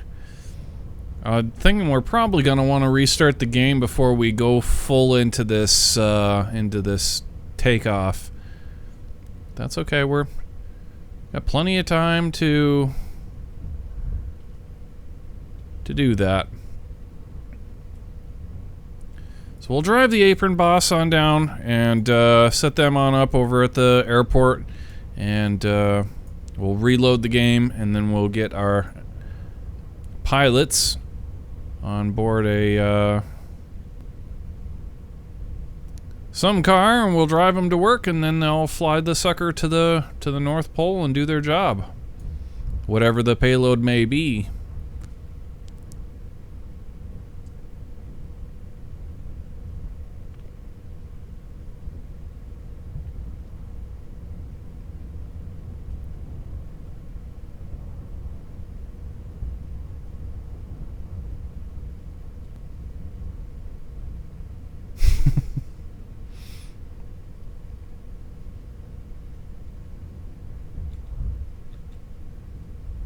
No, so I said, so 90% of my thoughts are Monty Python references, and 50% of their thoughts are sexual.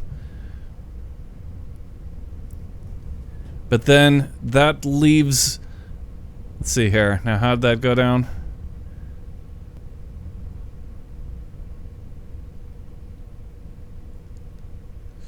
So 45% of your thoughts are sexual, which I said it sounded too low a number by an order of about six orders of magnitude.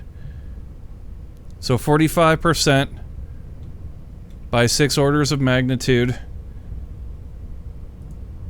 are sexual thoughts, and then 10% are women. Thoughts about women. So there you go. That equals 100%.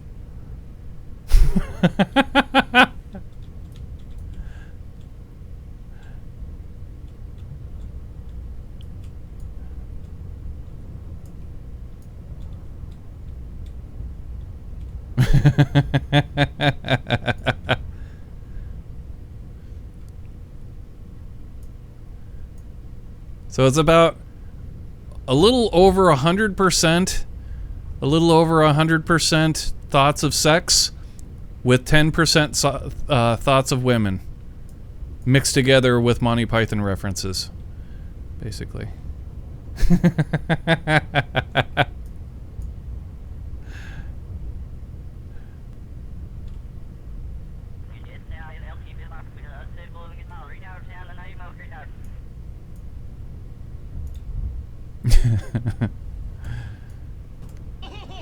Oh god. Alright, so the apron boss is here now.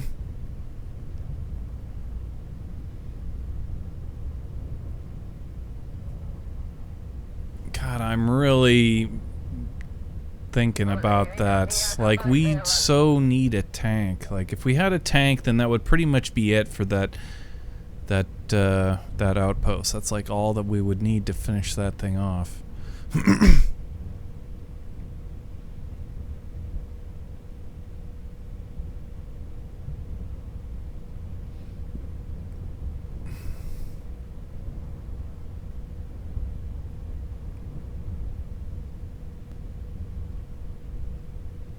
I've changed my mind once again, but we're not going to, we're going to kind of meet it halfway.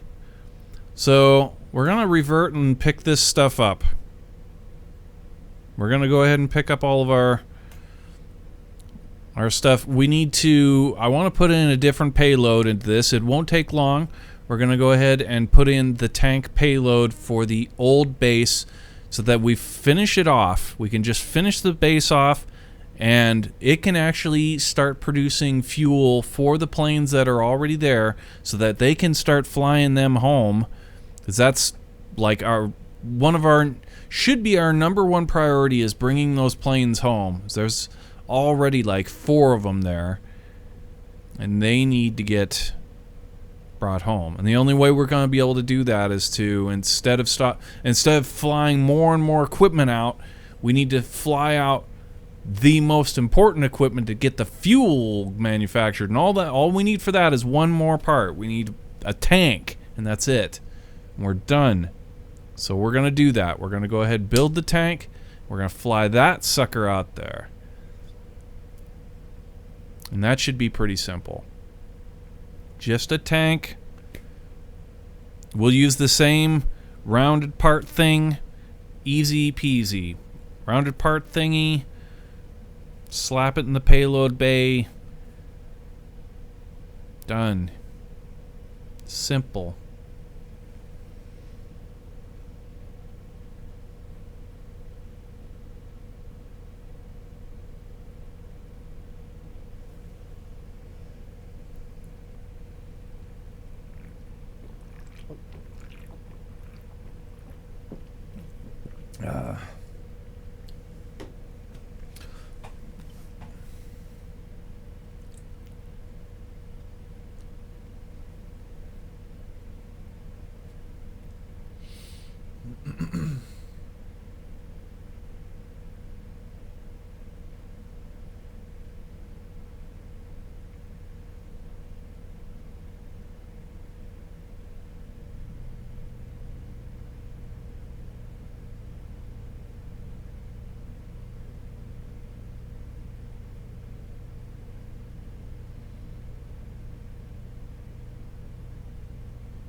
Yeah, there could be some really fun stuff for the silly season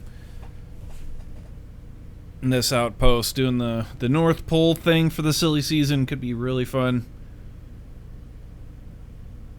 We tried to do that last silly season, and I don't know, just people weren't really into it. It was too festive for most people to get into. People just wanted to see cool rocket stuff and Kerbal Space Program. And they tune in and see us working on a sled with robotic reindeer. Kind of turned a bunch of people off, I guess. I don't know. I thought it was kind of interesting. Anyway, we'll definitely do that again this coming season. Maybe we'll get better views out of it. Maybe this time people are ready to celebrate something. I don't know. I know I am. I'm ready to celebrate shit.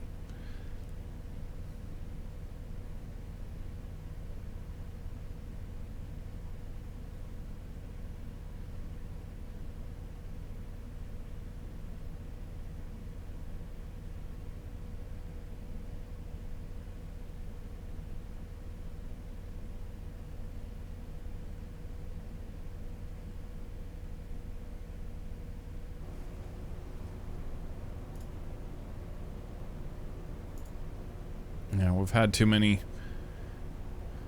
loads, load into the game and loading into the world physics. Get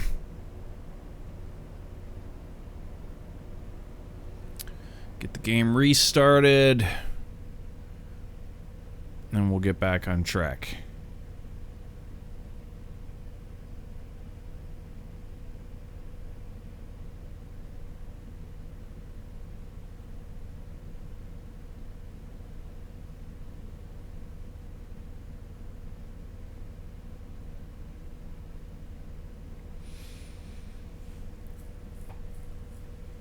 Ugh.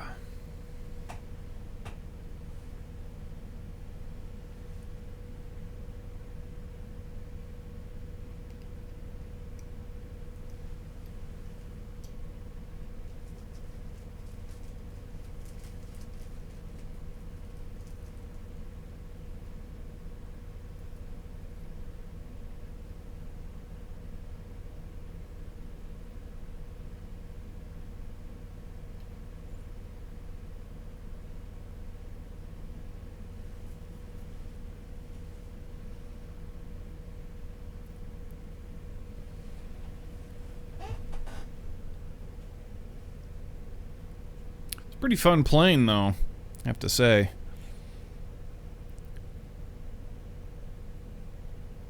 Little scaling issues here or there, you know. It's always scale. Always an issue with scale when building anything in Kerbal Space Program. Unless you have tweak scale, of course.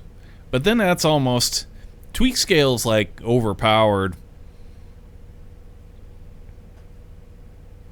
Tweak scale's a little bit overpowered.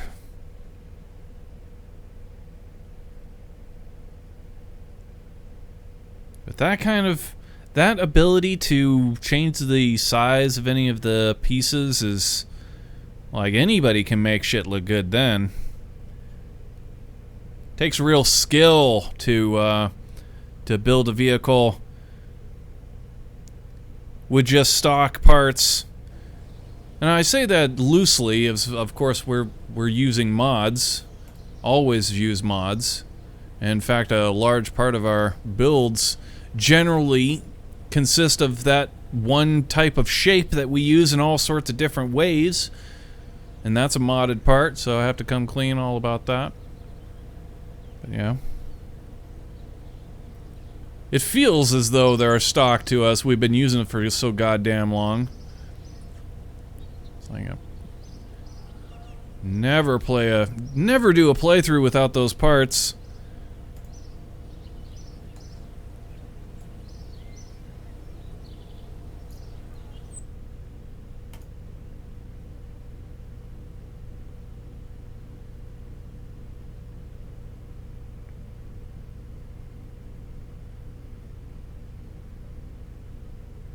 We'll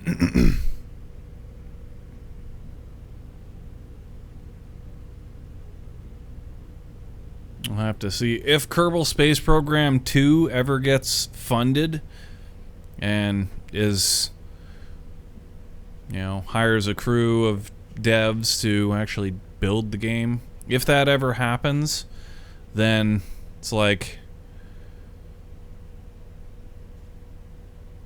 I certainly would make an effort right out of the gate to play the game without any mods. Like, try and get deep into the game, as deep as we are right now, with no mods at all. Like, it wouldn't be hard for us to do. It's just, those parts specifically, the dome top parts, like, we use them in like almost every single one of our builds.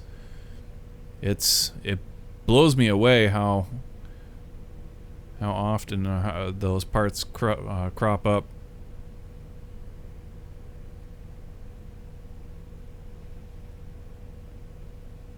But we'll have to see if Kerbal Space Program 2 ever comes around to being a thing. That I would definitely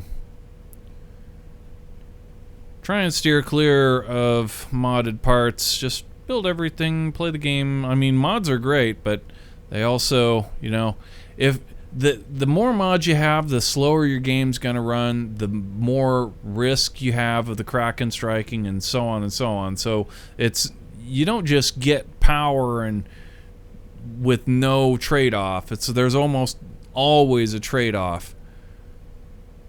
So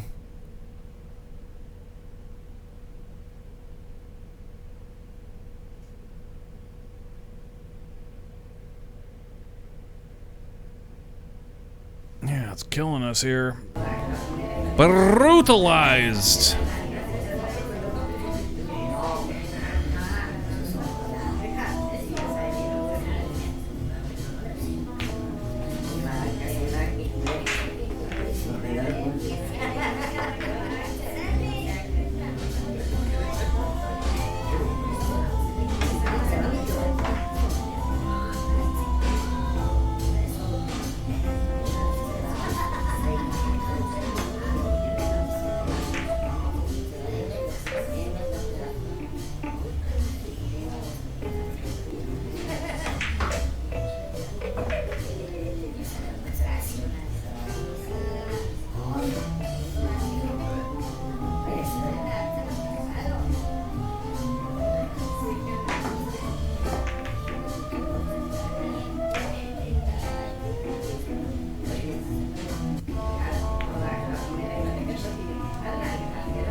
Yay!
Hooray! We are back.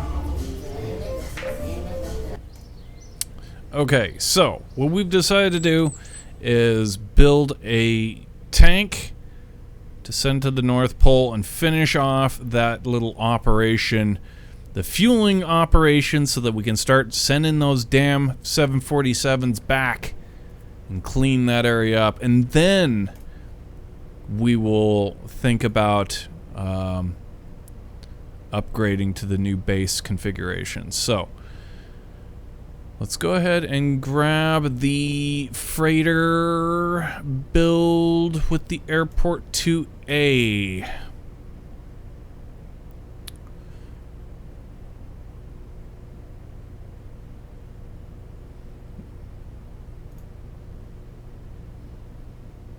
And get these guys out of here. We're gonna have to do a test flight with this thing as well, since we changed the payload.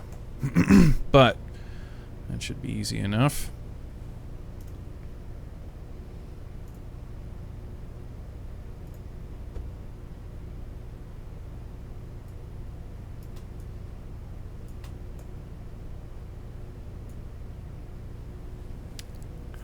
So, now essentially, this piece right here, yeah, that couldn't actually remain.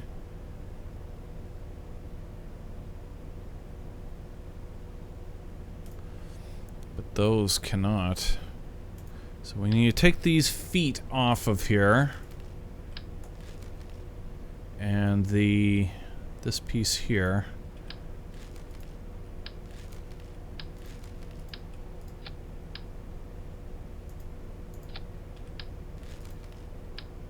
Okay, all that comes off.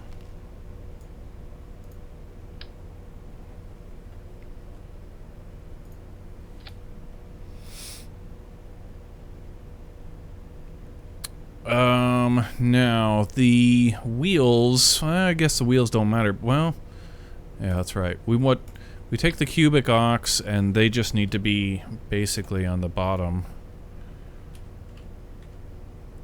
Like such. That's all the more that we did with those, I do believe.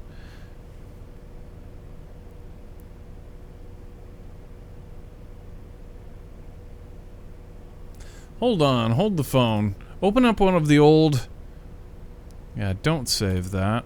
Let's open up one of the old... Like, say, the ISRU unit. Load that up.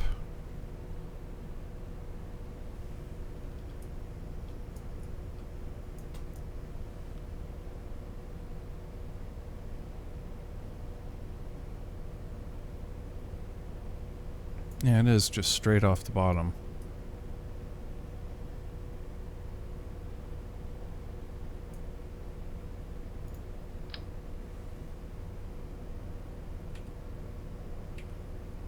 Why can't I see it? Why won't it show it to me? Okay, it shows it. Yeah, okay. Yeah, that looks correct. Okay, I'm convinced. We can go ahead, go back to that other build again. Which is the Airport 2A. And what we're looking for here is to, again, take the payload basically out of this and flub up the feet. Just kind of screw this thing up, really, to be honest. the old payload. Yeah, just dumb this thing down to the old payload. Let's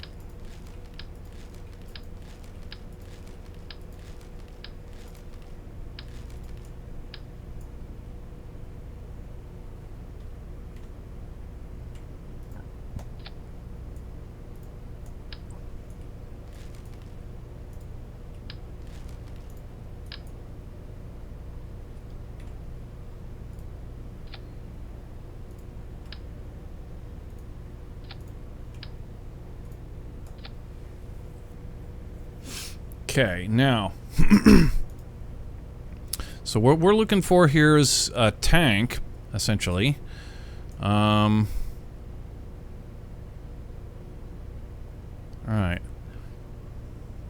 So payload, yeah, we'll go ahead and give us one of these modular pieces.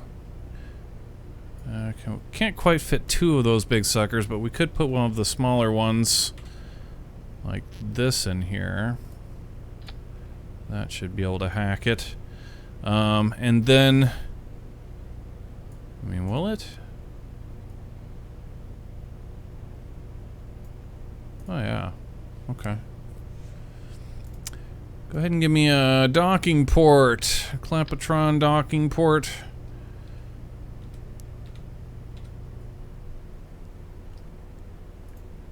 Like such, and this whole rig effectively needs to be tanks. Liquid fuel oxidizer, not really, just straight liquid fuel. Can I get that?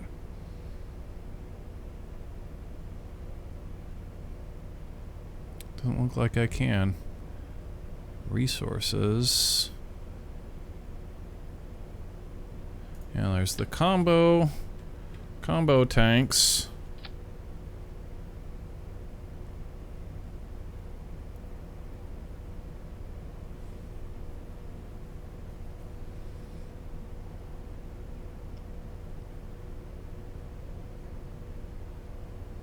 It's either that or we come up with our own kind of cluster with the, like these guys. Which I'm down with doing that too.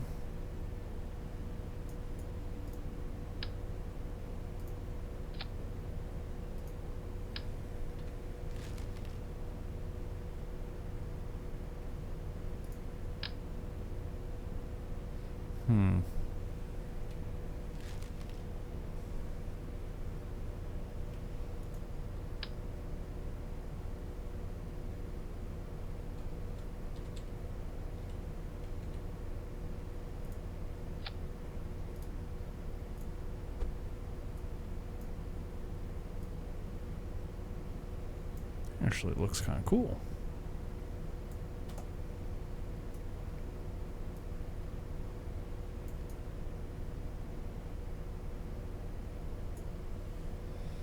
That kind of looks cool, actually.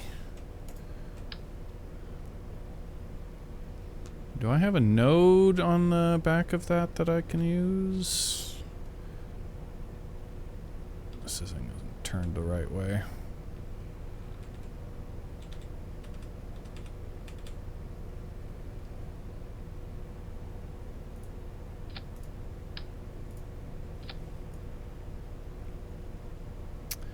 Okay.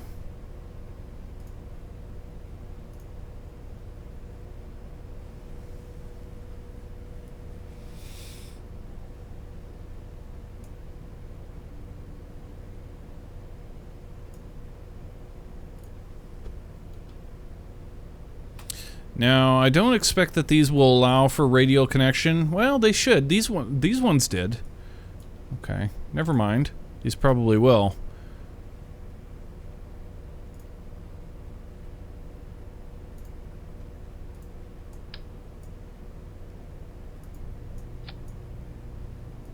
Yeah, the previous pieces we were working with weren't allowing for radial connections, but these ones will.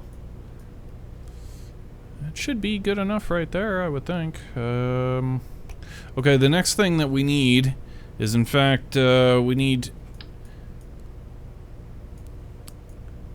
pieces on the outside here, like that, for the rover wheels. Where are you? There you are.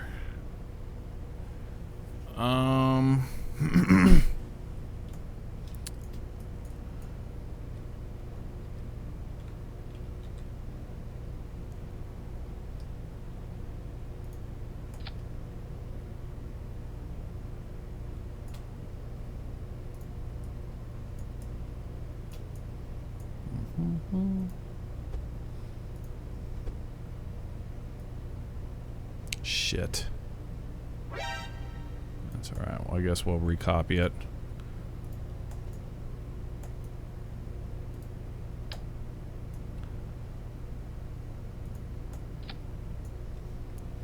That ought to work just fine. Just fine. Fine. Just fine. Fine.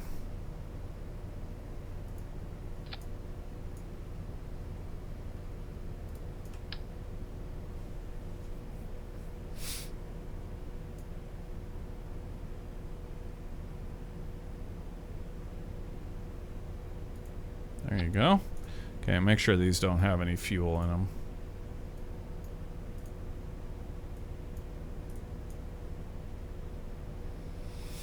So, it has the power generation, got yourself a probe core for the payload piece, got our tanks, plenty of tanks. Rover wheels to control the payload after the fact, the trolley to get it out of the payload bay, and it's all controllable, and the whole 9 yards. We got everything we need here. It's got the feet. Oh, no, that's, yeah, those feet will work just fine like that. I mean, they will and they won't.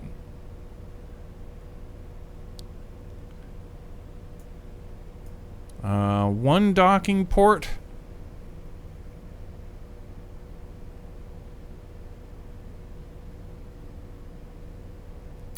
Yeah, this was going to be the final piece to this little facility that we're making.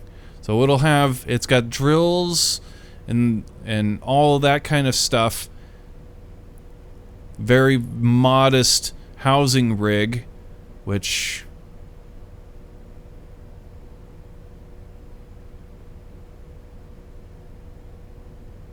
you know, just for shits and giggles, we'll put a little one of those hose pieces on here. We're not going to use that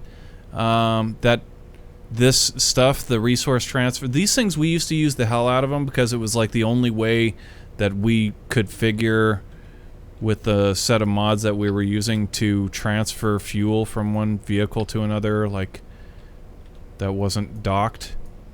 But we have since come up with a different way, which is way easier. But still, these things they're cool, you know. Yeah, we won't necessarily use it, like I said, but get the idea. It's hosing. Hosing? Yeah, hosing.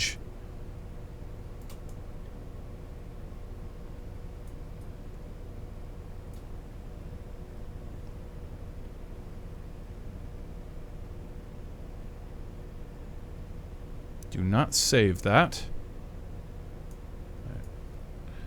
I want to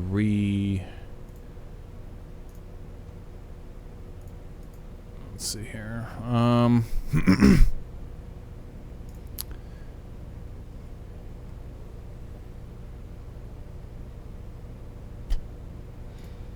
Now our designations are all whack, huh?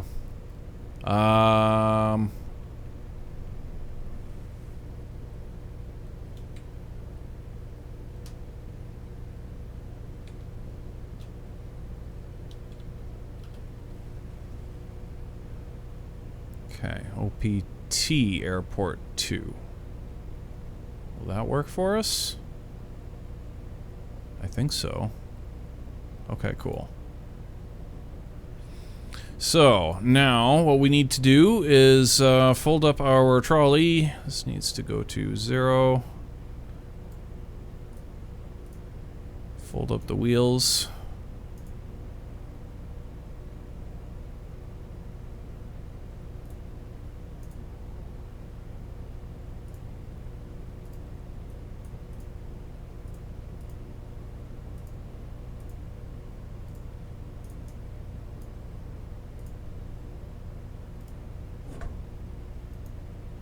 Okay.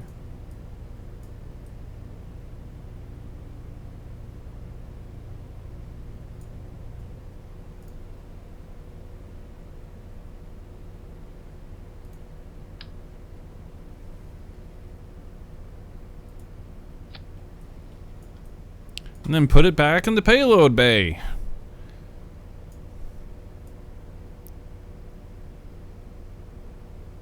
Couldn't be easier.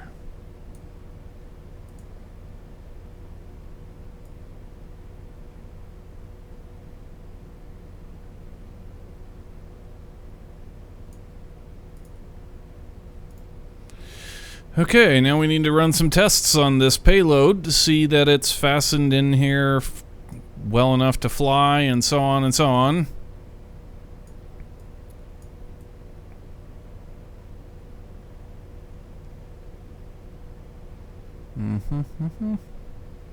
Okay.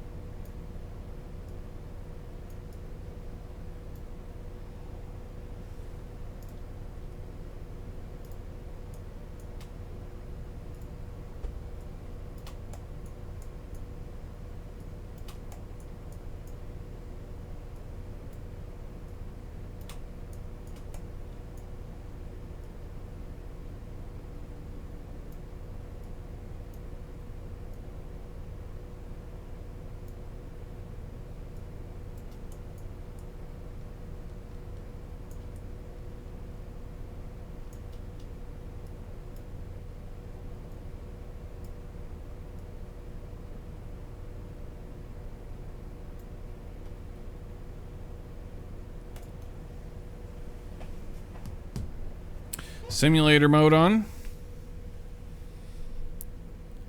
Never mind. We're not doing it live.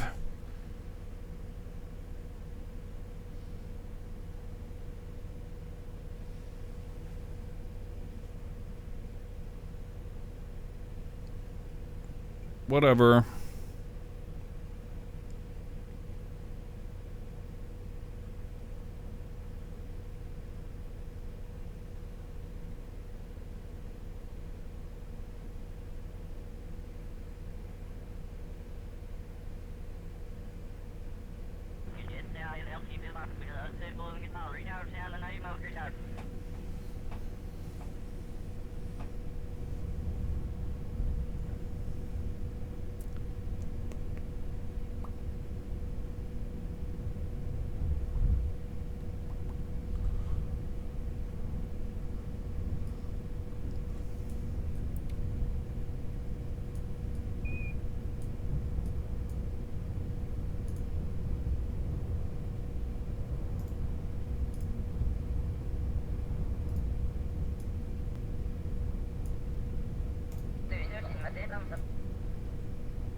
Boy, that undocking was smooth. It was a very, very nice, gentle set down.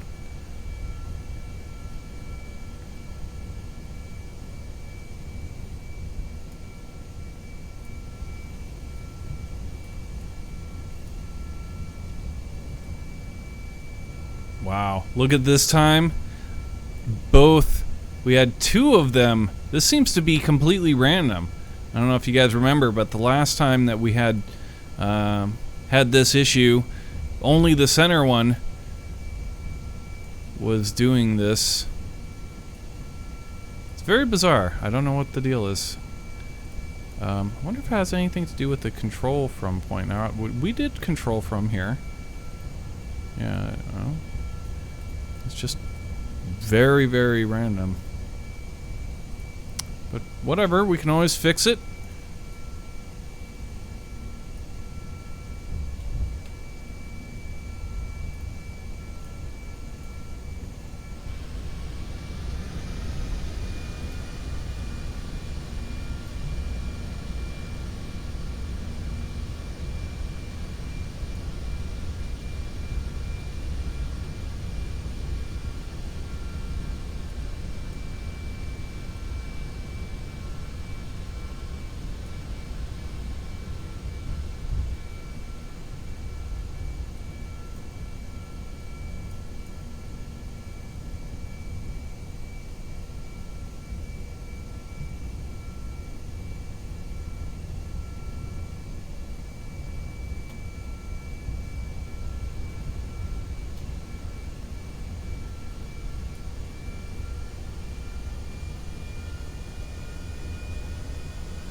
NASA and FedEx? Well, yeah. It's actually not NASA, it's...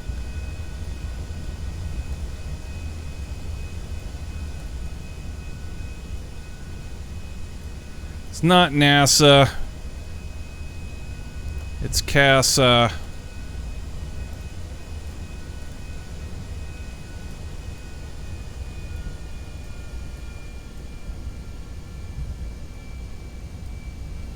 Which very obviously stands for Kerbal Airport Space Airport.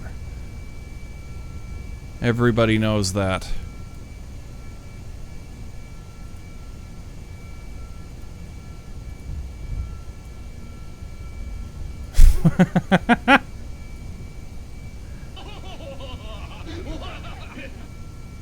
It's got nothing to do with aeronautics or...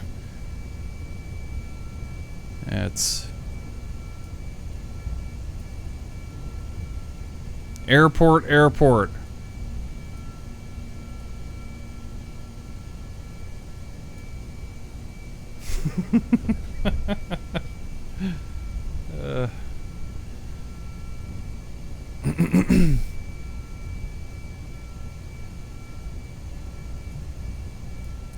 So far, I don't see any problems with our payload.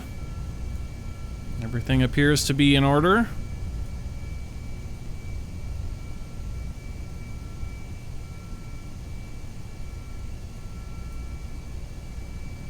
Just taxi into the runway now. We're in like speed run mode. We wouldn't dare to do this turn under over 10 meters a second. Here we are doing it at like plus 20. It's quite reckless.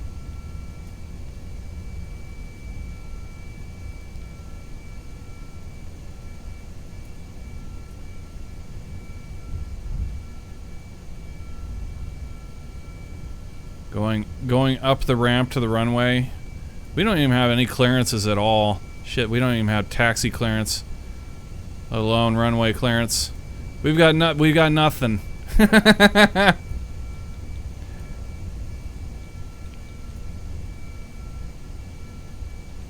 just willy-nilly right on up there.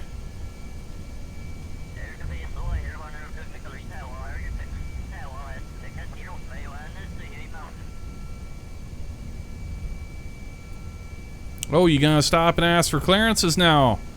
Yeah, well, at least you did your before start checklist. Alright, we clear you to taxi. Okay, you're cleared for the runway. You are clear for takeoff.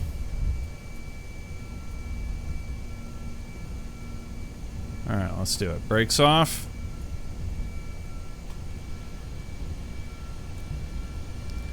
Throttle it up.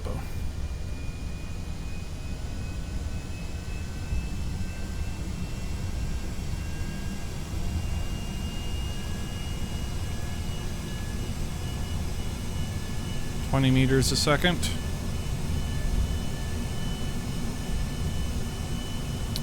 30 meters a second. 40 meters. 45 meters. Throttling up.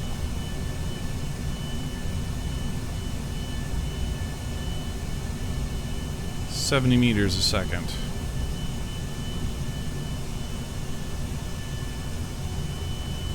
V1. VR. Rotating.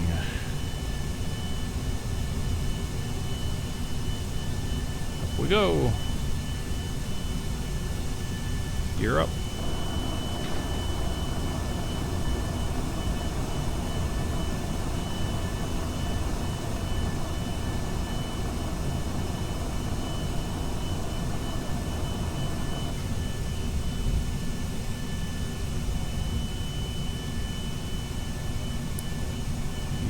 What are you doing?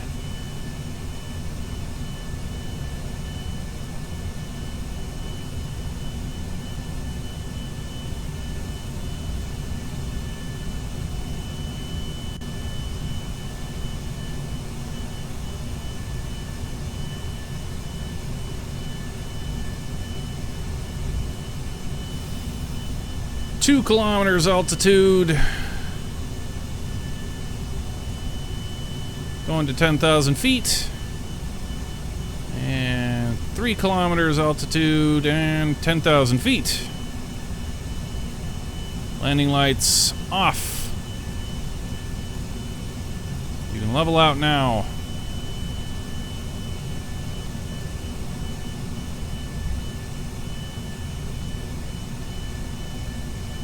How are we doing? Feels fine. Okay, making the turn towards the island for our... Oh yeah, this payload is super light. By comparison to our last, or the next outpost piece, this payload is really light.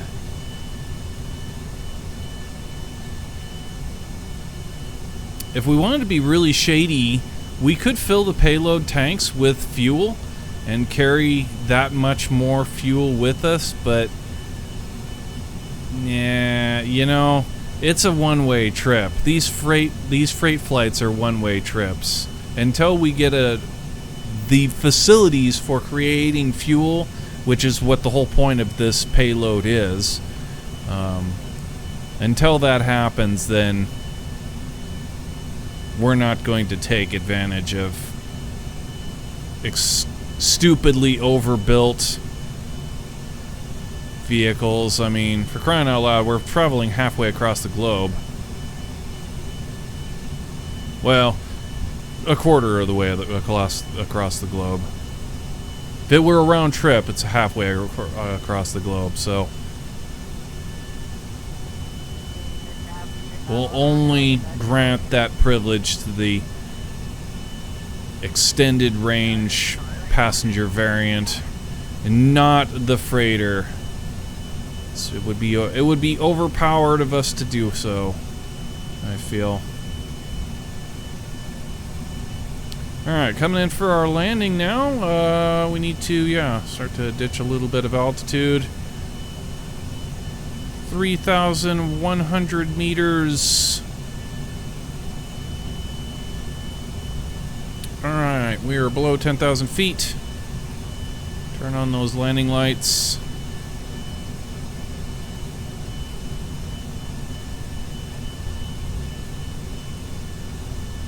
about 10 kilometers out. Go ahead and start killing some speed. Throttle it back a bit. Oh, our approach is not really good, is it? Yeah, a little bit. Over a bit.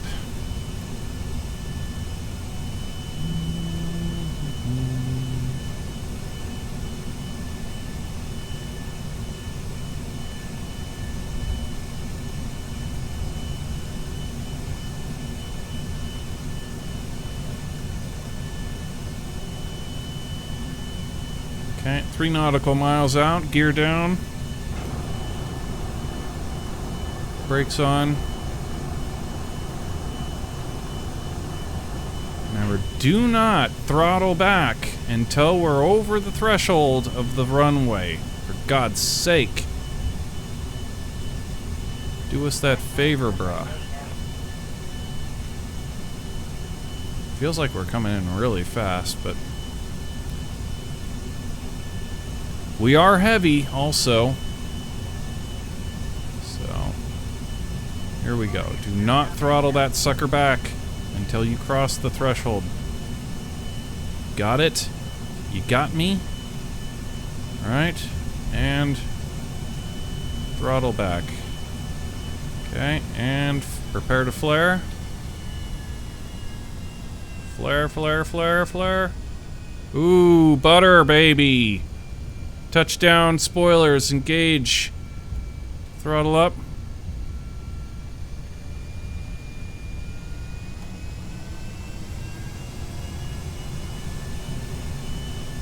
Butter, butter, butter landings. Good stuff. The good stuff.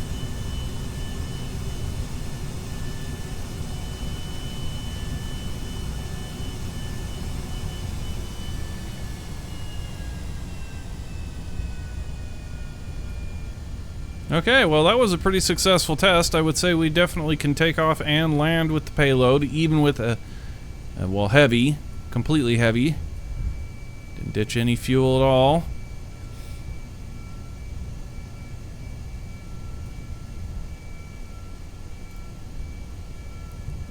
Okay, one more test still remains, and that's the get the payload out of the bay and set it up. Can all of that happen?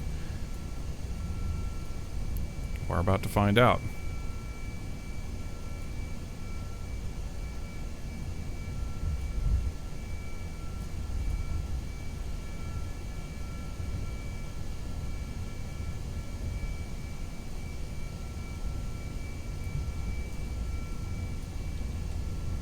Yeah, we're starting to get pretty good at flying this thing. These landings are some of the best we have ever done.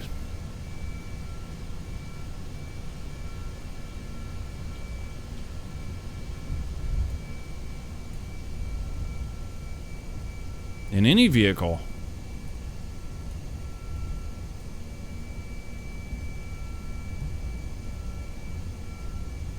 Audacity! An attack in my own temple? Goodness me. Dread Sky official, thank you for that raid. Welcome, dudes.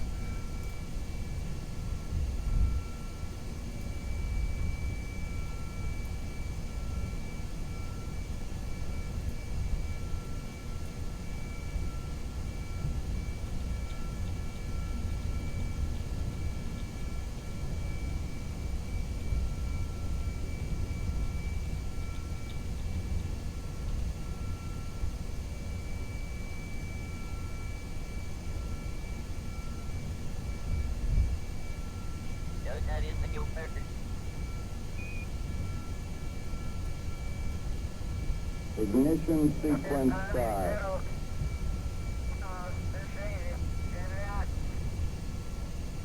Man who speaks facts. Pog. Thank you for that follow, bro.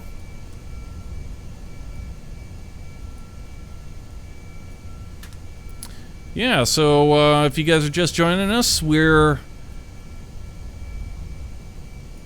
just testing out the payload of an outpost part that is going to go to the North Pole. And we've got it here in our little 747 freight variant. Ignition sequence start. Just flew it up into the air, turned around, and came back down for a heavy landing. And it was beautiful, if I do say so myself, which I do, because it was. But now let's go ahead and test the payload out. So we'll go ahead and unlock the nose cone. Here comes the jolt. Ooh, I saw a little sway. That could have been it. Hopefully everything's still cool. Okay, go ahead and open up the nose cone. Guess we'll find out here. Yep, it's opening, so must have unlocked.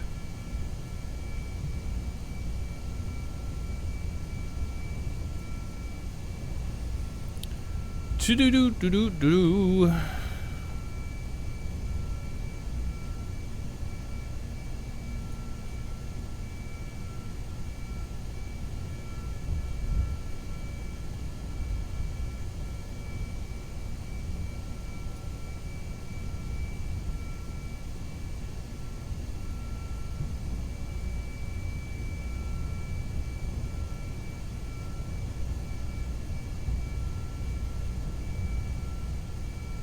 Yeah, and this aircraft here has actually got two ways to get pilots or passengers in or out, whereas the passenger variant only has one way in or out through the side door. And in real life, planes, they have a secret way in. Secret, guys, but I'll tell you about it. There's a secret way to get into planes via the first mate's window. It opens up in a way that you can actually climb inside, just in case there's like something happens in like a door to the cockpit gets locked and or jammed or something like that. There's another way in. I mean, obviously it's stupid hard to get up there. You need to. You can't just like climb up and get into a plane via that way surreptitiously by any means. But yeah, there you guys go. A little tidbit of information for you. There is a secret compartment to get into aircraft via the first mate's window.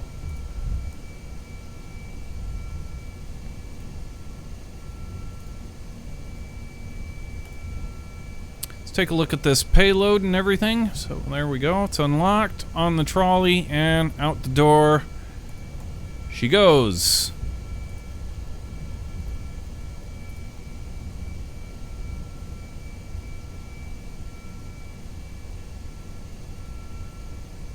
Wish I could have seen it. Sounds amazing. Well, you can if you stick around. We'll get another one. Not on this runway. We're going to fly to the North Pole and land up there.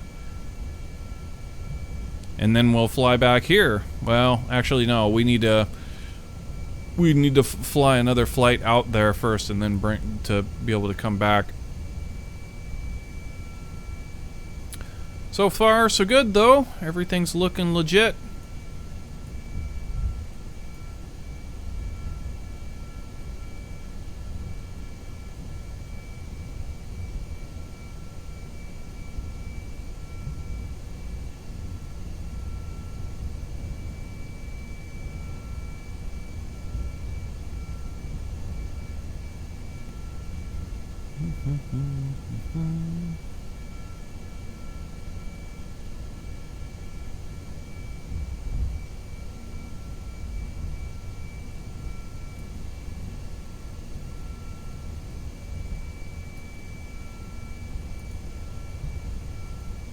Nope, wrong way.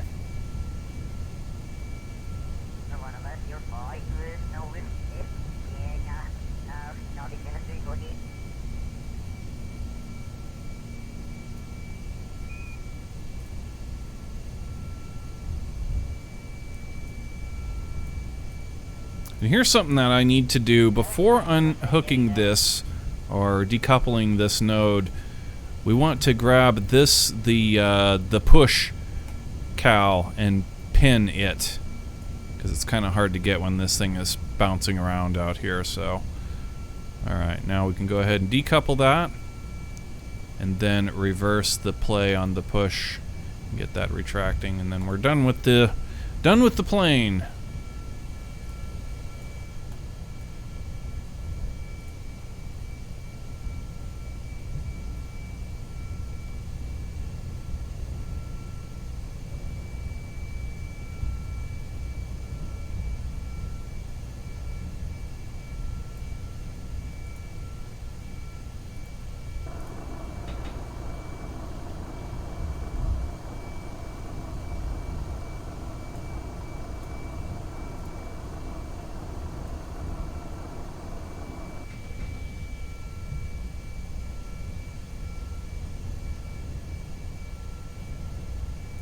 Okay, the trolley still functions, looks fine.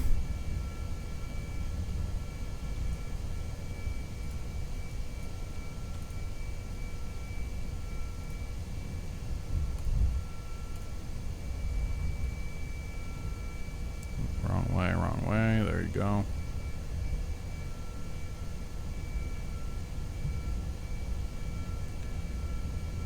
That should be better. More than enough. Alright, let's see it. Go ahead and let go. Oop. This little tank kind of popped through right there on both sides. Is it supposed to? Maybe we should strut those.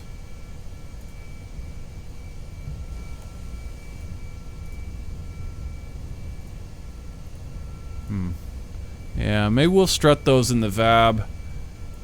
So I don't think that they were clipping through like that until it hit the ground, so we might go ahead and put a strut right there, put a strut right there, put a strut right there. Easy enough.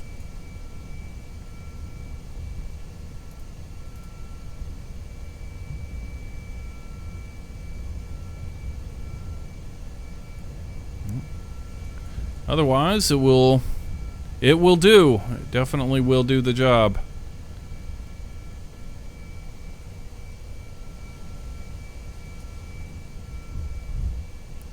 Is there anything else that we need to see here? I think that's it.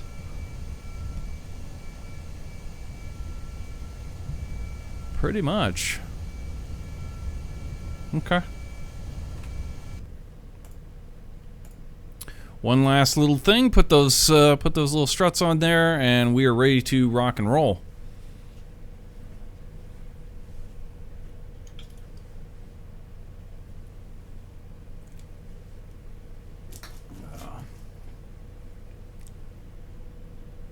All right, fine. All right, fine. We'll have one Kerbal snack. Okay? So what's it gonna be? We've got the choice. We've got the choice of a cookie as a chocolate chip cookie, a cream-filled cupcake, or a sprinkle-topped brownie. Yeah, those are the options. We're not gonna go for the salt, the potato chips, or anything. So those are our choices of Kerbal snacks, and we get one. Choose wisely. For the real Kerbal snack will grant you everlasting life. The false Kerbal snack will take it from you.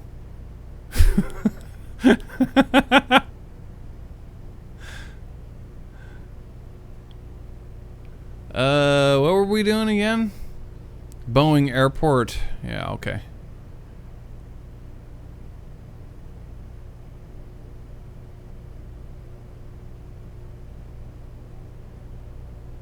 We're missing it. Passenger, no. Okay, unit, no.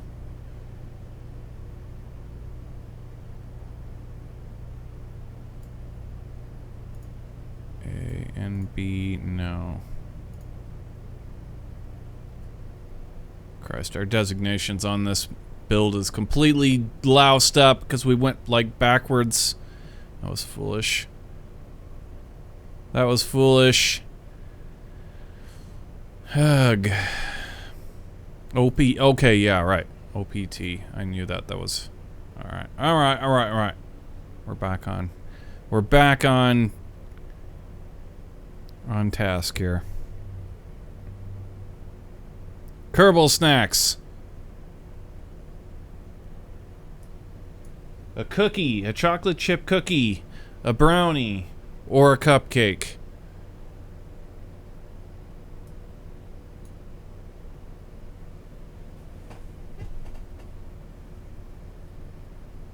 Cookie, brownie, or cupcake.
Okay, so there's the extra struttage.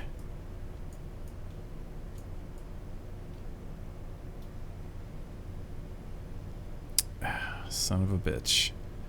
Yeah, well...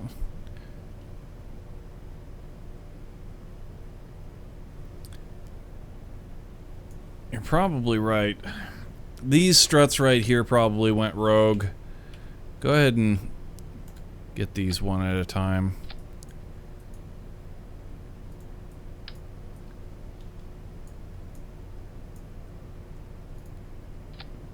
I swear to God, you can't rely on the strutting system in this game at all. Yeah, these ones clearly went rogue. Look at this. Like, what? What are they doing? They don't even know.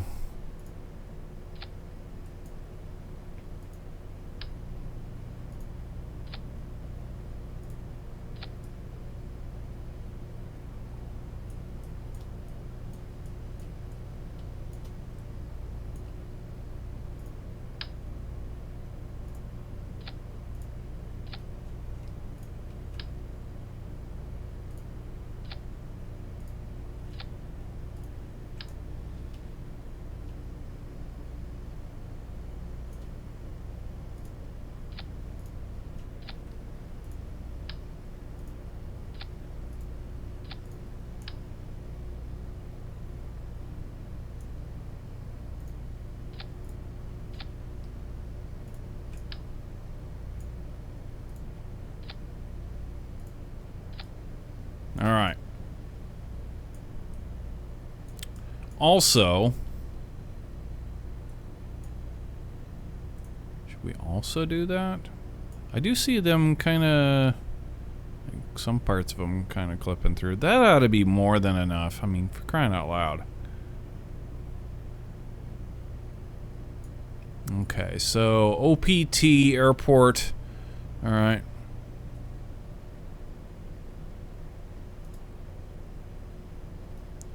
And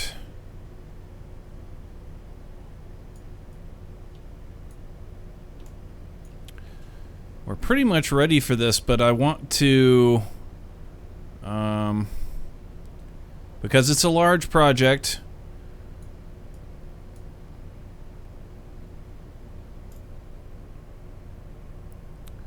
We'll leave it here and then reopen the project and then reload the game and then put everything into live mode at that point, and then we're ready to go. So now this will definitively finish the outpost workings at the North Pole outpost as it sits right now. It will be a fully functioning fuel depot, but a very, very modest one.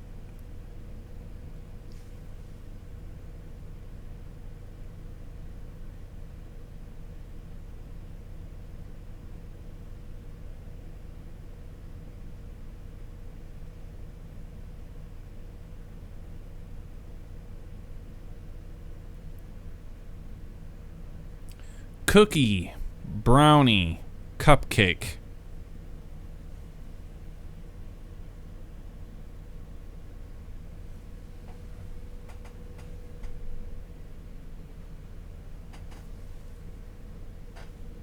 I don't know, man.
Live mode on this time.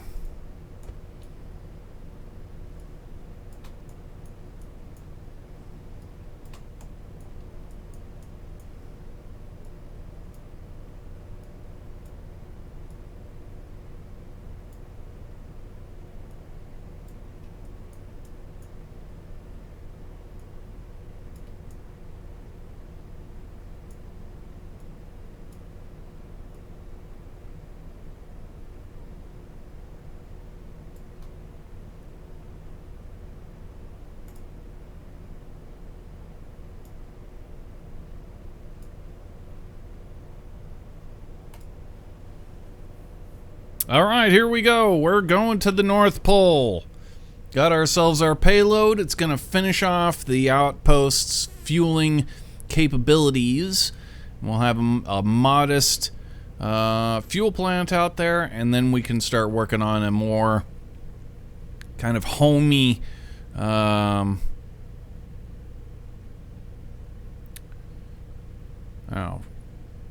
outpost after that. We have the seed for that already built. We can start working around its docking ports and kind of... we also need to come up with some kind of crane setup. That's going to be, I fear, going to be difficult and tedious. I don't fear it being difficult. I fear it being tedious. Hopefully it doesn't go down that road. Anyway.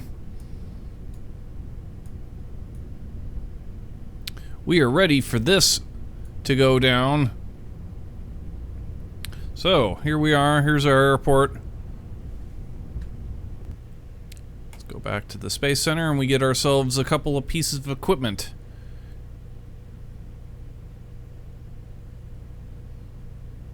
We need a tug.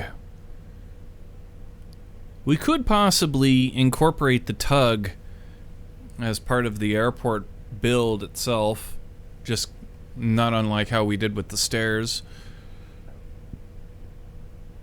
But we haven't done so yet.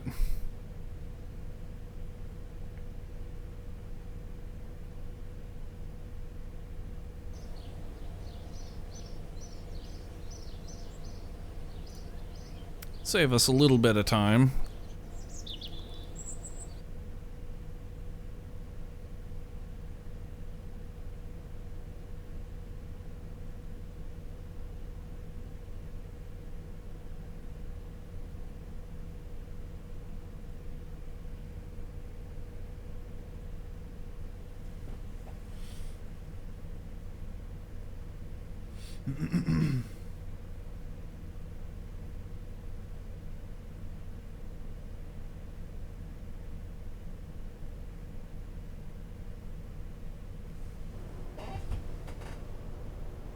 Alright, tugs. We need a slug tug. And an apron boss.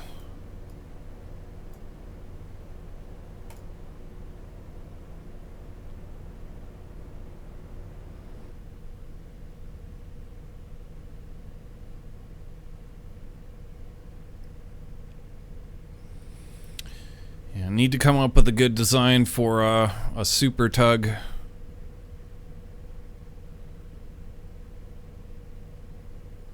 So we've tugged a 747 from the airport all the way to the hangar, and with the slug, there's a reason why they call it a slug tug. It's slow, man, and it's really tedious. You have to constantly be adjusting the the steering and whatever. I think there's a good idea. I have a good idea of a way to counter that, and that's all because of the connection point. If you get it dead on, then you're not gonna have to do much steering to keep it straight as you're tugging a 747 back to the hangar. But above that, there's another trick that one can do.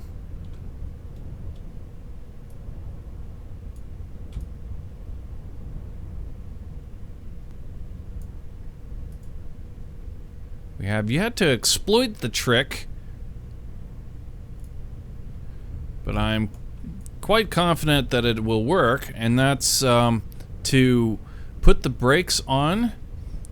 Say, like, I don't know, we would have to figure that out, because these we need to be able to put like a Jake brake basically on the plane or whatever it is that we're tugging. We need to be able to turn its brakes on, but only have them turned way the hell down, but constantly providing resistance.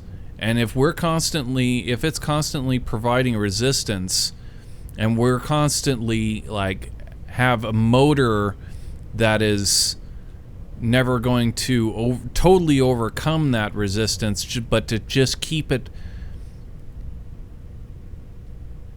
not positive, not negative, just enough force in the wheels to overcome the resistance of the brakes, I think it'll stop that. I think it will drive straight at that point. Kind of like having wings on a rocket, almost.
All right. So here we are with the tug. Now we need some pilots.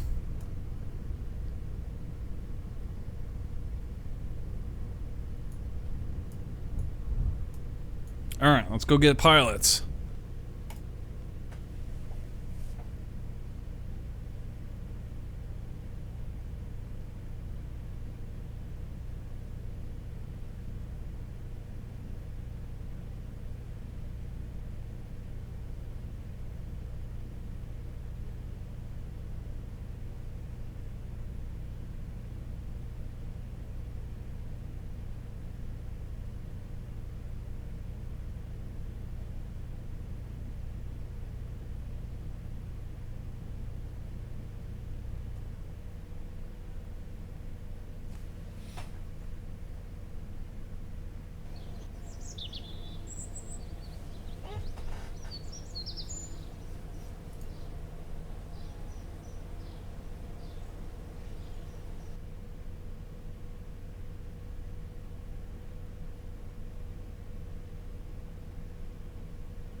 A.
Now these are just pilots going to work. These aren't astronauts going to anything real super meaningful.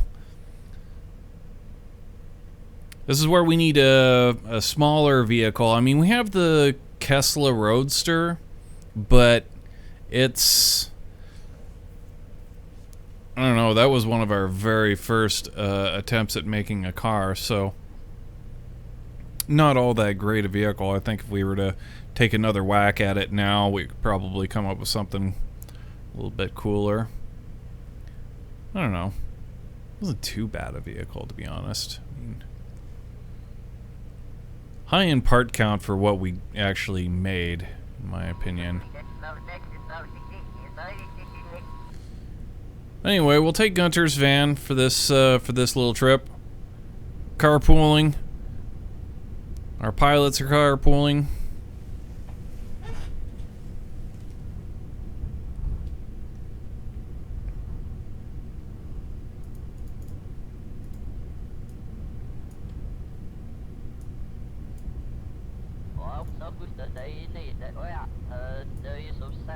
I need to do something about this van, man. Damn. Yeah.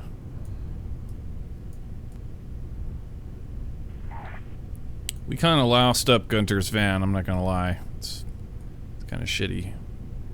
shitty vehicle in its current state. It's seen better days. It's had better technology.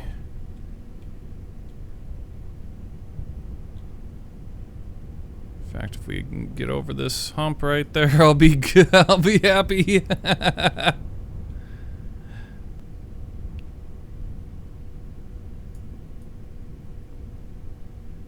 It's really low to the ground. All right.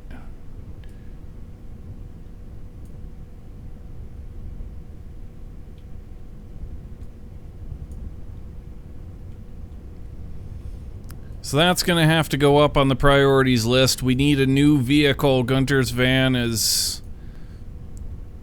I don't know. I'm really not happy in its current state. Not happy at all.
There's physics distance.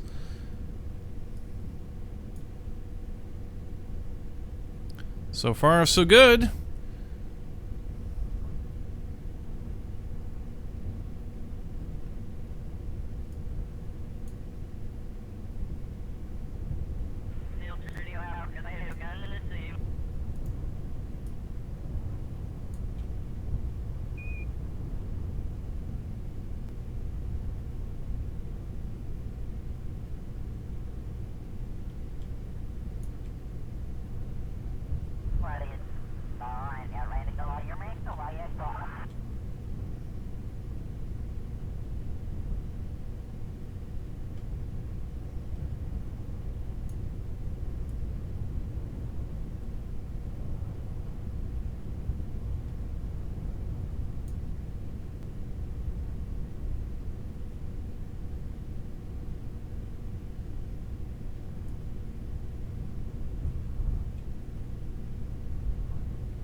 Damn, dude.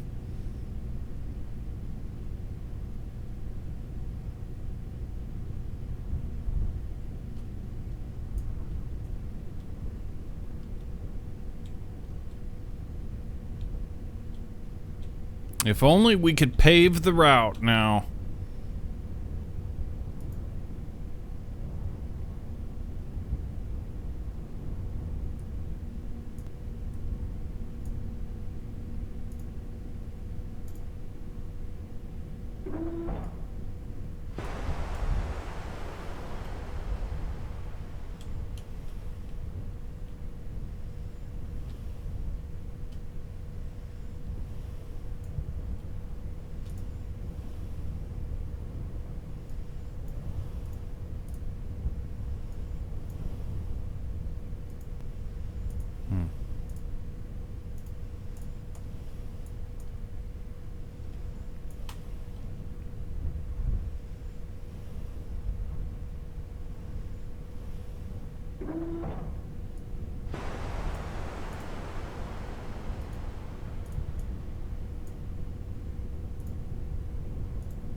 All right.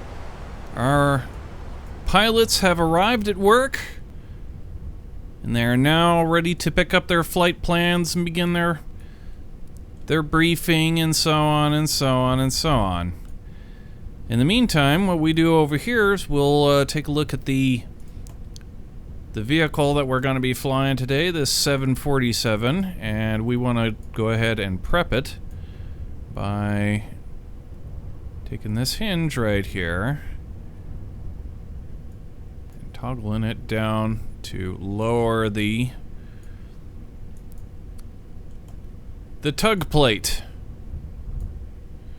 Okay, also we'll go ahead and put the brakes on right now on all of the vehicles.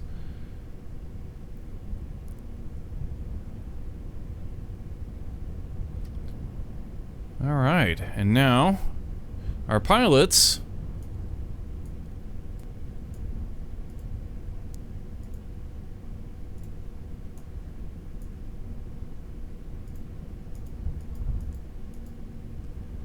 finished with their briefing, can come out onto the tarmac now.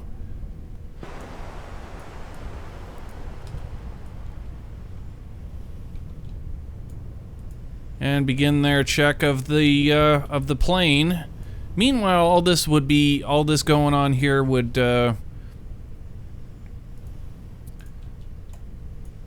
we would have the freight guys with the nose open, with the freight guys loading the payload. I would love to do that.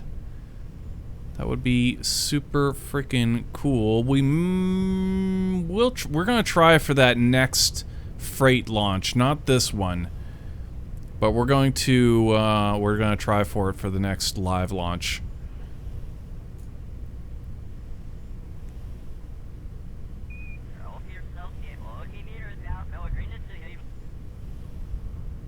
Go on up to the fans. Stick your hand in there, give it a spin, take a look around. Looking for hydraulic leaks, little spots of oil, dings in the wings, any kind of bird strikes, indications of bird strikes or other wear and tear. A quick look at the wheels and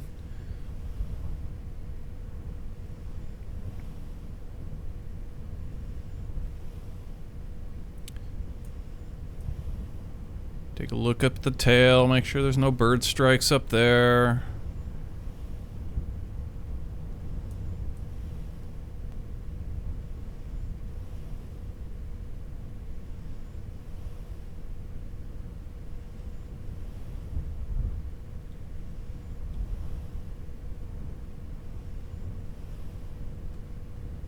Alright, goody gumdrops.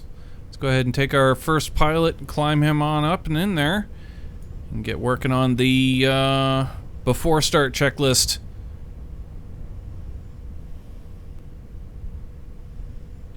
Nice, dude.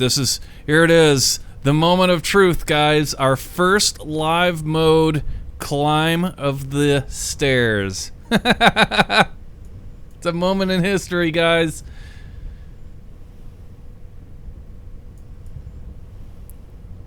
Bum, dum, dum, dum, dum.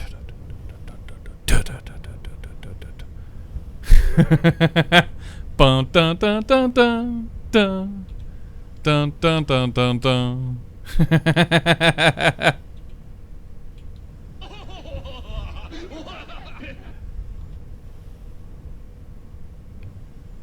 The climbing of the stairs. So immersive.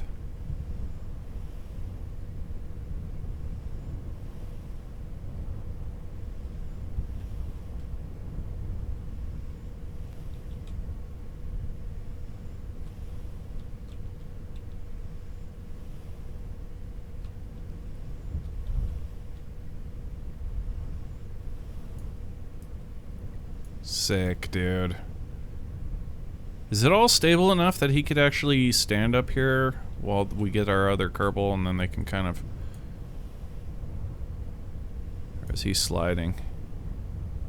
Doesn't look like well, it looks like he's kind of swaying back and forth. He might fall off when it will jostle when the other Kerbal starts climbing. So let's go ahead and just get him on board properly. Oh, right. Here's the other thing. We need to aim for this seam with the Kerbal and get him just at that seam.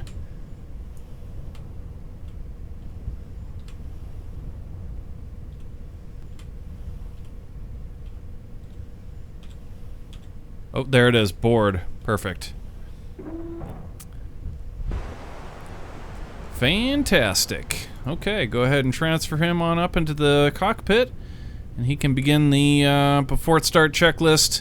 Meanwhile, actually that would be our co-pilot, right? Our co-pilot go up in there and get it all ready for his captain. That would be the smart thing to do, right?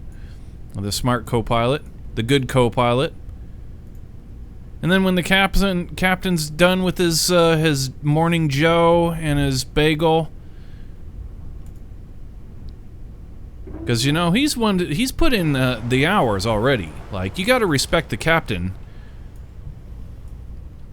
Like, he's had his ass in the grass. He's earned his 4th stripe. So a wise co-pilot respects his captain, and he does all the nitty-gritty lame stuff. Lets the captain be the big wig, the guy that can show up late, that kind of thing. Alright, so Captain Dean.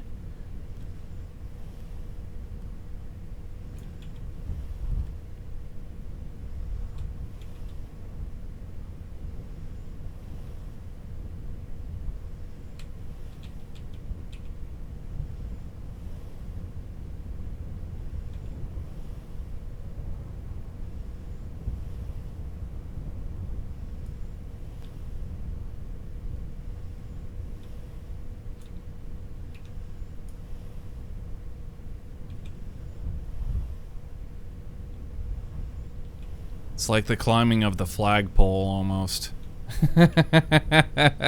It's cool, though. Alright, now the seam.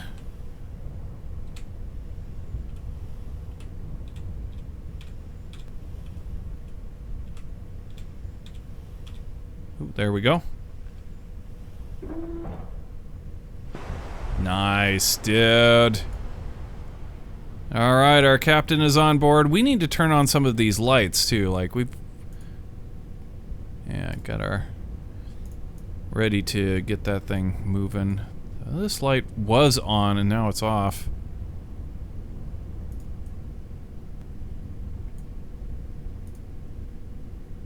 Yeah, it's not really necessary. We'll get this beacon over here for the gate. You know, like this gate's being used.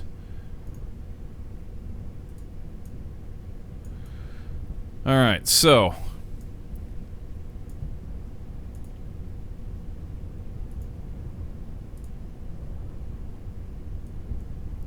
where do we stand? Has the captain gotten into the... Get the captain into the cockpit and get his briefing from his co-pilot.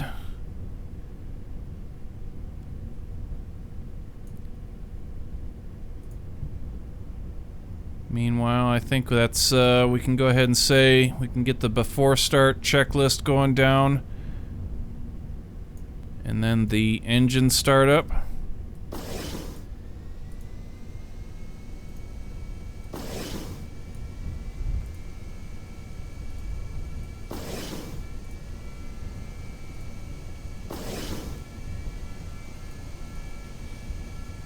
Okay, all the brakes are on. We're good to go. Ready to, well, we actually need a Kerbal to drive this away, so we're gonna need to get our apron boss. We tab forward, do we get, will we be getting the tug? Yes, okay, cool. So here, we gotta get this, we can also turn on, while we're here, we can turn on this, this light. That's gonna kind of a thing. All right, apron boss, you need to get that.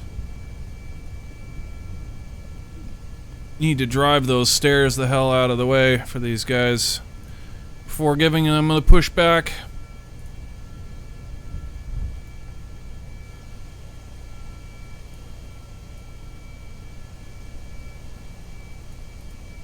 Oh, dang. He still fell over. Come on. I have to get one more. We'll have to put like 1 or 2 steps right there so our Kerbal won't fall out of the seat violently. This one doesn't have that, though. We didn't. I'm pretty sure we didn't incorporate this the seat mechanism in the stairs. Definitely have to do that. Hopefully the apron boss doesn't get hurt trying to climb out of this thing. Yeah, we didn't. It's alright, well, whatever. Let's get the job done.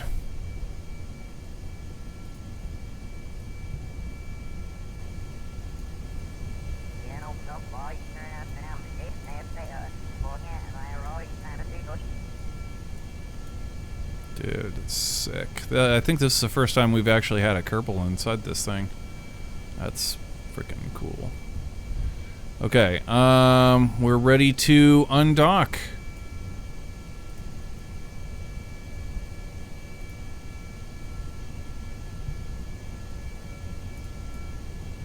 Alright, the stairs are free. We're not controlling. Forward? Forward? No way. One more forward is gonna take us to the poppy light, isn't it? No. I'll be damned. Look at this. We haven't tabbed to the poppy light once this this go through. Getting lucky.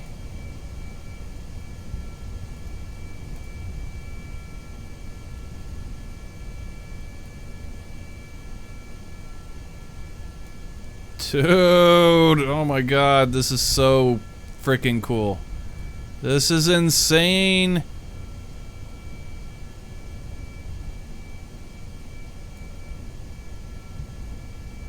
This is endgame Kerbal, guys.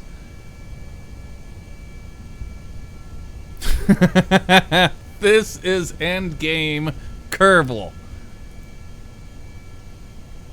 And no mistake. Alright, hopefully our apron boss can get out of this vehicle without trouble. Oh, no problem. Okay. Well, he's gonna fall, but...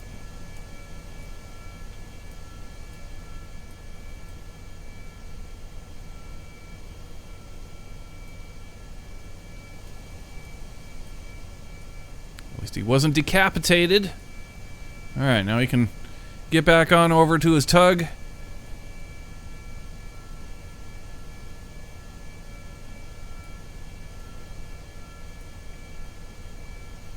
And get ready for pushback. Yeah, the pilot's got to be getting near ready to do their pushback or ask for pushback clearance, so...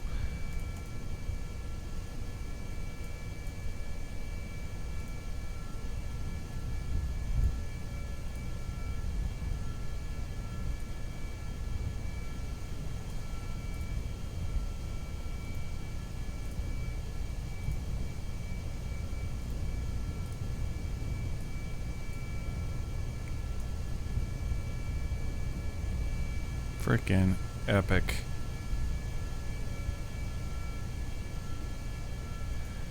Okay, so are we ready for pushback here? I mean, the pilots haven't requested it yet. So, let's see, if we're tab forward... Actually, tab back should give us the plane, right? Yes, it did. Okay, so... which is still part of the airport, but we need to request pushback clearance. Yeah, we're already, yeah, before start, we're done with the before start, we're ready for the pushback. Okay, so request pushback clearance.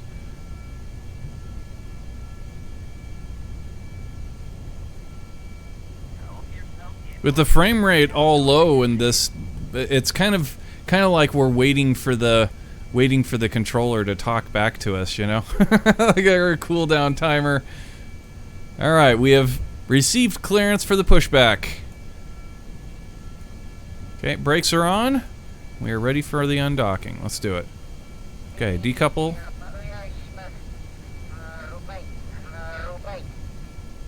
Okay, now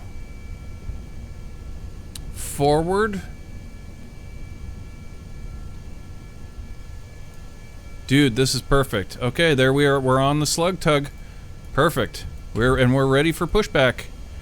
Let's do it. Get the tires pinned.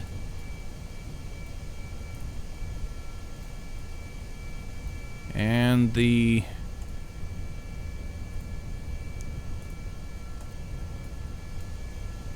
lock pinned. You know what, the shuttle here is cool. Like that we display the shuttle at our airport. I like that, but damn, it's really getting in the way. I'm not gonna lie, like it's really getting in the way of our lining up our tug. It won't be near as bad for the a passenger, but for freight shipments, man, it's like, dude, like right in the way. No, don't run away. Don't run away. Come back. Come back. Come back to me. Come back to me, chat. Come back to me, chat.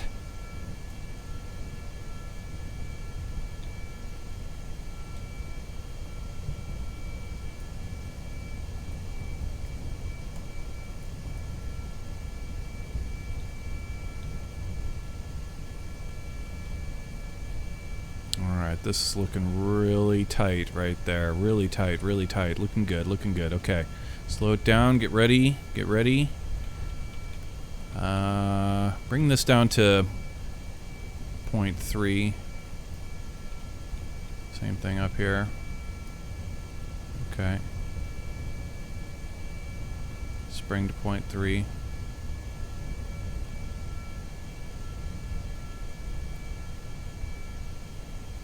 No, no, no, no, no, no, no. Kill that spring. Kill that spring. Yeah, we should have done that a little bit earlier. Alright, we're good now. We're good now. Alright. Also, kill the direction on the back. Back steering disabled. Alright. Fantastic. Looking good, looking good. Nice and flat. Nice and square. Square it up, square it up. Looking good. Alright. Kill the spring. Kill the spring. Kill the spring. Kill the spring.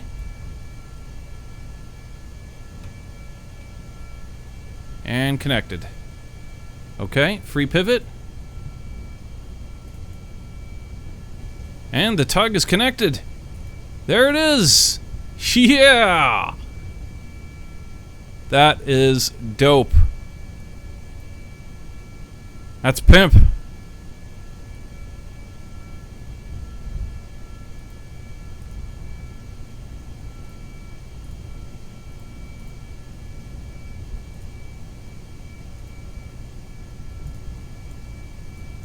Okay, we are connected and ready for pushback. Brakes off. Push.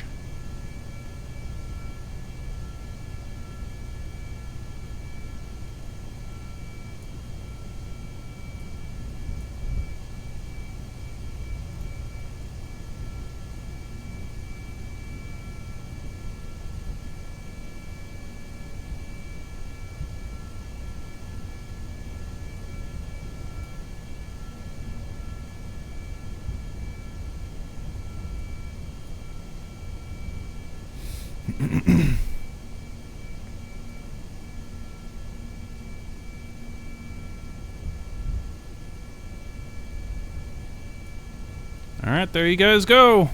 Have a nice flight.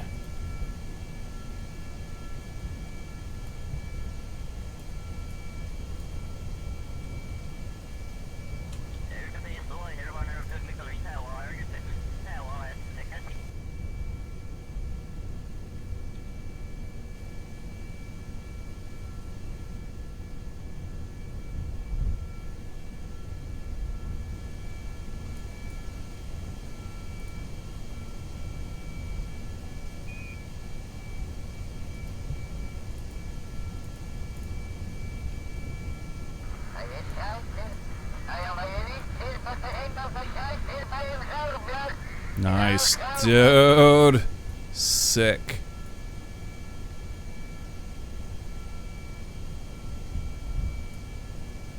Okay, let's go ahead and retract the taxi plate. Or the pushback plate.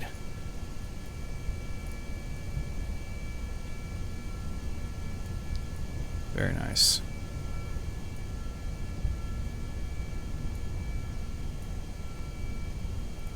Alright, we're ready for just a little bit of forward thrust here. Just a tiny bit.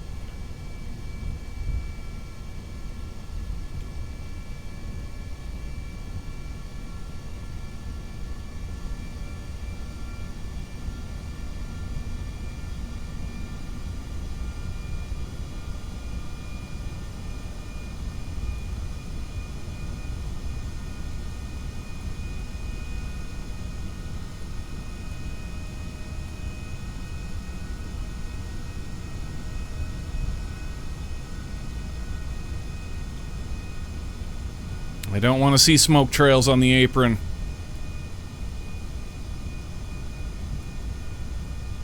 Dude, oh my god.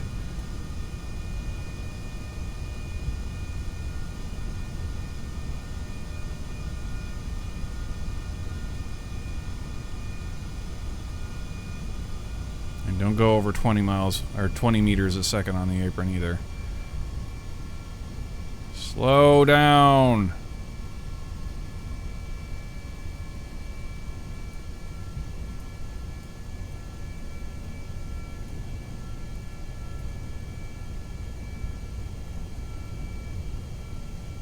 Will they show movies on this flight? Could.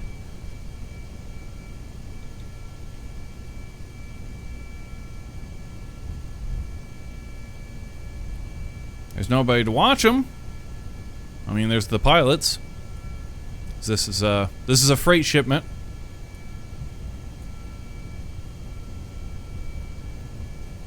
But yeah, on our passenger flights, absolutely. You bet. Big screen experience and the whole 9 yards. Windy staircase included.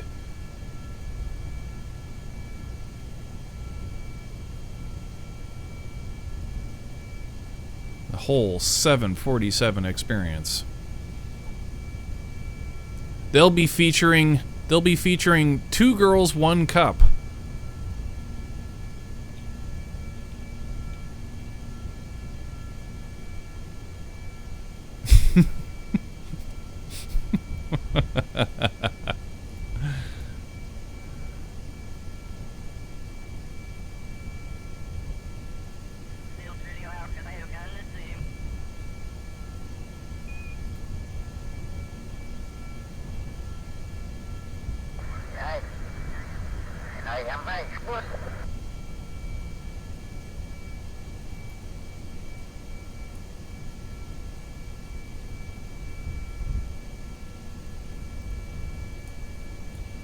Alright, 747, FedEx Flight 747 en route to the North Pole, requesting runway clearance.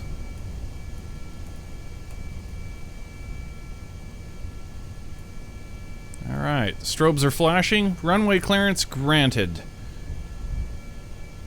You are clear to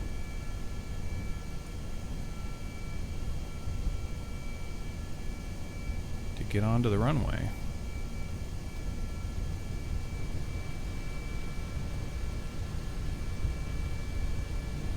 Were we cleared for that clearance? Was that clearance cleared?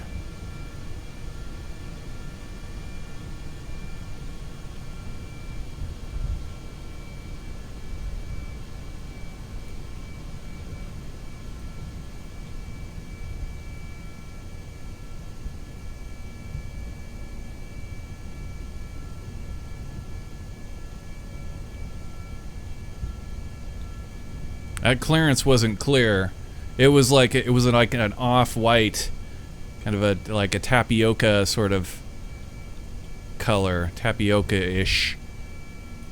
Wasn't clear.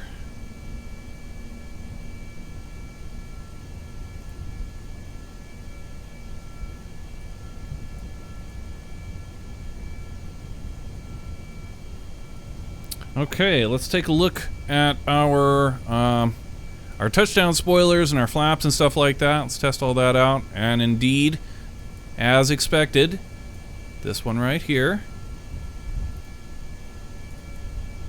I knew one of them was going to. It's totally random. It's absolutely random. I haven't been able to figure that out, but it doesn't matter because we've got this little checklist right here, and there we go. So,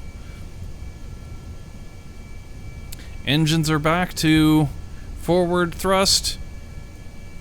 The spoilers are down.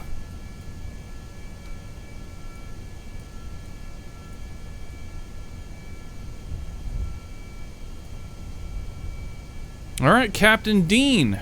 I think we are go to request for clearance to take off. Requesting takeoff clearance.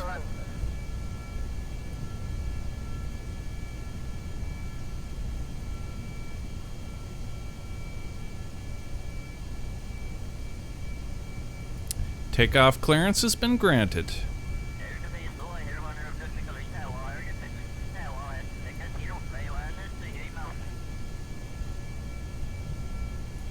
All right, here we go, guys. We are clear for takeoff. En route to the North Pole. Yeah,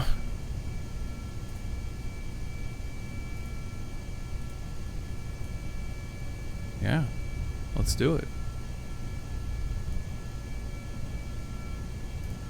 Brakes off, throttling up.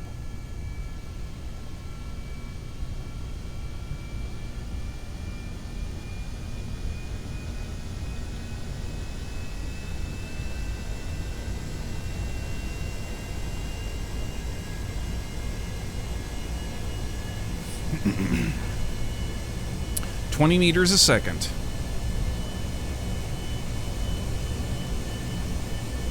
30 meters a second.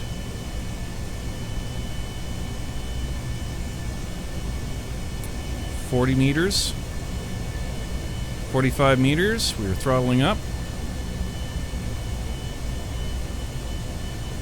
60 meters a second.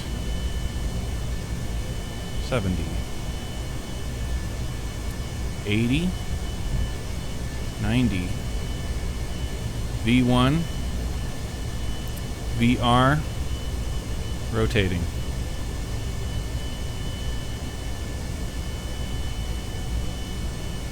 And liftoff. Right in front of the airport. It's a beautiful thing.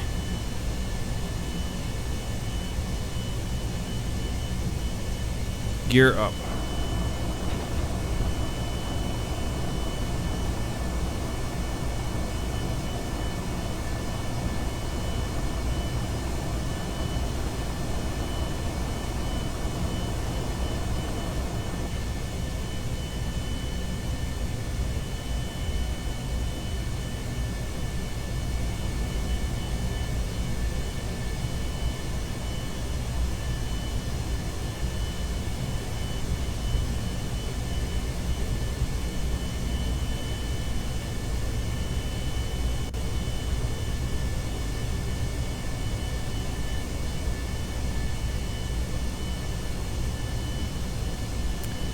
Kilometers altitude now.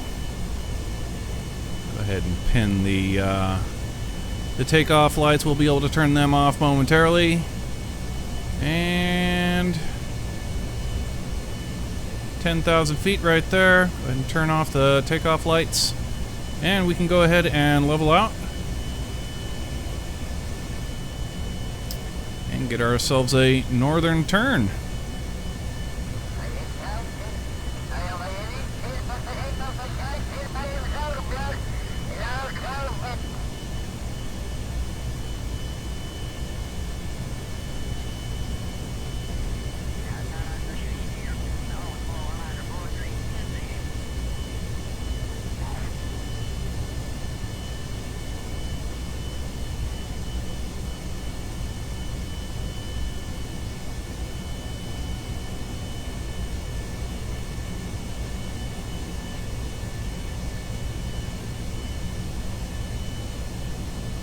Okay, go ahead and pop open the see here, the autopilot and keep us, take us to an altitude 7,000 and heading, no, that needs to be heading due north, 0.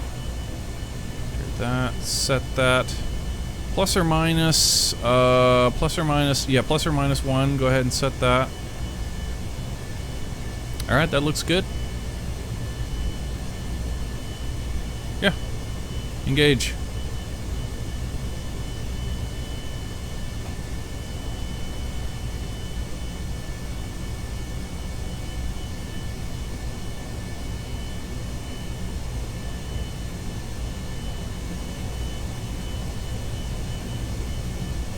Damn, we're going fast too. We're getting Mach effects across the hull. 280 meters a second. We're still gaining speed. Holy shit. This payload must be really light. Like, damn. We're hauling ass. Uh-oh.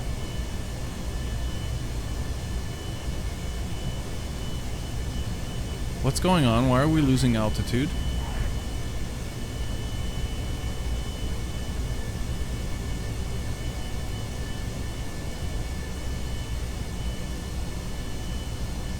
Okay, it's coming back now.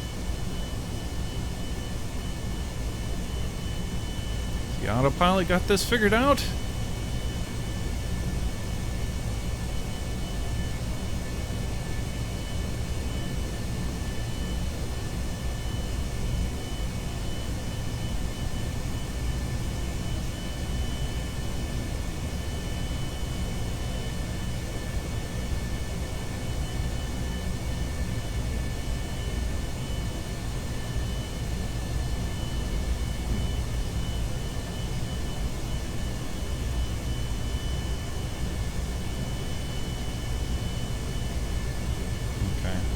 I see what it's doing. It's just, it's finding the controls, finding the right glide angle to get the plus or minus 1 meter a second altitude.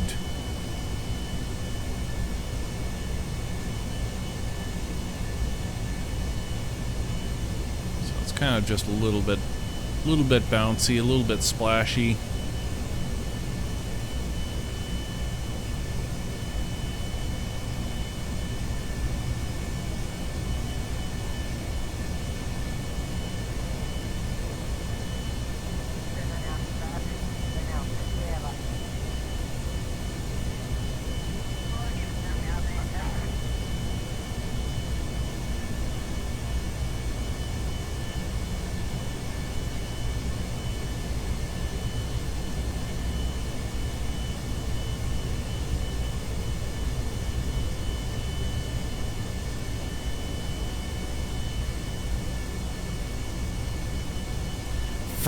Freight flying.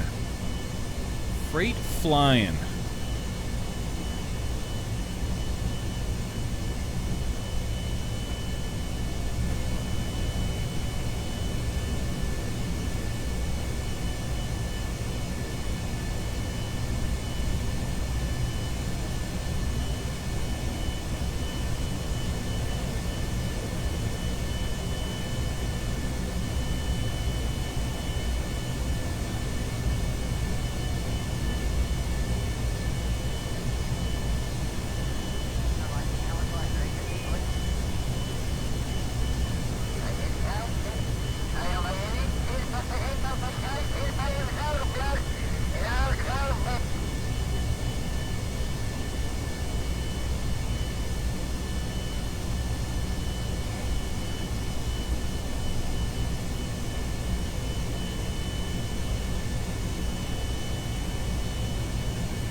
Flying today at 2 times time acceleration.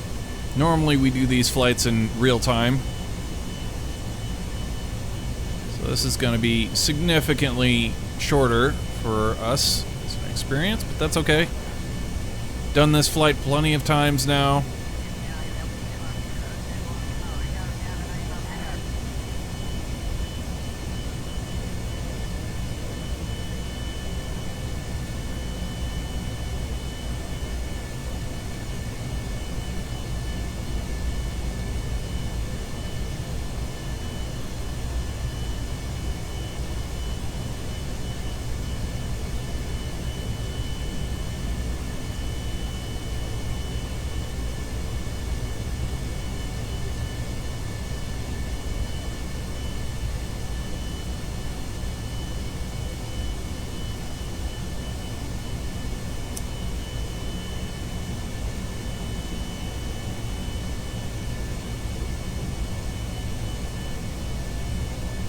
Yeah, that airport is pretty dope.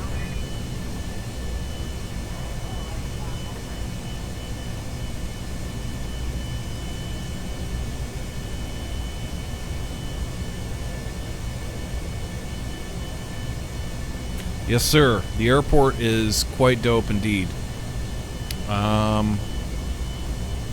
Yeah, the one big problem that we're still gonna be looking to fight in the very next flight is, in fact, that the docking shock at the... we're gonna try to get it to work with the redocking, but I'm a little pessimistic going into it because we have so much experience working with docking shock on Kerbin, and it's just, the more you try and reuse the vehicles, the more apt they are to, like, just the tiniest little thing can break on them and it can foul a vehicle. So, and docking shock is great for causing things to break.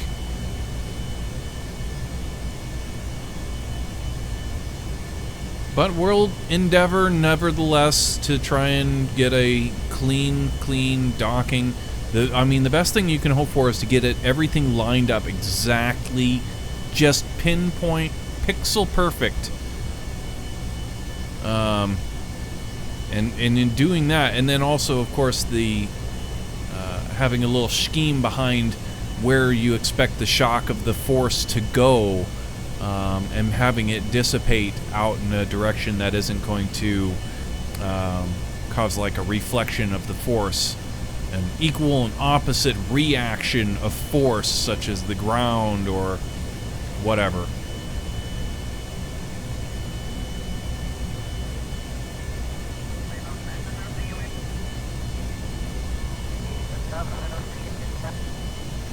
But we've been having good luck with this program here. We strutted up the wings right, so we strutted the wings, which is something we did with the passenger version, and the one thing we did with this, well, a couple things we did with this that we don't have incorporated in the passenger version. Oh, we're just clearing these mountains, only at 4 kilometers. We gonna get to 7 kilometers by the time we actually reach the mountain range? Always has worked before, so hopefully. Anyway, the one thing, well, a couple things that we have incorporated in this vehicle versus the passenger variant is the sideways 90 degrees XY axis docking adapter on both sides, the root and the root, the outside root and the inside root. And that, it sure looks, when we undock this thing, I mean, it's pretty clean. It's pretty clean. And it's still not even, like, measured up perfectly to the ground. We still have to figure that out as well. Like with wheels involved and springs, it can get kind of convoluted where the ground starts in when you're looking at something in the VAB and building something that needs to start at the ground. Measuring everything up to get it exactly right can be a little bit tricky when it comes to things like springs and wheels and whatnot. Because when they sag under weight and whatnot, so it really screws things up, or can be tricky to get things lined up just perfect.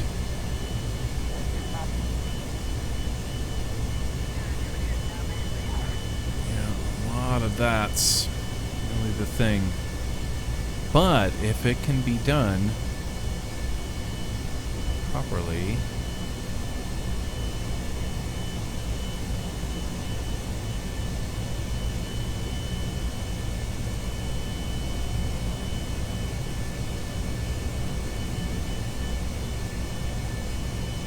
and the locking the rotor of the, because this vehicle is still technically connected to the gate ramp, which the passenger ramp.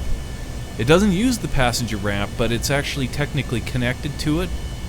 And so the vehicles, the sliding that we've always experienced with these vehicles, it's not happening after we've locked the rotor, or locked that servo that controls the passenger ramp.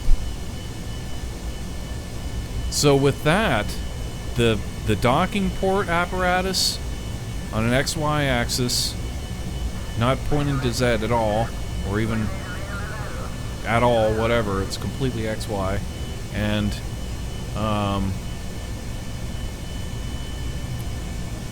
the locking servo. We also have, we could try that too.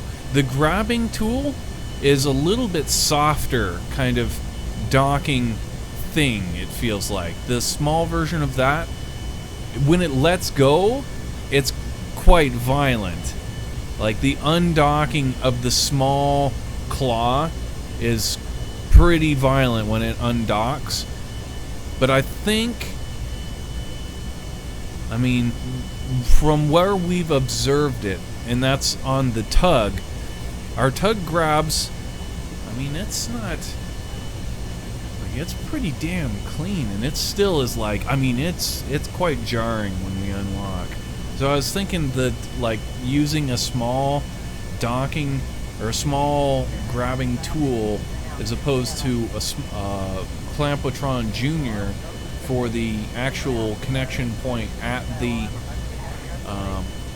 ramp, at the passenger ramp, might be, well, it's kind of a double-edged sword. It's, when you connect, it's soft. When you unconnect, it's very violent. So it's like, yeah, you get the soft connection at a very nasty price when you undock it. That's kind of the problem.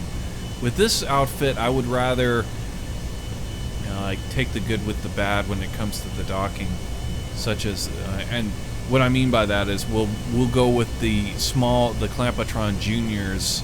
I think will give us the best. Like, they'll give us what we need with the least amount of fuss. Hopefully. I would certainly be nice to be able to actually dock and have it hard locked, the gate to the vehicle, like we do when we launch it. That would be really, really, really, really nice. If we could do that without damaging the damn thing, I would be very happy.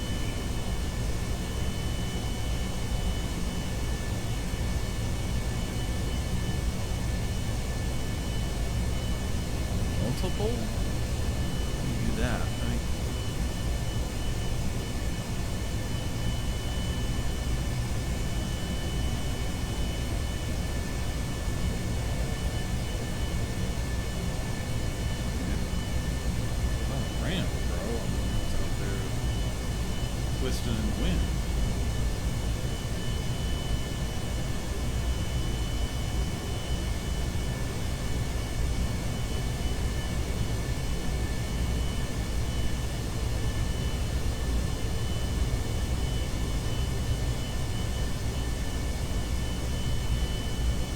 Well, the gap is right in front of us. Yeah. 2 times time acceleration didn't take us very long at all to get here. We're gonna warp up to 3 times? Look at this. Yikes.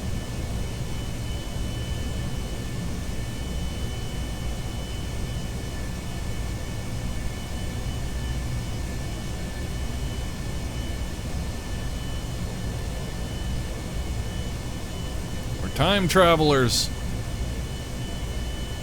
On a plane. We're time travelers on a plane. It's the Langoliers. You guys remember that? You guys remember the Langoliers? I remember. You remember? I remember.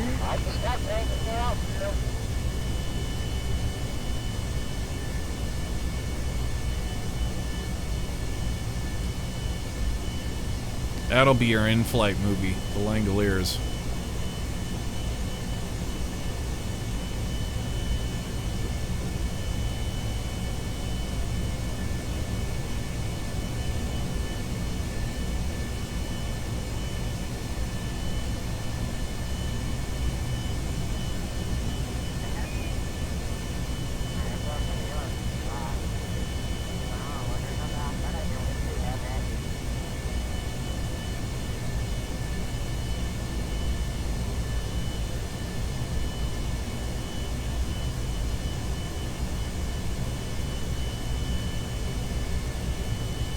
We really utilized the gap this time. We didn't have near enough altitude to fly over this at our current slope. Thank God for that gap. That gap is nice.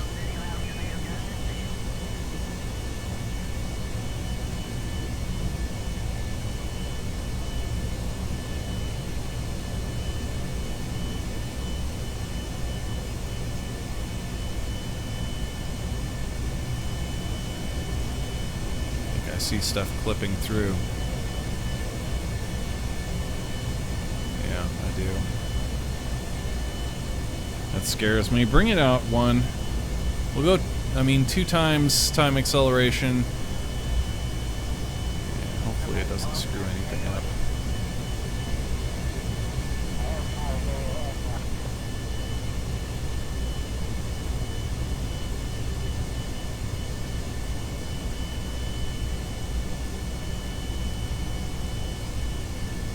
We're gaining a shit ton of ground. We'll be there in no time.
Our designation is wrong. We're let's see here, rename vessel. We're a plane.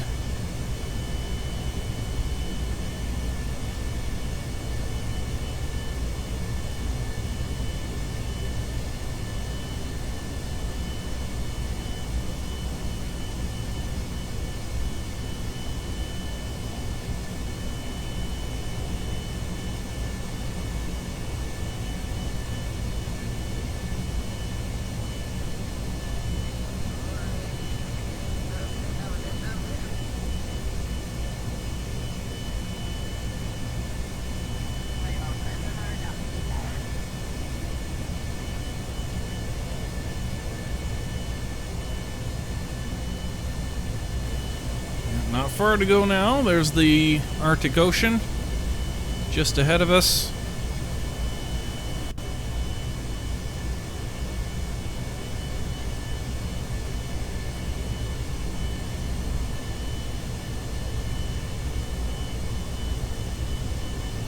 There it is.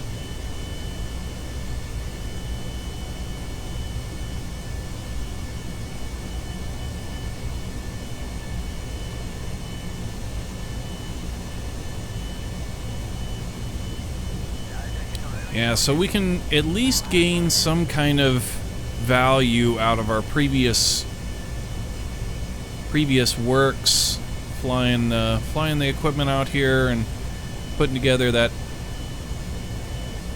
little kind of garbage base. We can still get something out of it, and hopefully our next attempt will be better. I mean, we already have the seed for the next attempt, so it all relies on those grid units. The feet, that's the number one thing. Needs to have good feet.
I wonder if we've been collecting science at all.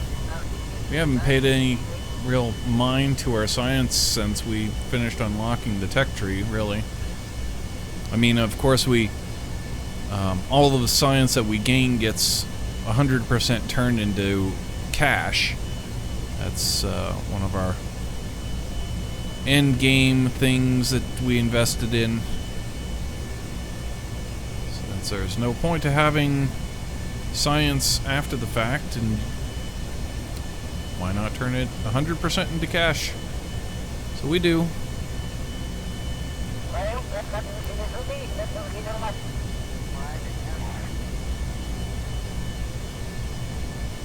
know C4 science up here. Did that not take?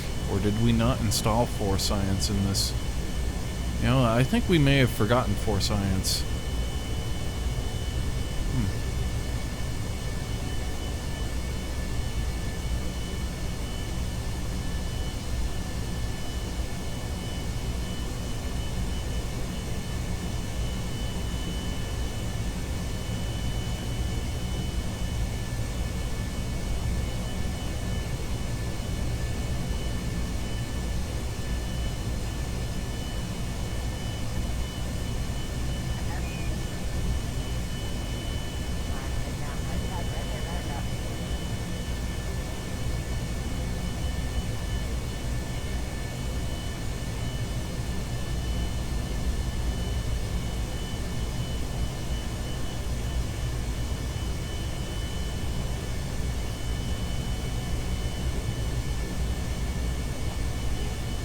Target is in sight.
Okay, go ahead and start our descent.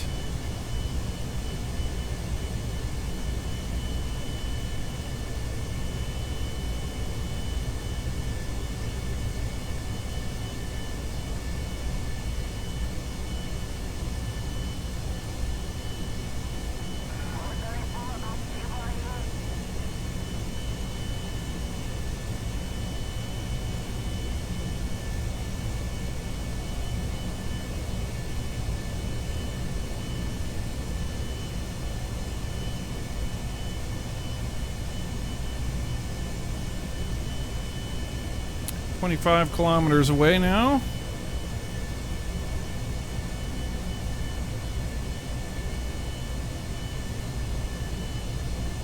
"20 kilometers away. Let's come out of time acceleration and kill the autopilot. Alright, we're ready to take this sucker in manual now.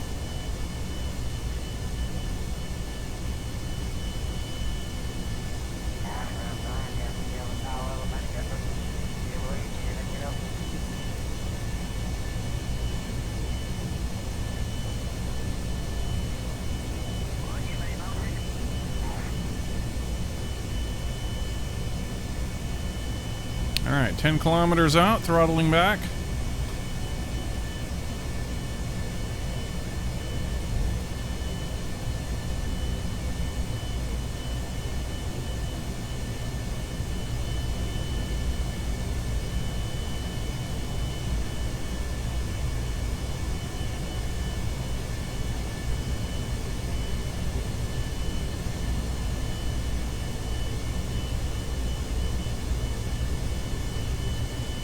We're about 3 nautical miles out. Gear down.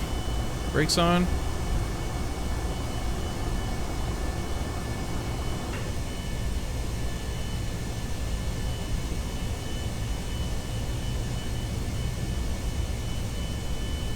Render distance.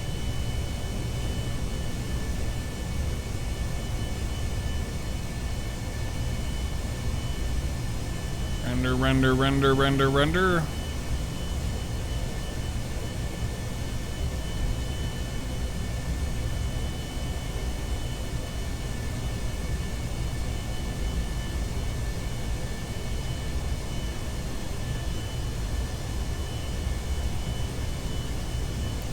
Okay, 270 meters.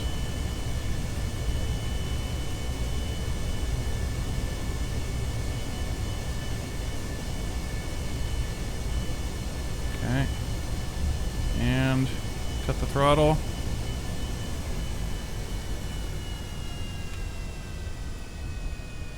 Okay, and flare.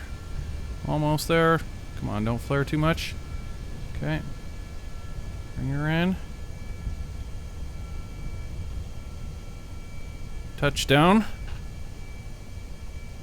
Spoilers. Beautiful.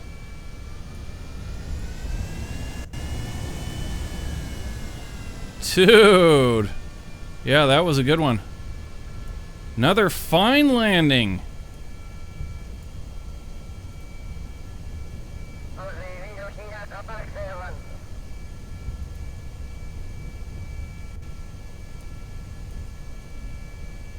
Another fine landing.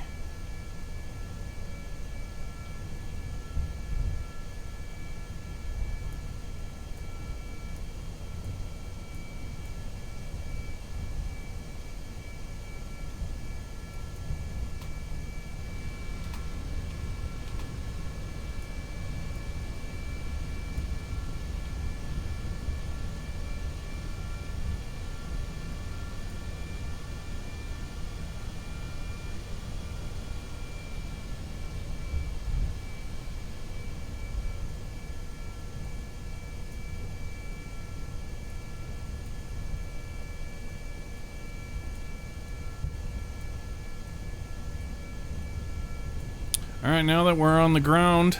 Oh, you know what? We did not request takeoff landing clearance. We didn't... yeah. That was a mistake. Anyway, we can go ahead and shut down the runway clearance strobes.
Yeah, we'll have to take a stretch of area and pop stick a poppy light down and designate that as our runway, and of course use the poppy light as the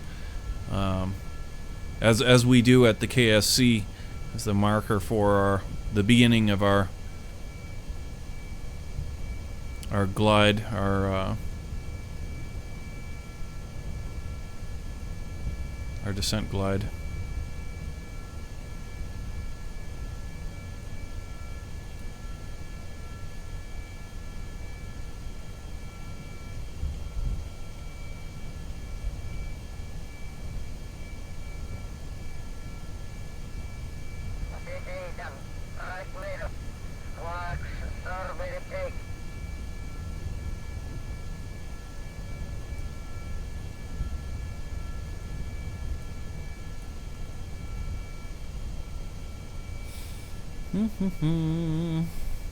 Yeah, planes aplenty out here. I see 2 747s and a Learjet, looks like.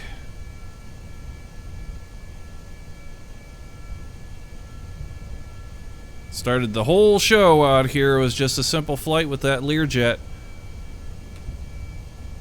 Next thing you know.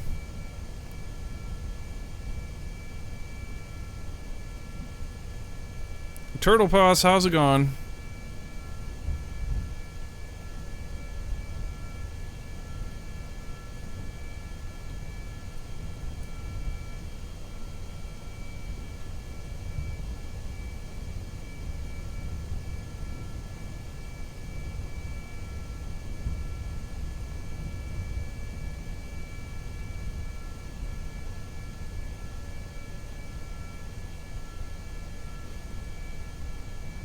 Did you lose your emotes?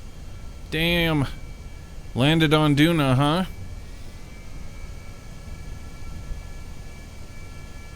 Congrats.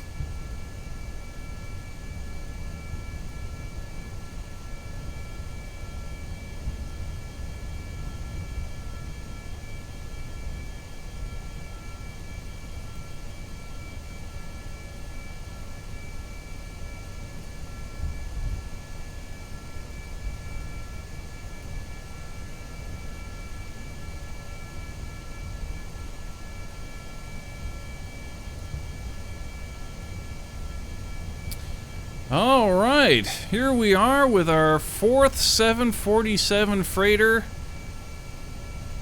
and this will finish off this little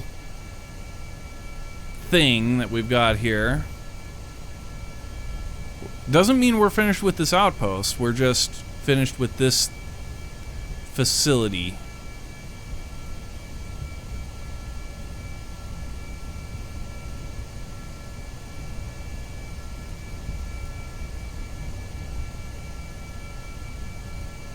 Now we got 747s aplenty out here.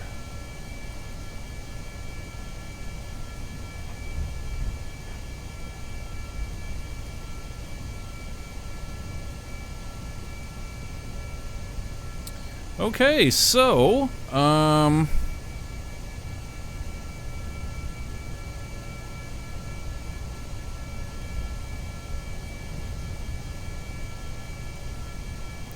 let's go ahead and do it. Go ahead and unlock the nose cone.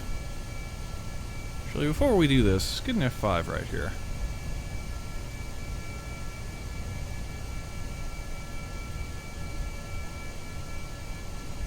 Buying it with points, there you go.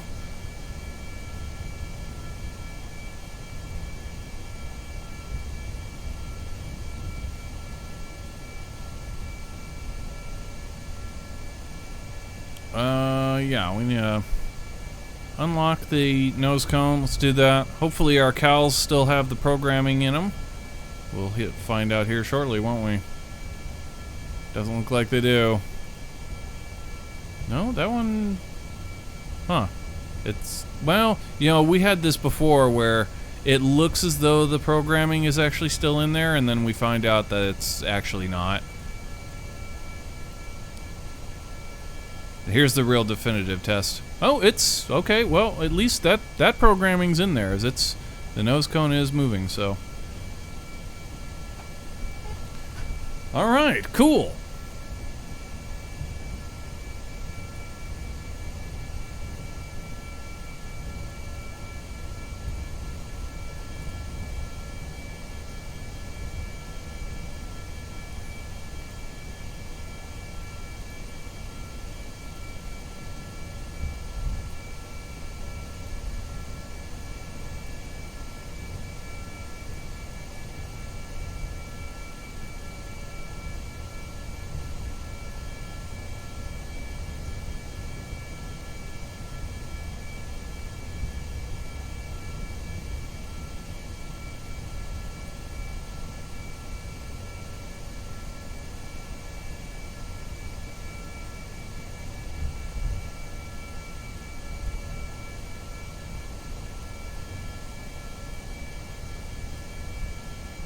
Okay, the nose cone's all the way up. Let's go ahead and relock that.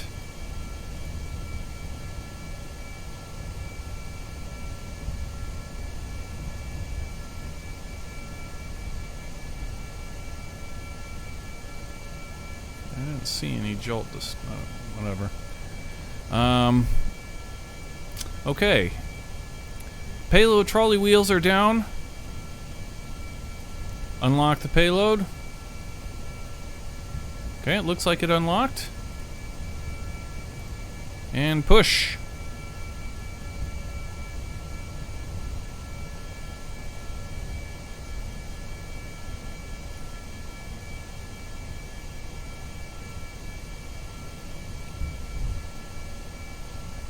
Very nice. See if Flyboy can actually climb down these, climb down this ladder. We've been having issues. Oh, perfect. We can climb back up it, though? Yeah. Dude, great. Fantastic. Okay, so it just needs to be, like, that edge where it opens needs to be right at that edge. Oh, another thing, we're out here at the North Pole. I forget this, we have more immersion. It's a immersion maximo on this channel always. So, where is the thing? There it is, okay. And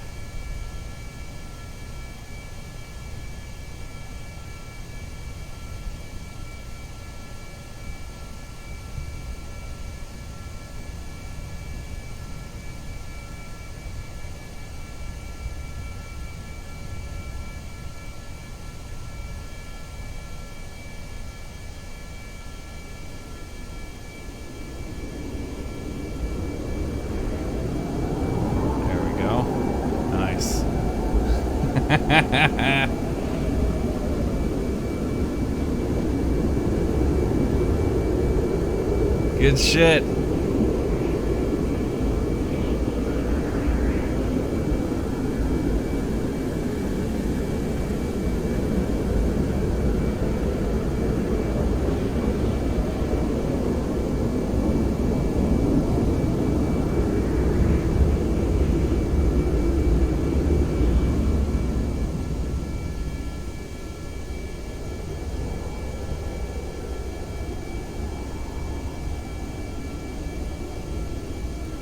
Alright, looks like the payload is fully out the door.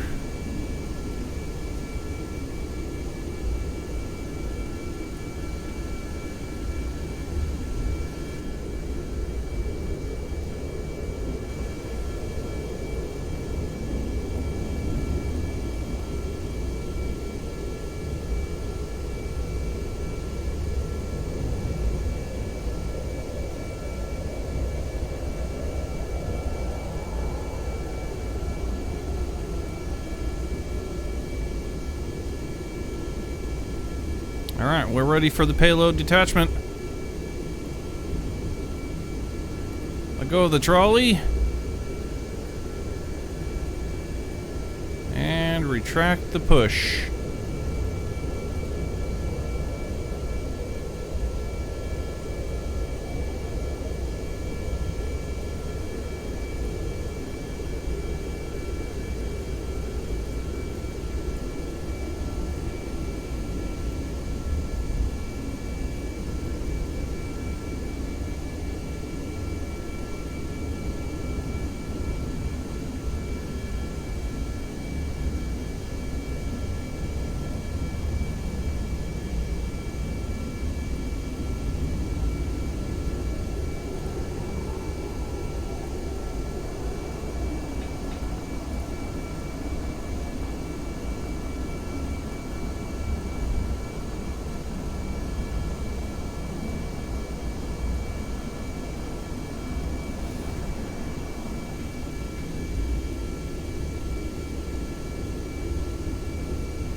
Alright, we're ready for the payload attachment. Set it down.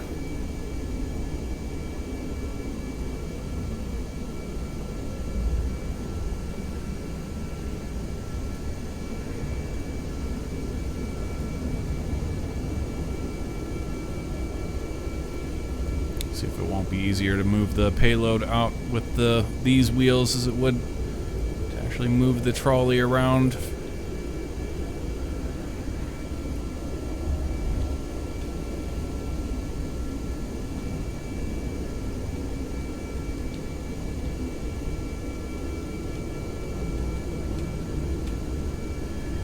Bam.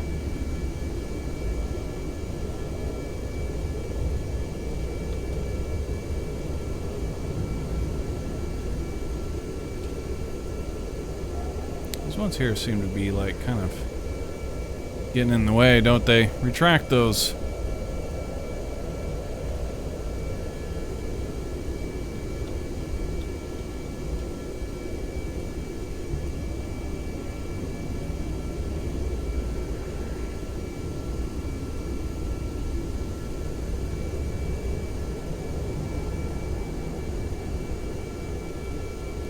I feel like moving the trolley would have actually been faster.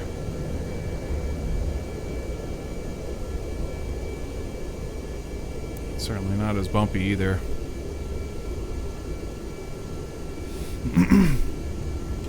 Well, we almost got it.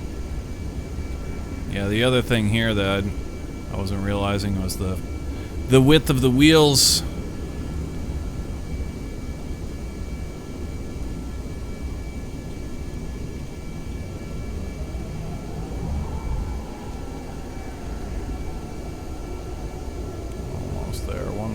Oh, we got it, we got it, we got it.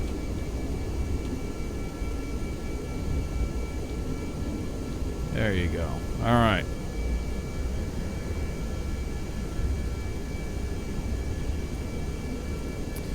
Now, where are we gonna park this thing?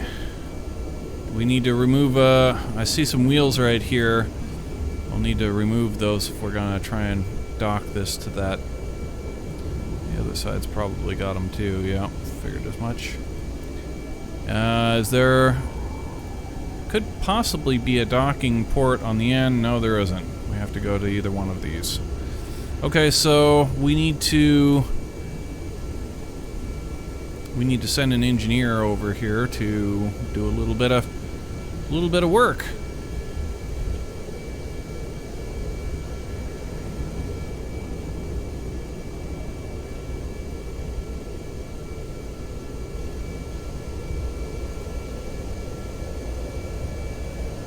You are a pilot. But we'll need to be over here anyway, as he's not gonna live in the plane, so let's walk him on over to the facility where he'll spend a few nights until the next 747 passenger variant gets here.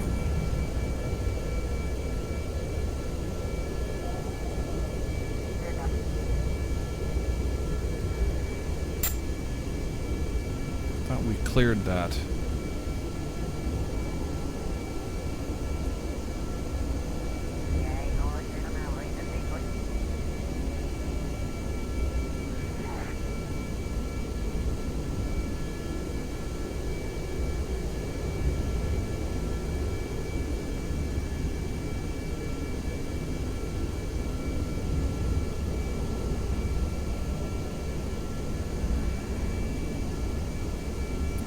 Another thing that would be nice is a little vehicle. A snowmobile would be pretty sick.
Man, encoding error again. We re-encoded that fucking MP3 too. We went through it and everything was fine. We've got another encoding error. That's so lame. I'll fix that. That sucks. It's frustrating.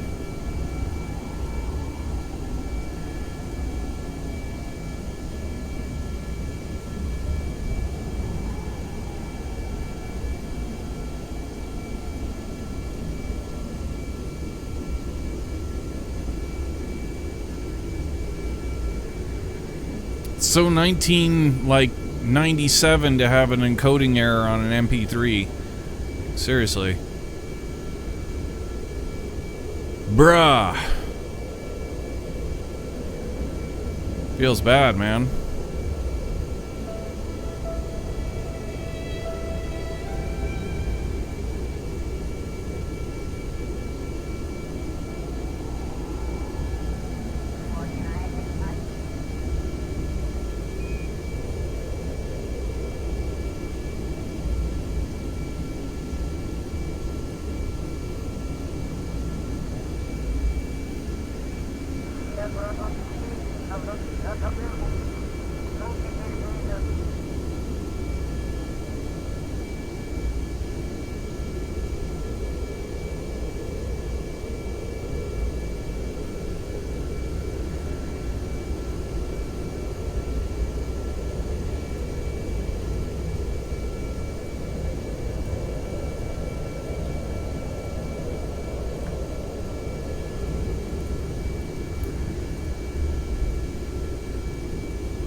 Yikes, the encoding error.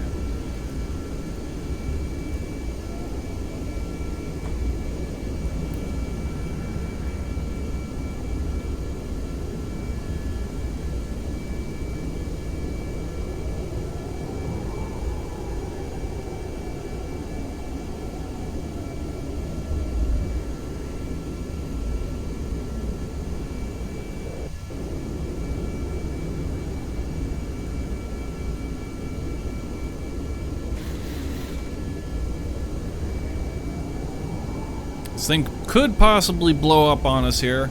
We'll find out. Ooh. Actually kind of like flipped over and smacked into our Kerbal.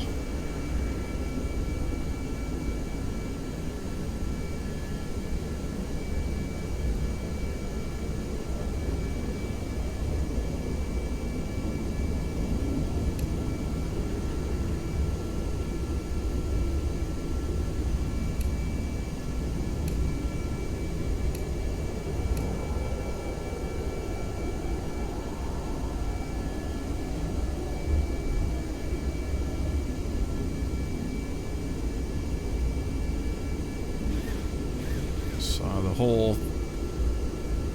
whole thing kind of shifted on us there.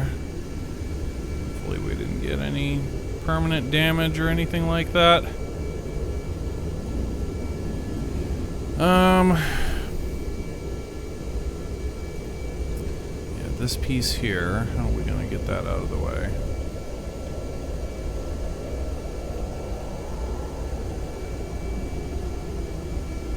That ought to do.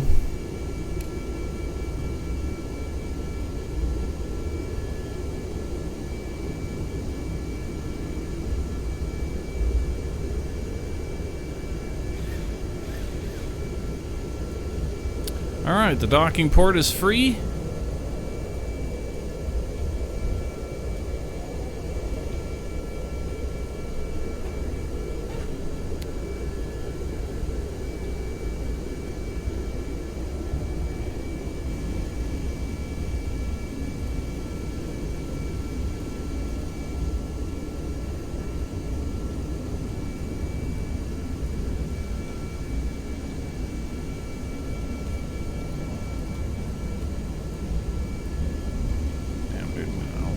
Turn than that, bruh. No, wrong way. Okay.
Okie dokie.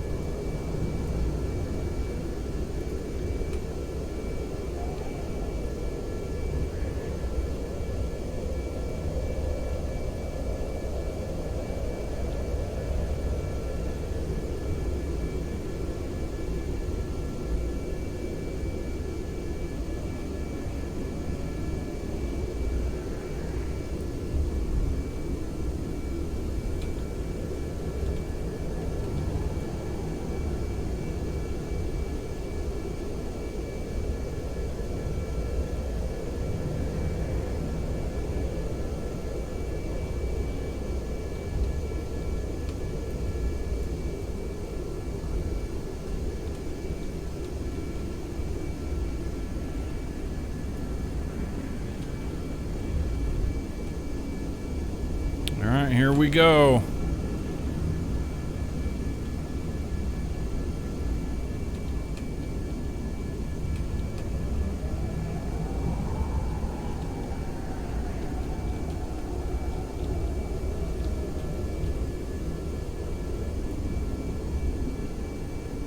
Gear up. And... shit.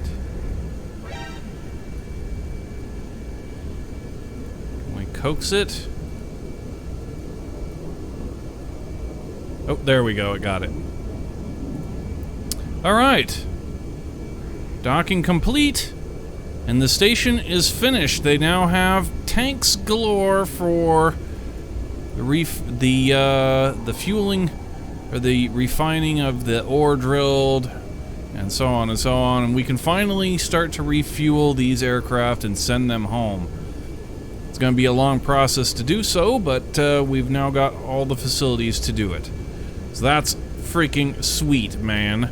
Go ahead and extend this radiator back out. Yeah, and the base doesn't look too bad, actually. It's kind of nice. Kind of quaint.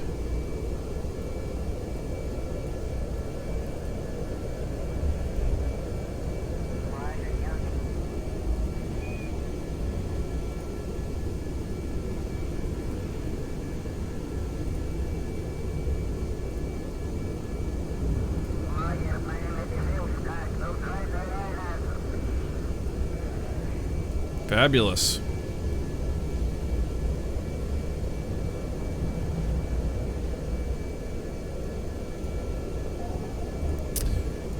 This ISRU, we want to turn that to liquid fuel straight up. Refine liquid fuel.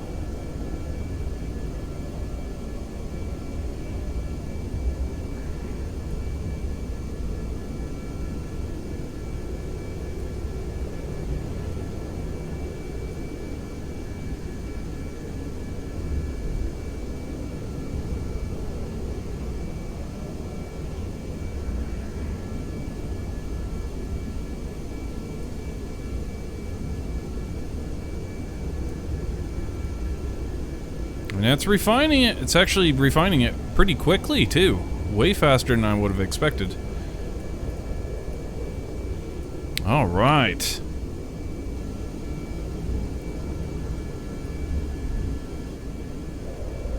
Now the trolley. Gotta drive it the hell out of here.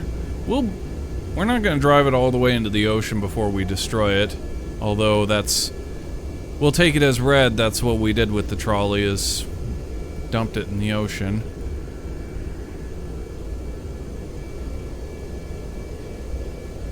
We'll just take this thing on over here, a safe ways away, and demolish it.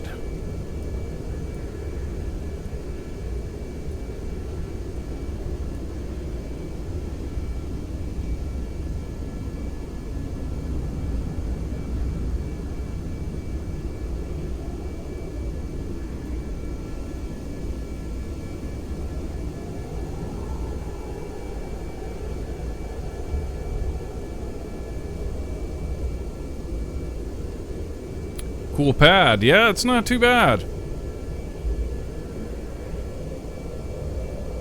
mean, it still suffers from not being on grid units. It's on cubic ox, but otherwise, it's not bad. I mean, I'm glad to be finished with it. I'm not gonna lie about that fact. I'm certainly glad to be done with it so that we can move on to the next base, kind of building stuff. I'm pretty excited about the next base seed that we already have built. It should it's definitely going to allow for a more non-linear build.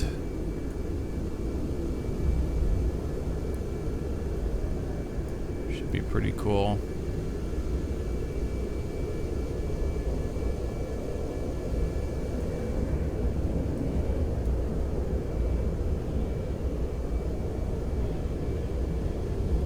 Yeah, now finally we can get these 747s home.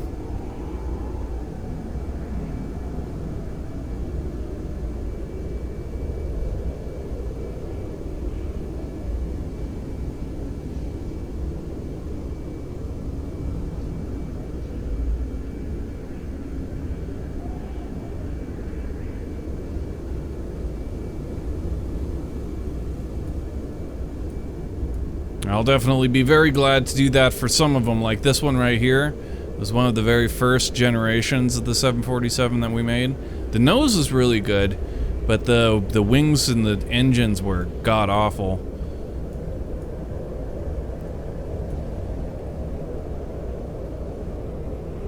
So that'll be great to be able to fly that home and finally retire it.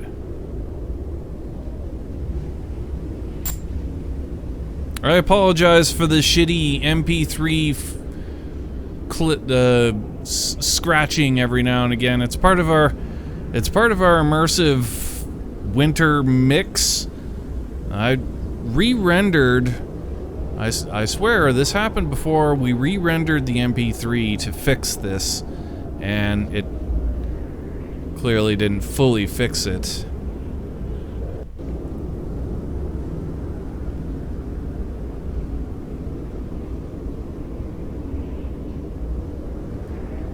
I think we're far enough away that we can go ahead and do this now.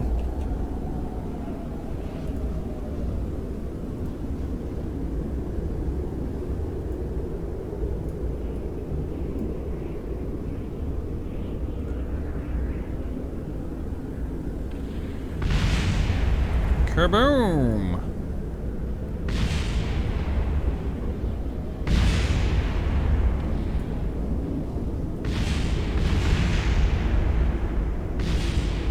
Hope we were far enough away.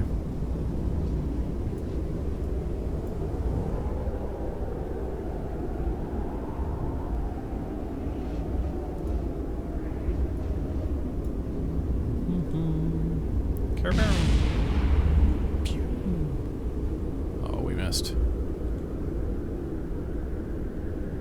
Oh, I hit it. It didn't blow it up. Maybe because they're already blown up. No. Not true.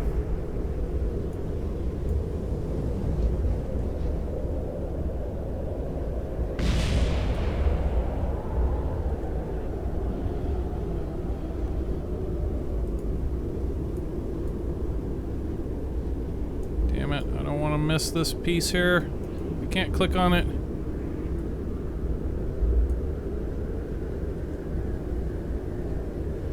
There, got it.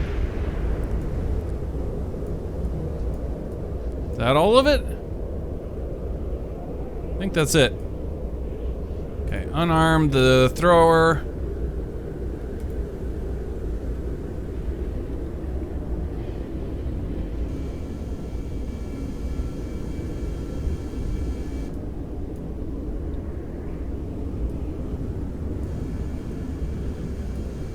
Yeah, this one here, I'll be glad to get rid of this model. This one sucks.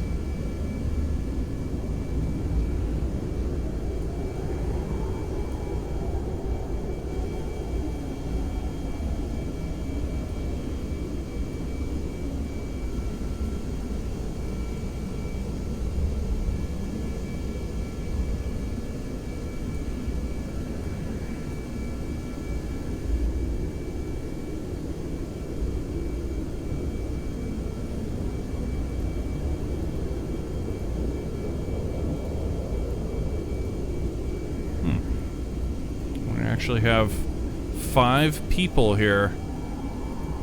I thought we only left 2.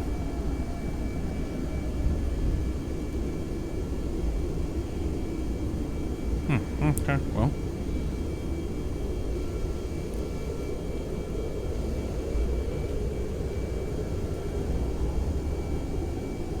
Should be enough rooms. I was pretty sure that we had enough room for 2 more Kerbals. I think we need to move somebody over into the... No, that's it. Yeah, okay. Everybody's got room, but only just enough.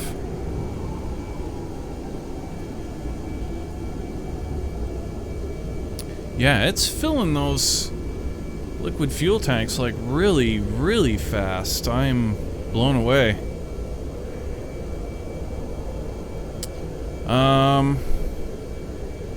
So we need to make a decision exactly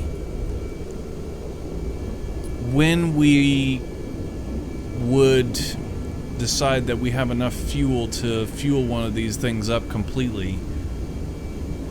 And that's really all up to our discretion, how long we choose to wait for that.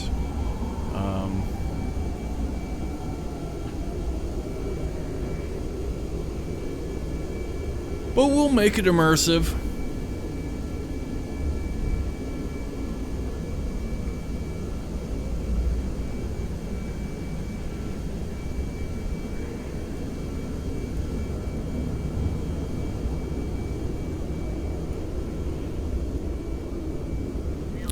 We won't take advantage too much of it, you know. Just make it simple. Yeah, nice little outpost here. There are facilities for making fuel. Bring these things home. That would be pretty sweet. Yeah, probably not. So yeah, it's all down to, we've got, what, 2 more things to do. We wanted to make the Generation 2 outpost out here, and then we also, of course, we're going to take it to the South Pole. Probably more like Generation 3 outpost buildings. We can load them up and take them to the South Pole. So the South Pole will be a little bit more fancy than the North Pole in terms of this outpost. But of course, there's more to come for the North Pole outpost stuff. Aside from the obvious, or, well, also the obvious.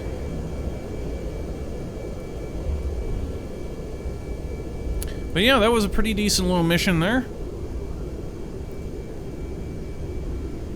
Of course, the airport's super freaking cool. It's that's just insane. Yeah, Starspace, you haven't seen what we've done to the airport. It's sick. It's quite sick.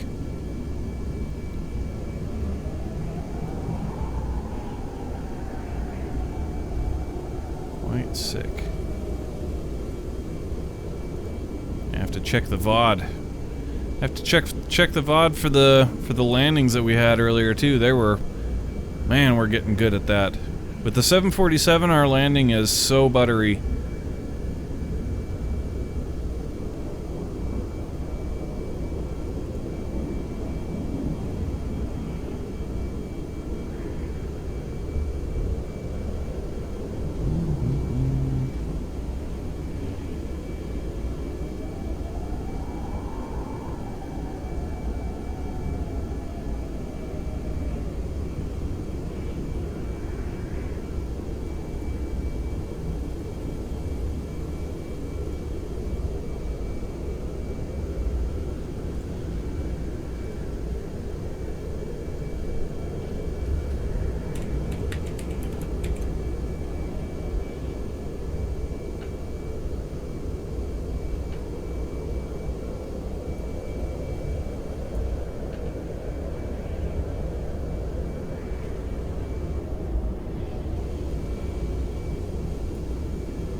Well, alright, my dudes, I'm going to go ahead and call it right there for this evening. But don't go anywhere, as we're going to go ahead and drop in on another Kerbal player. drop in on them and say hi, spread the love, click the follow button, do all that good stuff. And hope to catch up with you guys for more Kerbal Space Program. Possibly get another stream tomorrow. Who knows? We'll see what we can do. Yeah, I got a lot more plans for the 747 and outposts and the airport and whatnot. So should be pretty cool. Appreciate everybody coming and hanging out, and hope to catch up with you guys for more Kerbal Space Program next time. Until then, stay cool, stay away from the voodoo. Have a good night, guys.